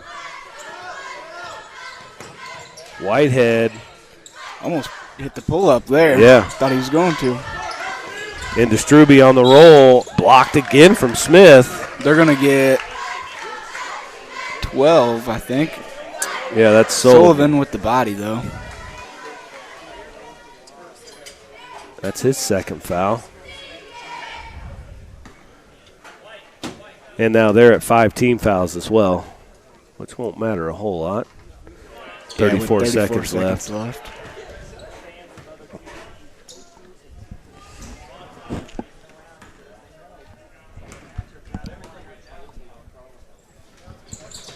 Struby gets the second. That's a leaper with it. Is Triopia in a 1-2-2? Looks like it. Yep, looks like they switched it up there. They'll get that down to Thompson. He'll get a bucket. Good ball movement there by Carlinville. Didn't take him as long to recognize that zone D and get switched into something there that time. That score right there doesn't really hurt Triopia, though, because they get a shot at the last second here. Yep. 1 second left. Carpenter's got to get rid of it, unaware of the time. And Struby drains it after the buzzer. But that's going to do it. One half of basketball. Briar, tell us what the score is. 26-15. In favor of? Triopia. All right. That's halftime. We'll be back.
26-15 halftime score in favor of the Triopia Trojans. Carlinville had trouble scoring, I mean, obviously by the score, but Triopia's defense really forced them into a lot of tough shots, not knocking a lot of easy shots down either. So we'll see what adjustments Carlinville makes here to try and get back in this ball game. It's only 11, but it feels, we were talking off air, Tyson, that it feels like it's a lot more than 11.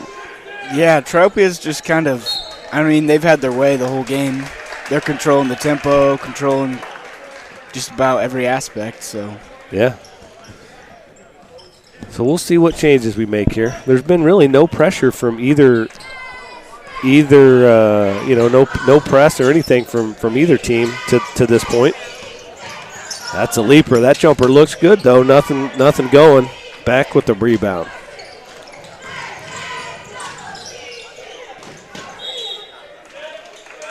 That's like Thompson that knocked that one out. Right off his knee.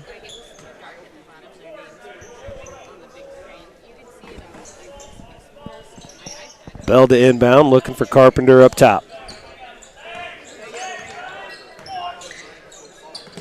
Ooh, I thought Dunn could have stole that pass. He was right there in that passing lane. Good help by 23 there. And going to get a reach there. Is that Carpenter? Yeah, Carpenter's going to pick up his first there. That's Thompson. Finds a leaper at the elbow. Dribble handoff. Another one there. That's done. Smith over to Noggle. He's going to take it all the way down and in. Bully some people around. Lay it up nice and soft off the glass. Yeah, that was a nice little move. Kind of got the defense jumping a little bit. Just went splitting. That's Noggle. That's 4 points for him. Richards now up to Beck. Beck goes and sets that screen. Carpenter trying to turn the corner and get downhill. Jump ball. Be Carlinville ball there. Carlinville's trying to make a run here. They're coming out ready to go. Yeah, they just got to get a couple more buckets on offense, you know. Yeah, they can't come away with empty possessions. Yeah. That's Thompson. Smith. Alipra. Back to Thompson.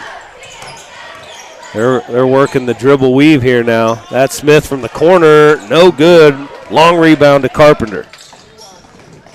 Trying to make something out of nothing there. Good Again, loses it. Thompson. It's going to be Triopia's ball.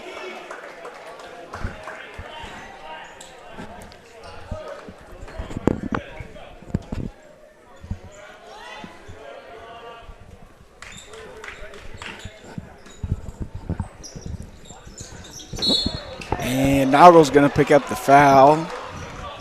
Working to get around Beck there. That'll be his first. Yeah. Richards with the inbound. Carpenter steps right in front of Alipra. And Carpenter gets an and one. Get a chance at an and one, right? Mm-hmm. He's got to knock this free throw down first. Oh, there's an and one up there. There it was. 28-17. Right at 6 minutes left to go here in the third. This is the free throw to make it a three-point play. All right, Thompson across the timeline. Smith. Dribble drive. Back out. Thompson again. Over to, whoa. What we got there? It'll be a hold on Bell, I think. Yeah, I think that's what they're called. Yep. And Duckles is going to check back in for Noggle. Noggle's going to have a seat. That's my man Duckles back in the game.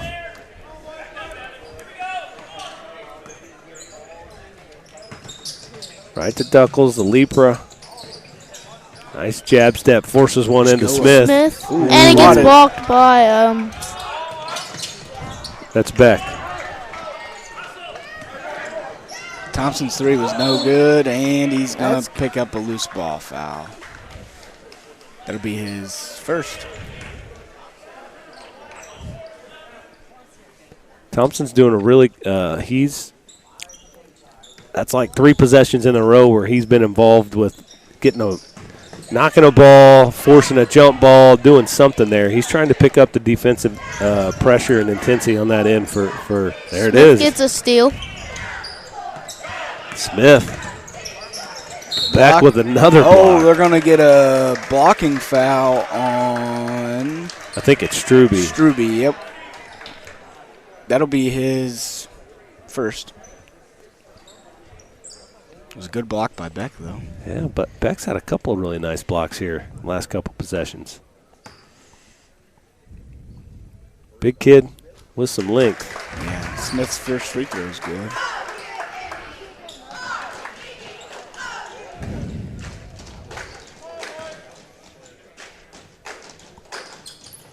And he knocks the second one down.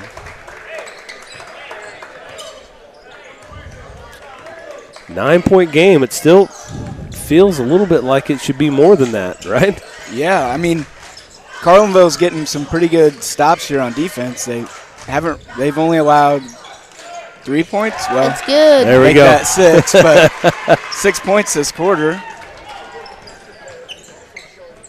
Richards, that's Richards from the corner. It's his first bucket of the night.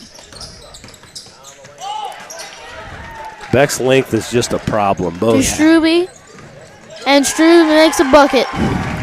There's a good look there for Carlinville. Yeah, it was the right. I mean, it's the right. It is the right look, but Beck just both affecting shots and then passes. He's just so long. Yeah. That's done. Nice hesitation, dribble, spin move, right into Beck though. That's going to stay here with Carlinville. We're getting Dion and Whitehead back in for Triopia, and who do we get for Carlinville? They did come in for Carlinville. Noggle's back in the game. And Dunn? Yeah, I think he was in though. We're all right. I think we got the Noggle spin move. Nice shot fake. They're going to get him with the charge. That's Dion holding his ground there. Snoggle's third. It was the right idea, just gave him a little too much shoulder. Just a little too forceful. Struby for 3.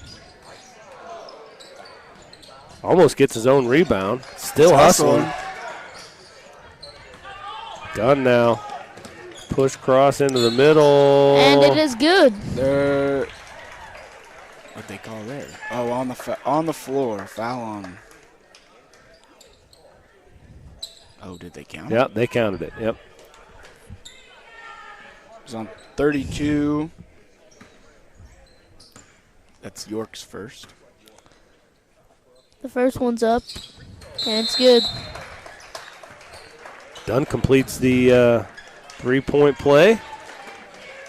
Makes it an 11-point game. Got a 30-second timeout. We're going to take a little break with it.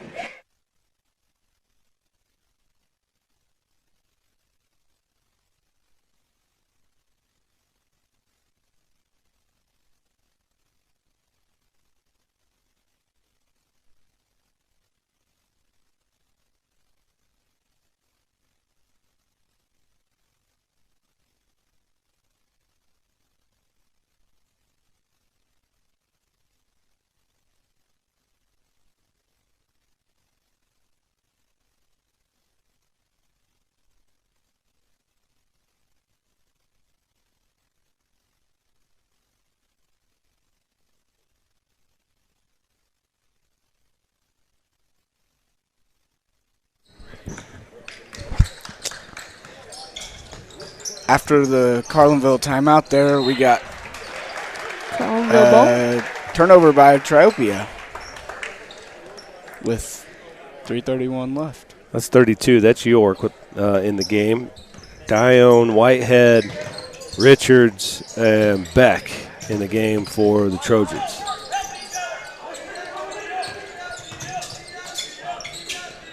Noggle. Duckles. They're working over there, but Beck almost took that one off the rim. yeah. And then he's going to pick up his third foul. Yeah, he about snagged that right off the rim. No, they got that on Whitehead. Oh, they called that. Yeah, but he did. He about took that right because the shot was short. First one's up, and then it's good. No good. Whoa, a little quick on the trigger there, huh, bud? Carpenter's checking in for Richards, and Smith comes in for Dunn.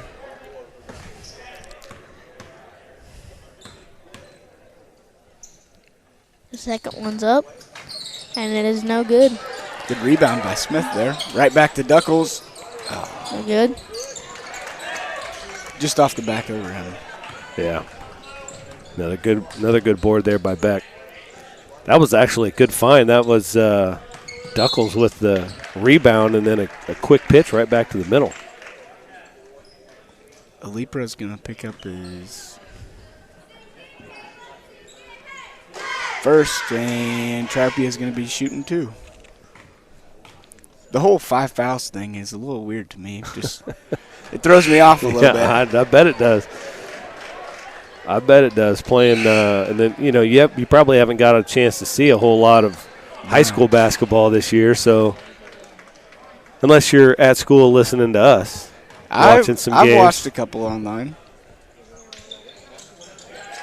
Carpenter gets one of them. You got your roommates and people in your dorm excited about West Central basketball yet, or what? No, they haven't. They haven't jumped on that train yet. All right. 34-22, Carpenter over to Whitehead. Oh, he's wide open. And Foul gonna be on. Thompson's going to pick up the foul there. That was just an unlucky foul. Right Yeah, it was. But Whitehead was wide open. I'm surprised he didn't, after he came off that ball screen, he kind of lost his defender and nobody rotated back to him. First one's up, and it is no good. Noggle comes out. Duckles comes out. We get Sullivan, and I didn't see who the other That was 12. Yeah, I didn't see it either. I think that might be Dunn. Dunn came back in. Whitehead gets the rebound, too. Back to Whitehead. Little spin move.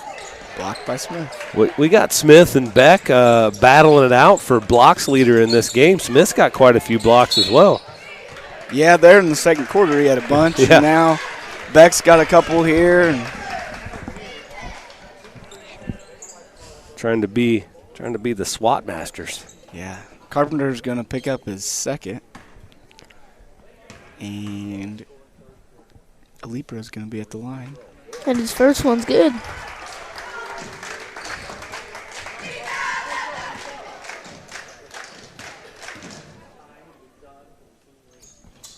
Second one's up, and it is good.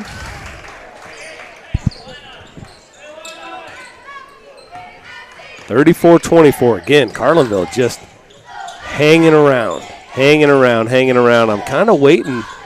A lot of times when you let people hang around on that 10-point mark, you're waiting for a run of some kind. Yeah, it's bound to happen.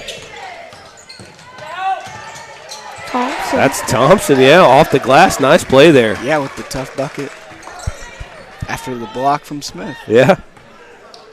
I wish we were up here keeping stats so I knew what the block situation was. They got a battle going on. We need us a little stat keeper. Someone just Yeah. sit here and keep stats. Breyer, keep stats. It's too late now. 34-26. Alipra's going to pick up another foul there. Yep, that'll be his second.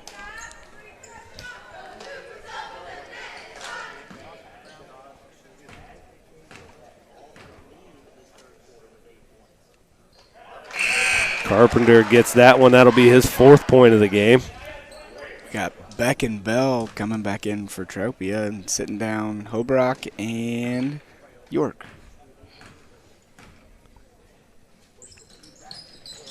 Second one's up, and it is good.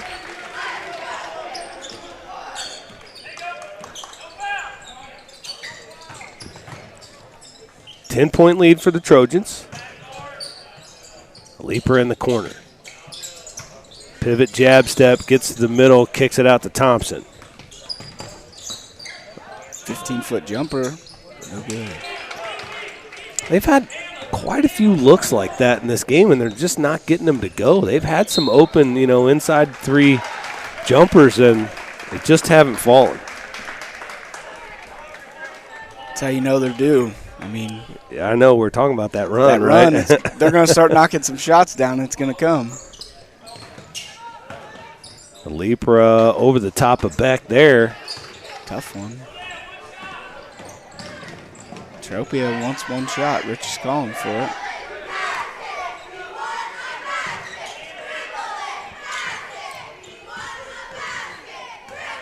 We were talking earlier today. It's happened quite a bit. People run 40, 50 seconds off trying to get that last shot, and they end up really just something happens, and the other team ends up with 2 points somehow, like somewhere. A turnover, like right there.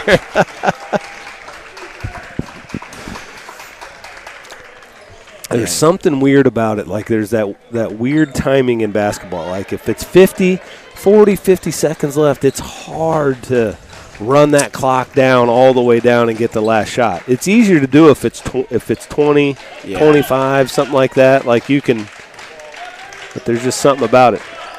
Well, I feel like when you're trying to run the clock, it doesn't go down as fast. But when you're just trying to play or like you're just working your offense there. Wow. Back to Lepra for two. That ended up working out for Carlinville. Tough shot there by Lepra to get it, but Triopia with the kind of senseless turnover and allows Carlinville to cut that lead going into the fourth quarter. Bring it down to 8. We'll be back.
Well, we've been talking about Carlinville making a run. They got 8 minutes to do it. And they got that lead under 10 for the first time in a while, I think. Yeah, they had it down to 9 at one point. Okay. With like 6 minutes left in the third. But then it got back up to like 12 or 14 at one point, I think. Thompson to Lepra. Noggle.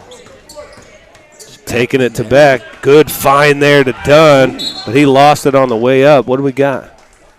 Staying here. Okay, it went out of bounds. I thought it ended up with Beck. Yeah, we got Richards coming in for Whitehead.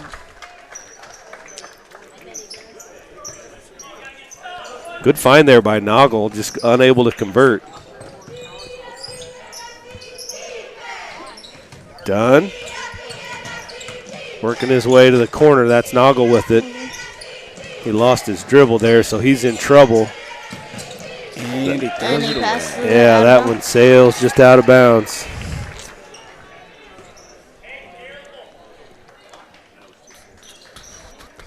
That was a big possession. They score. If they can score there, they get it down to 6. Yeah, and that'd be 2 straight possessions of scoring. To Shrewby down low, and he kicks it out. And the three-pointer is good. That's Carpenter. Bringing it back up to 9. Noggle. Noggles for 3. No good.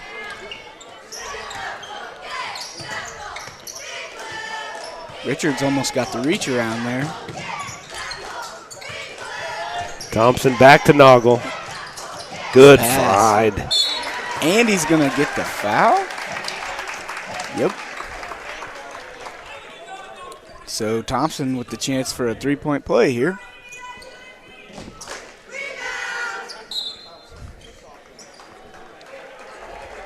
The scoring in this game is pretty even. Yeah, it's like, especially look on the Triopia side, there's 8s and 10s, and same thing over First one's up, and it is good. Yeah, they got 8, 4, 4, 5, 3 on Carlinville side, and 8, 3, 8, 8, 10. Ooh, Bell saves that. I heard Coach yelling, 2 hands. That's Struby down. Low.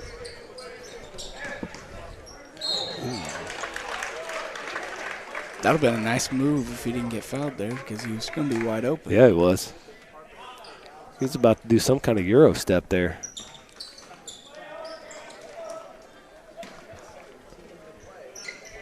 Bell looking the inbound, gets it to Carpenter.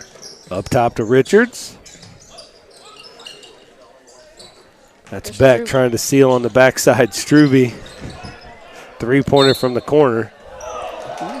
They're going to say that it's Carlinville ball there. I'm not sure that didn't go off done right there. I didn't see. I was looking down at Breyer, so I didn't see what happened. But it sounded like the reaction was along with that's a bad call. But It's basketball. that's the way it goes. You just got to go next play. It's always next play. Thompson up top. Back to Thompson.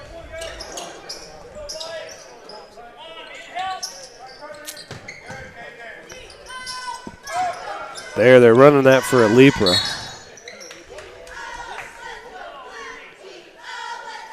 They're going to get That's going to be on Carpenter. Carpenter with his 4th foul here. I didn't really see that one. I didn't either. Well, there was a bunch of bodies there around around kind of a screen, like a double screen almost. So it's kind of hard to see.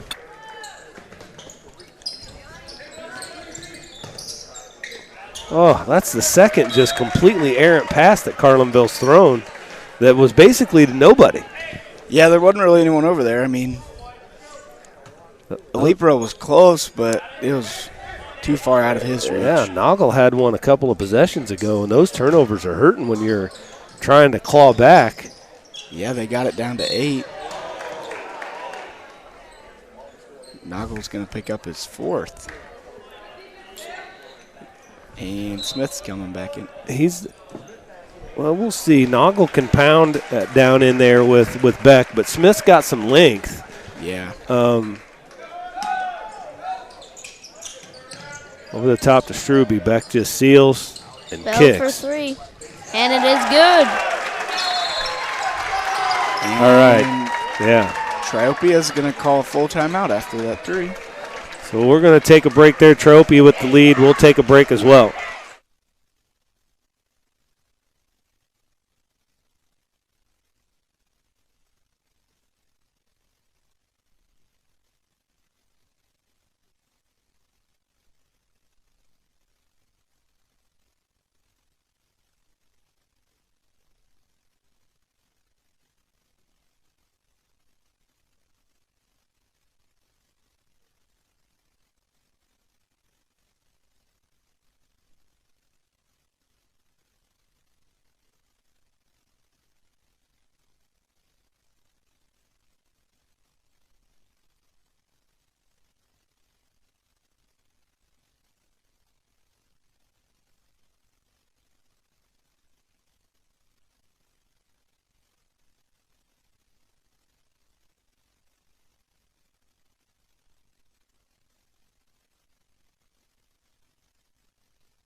.509 left. Triopia on a bit of a run here. Has extended that lead to 11. And that's Thompson. High ball screen from Smith. Almost knocked out of bounds. Duckles curl around there. That's Smith from the baseline. Nothing but net from him.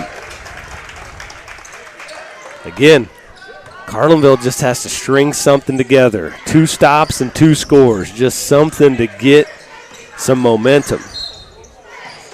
Richards was coming back, or I'm sorry, not Richards. He was going to score, but Smith was about to get another block right there. Yeah, that foul was on Thompson.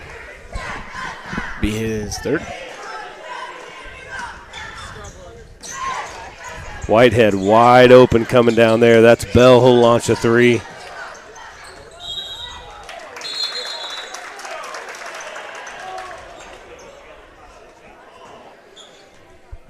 What'd they call there? Well, he called it out of bounds off Beck, but Phil hops in and has a discussion, and they switch it.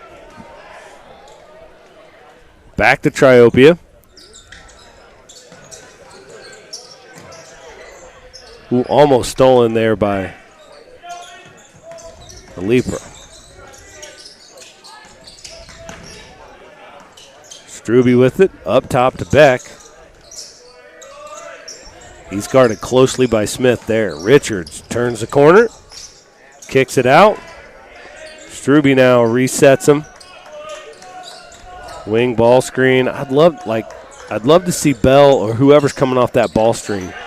Well, good pass there. Come off hard. Come off hard, and then don't just take one dribble off the screen and then stop dribbling. Yeah. Like, even if you're not going to attack, keep your dribble and let the defense kind of play out and get yourself some decisions to make. Yeah, let your screener actually get a chance to roll.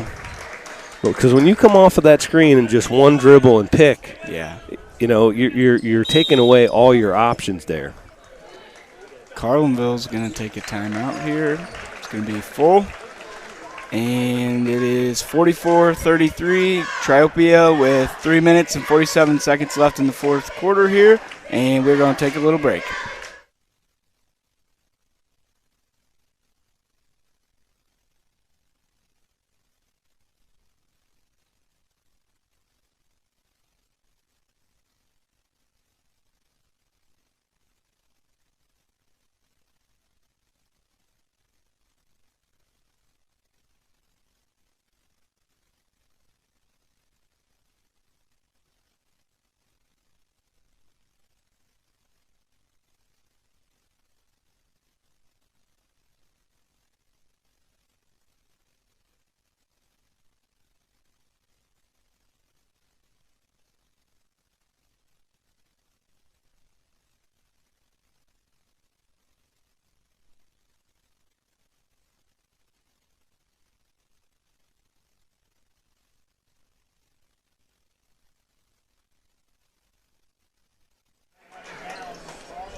(44-33). 3:47. Carlinville has got to make this run if they want to make it a game here. This is getting down to. Good curl screen right there. And that's a Lepra. A Lepra with the bucket. Now, that's a good start. If they want to make it, they got to get a stop and another bucket here. Richards to Bell.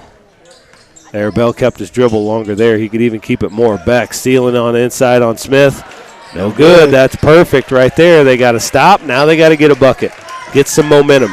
Mr. Momentum needs to be on their side.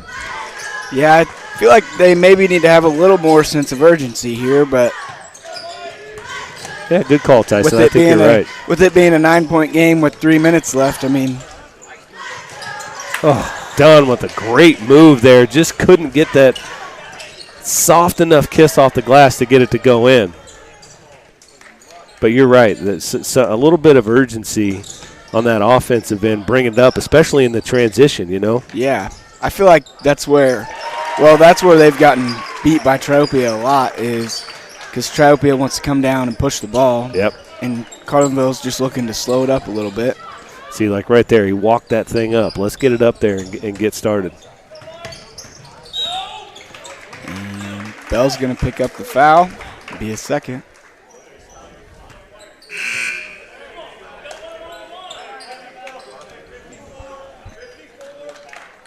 Carpenter's going to come back in for Whitehead. So let's talk about team fouls here. This is the 5 thing is going to start coming into play. Triopia has 4 team fouls. And they just picked up their 5th. Wow. So he's going to shoot 2 free throws now. So that is exactly what Coach Thompson does not want. Yeah. Is them able to score points with no time running off the clock. These 2 free throws right here will be pretty crucial if he can knock them down.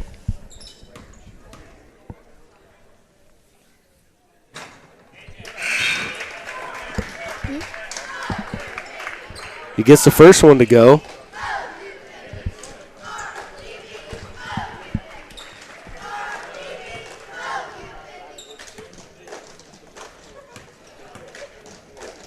Ten-point game.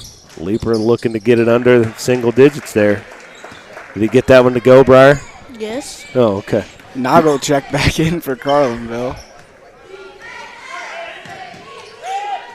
And Noggle's got 4, right? Yeah. Don't want to pick up your 5th right there. Back, man. Big rebound there and put back. It's like every time Carlinville gets close to something. Yeah, Triopia's got 3 scorers in double digits now. 2 missed shots there, both by Leaper and Noggle. Under 2 minutes left. And Triopia is going to play keep away. Yeah, Carlinville's going to have to foul. That's going to be a foul on Dunn. And Carlinville's going to call a timeout. Yep. It's going to be full. So we got Triopia up 48-37 with 1:44 left here in the 4th quarter. And we're going to take a little break. Yep.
Inbound there to Carpenter. Crossover back to Struby. Yeah, Carlinville's going to have to foul here pretty soon to give him the chance. That'll put them in the bonus there. So everybody's shooting 2 free throws the rest of the way out. And Dunn's got his 4th foul there. The first one's up, and the first one's good.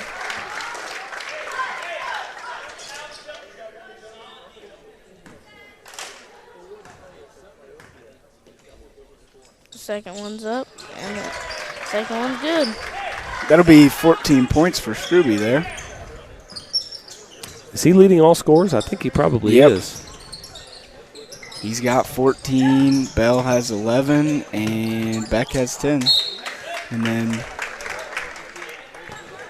I feel like Alipra's got 12. Yeah, he's had one of those games where he could have easily had 22. Like he's had some tough shots that almost went. Yeah. And it's like could have easily. He's at 12 now. He could easily have 22 and be a big difference in this game. I think, yeah, that's going to be 5 on Dunn. So number 12, Cole Sullivan's going to check in for him with 1:12 left.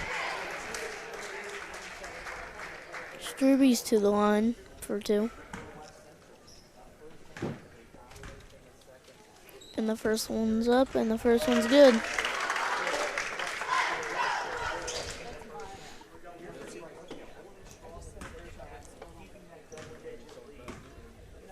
Second one's up, and it's good.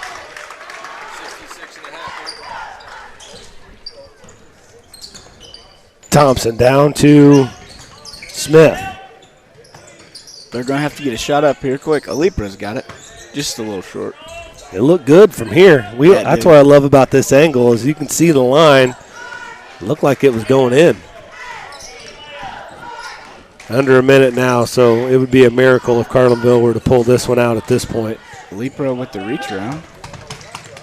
And he's going to get a layup. There it is. That gets him to 14 points for the day, for the night. They're going to have to foul here, right? I think they're just probably gonna let it go? Yeah, they're just going to let it go probably at this point. Yeah, coach is just maybe. Well, he's not telling. Coach isn't telling him to foul, but I don't know that he wants him to give up necessarily either. Like just guard hard. Just guard hard. See if you can get a steal.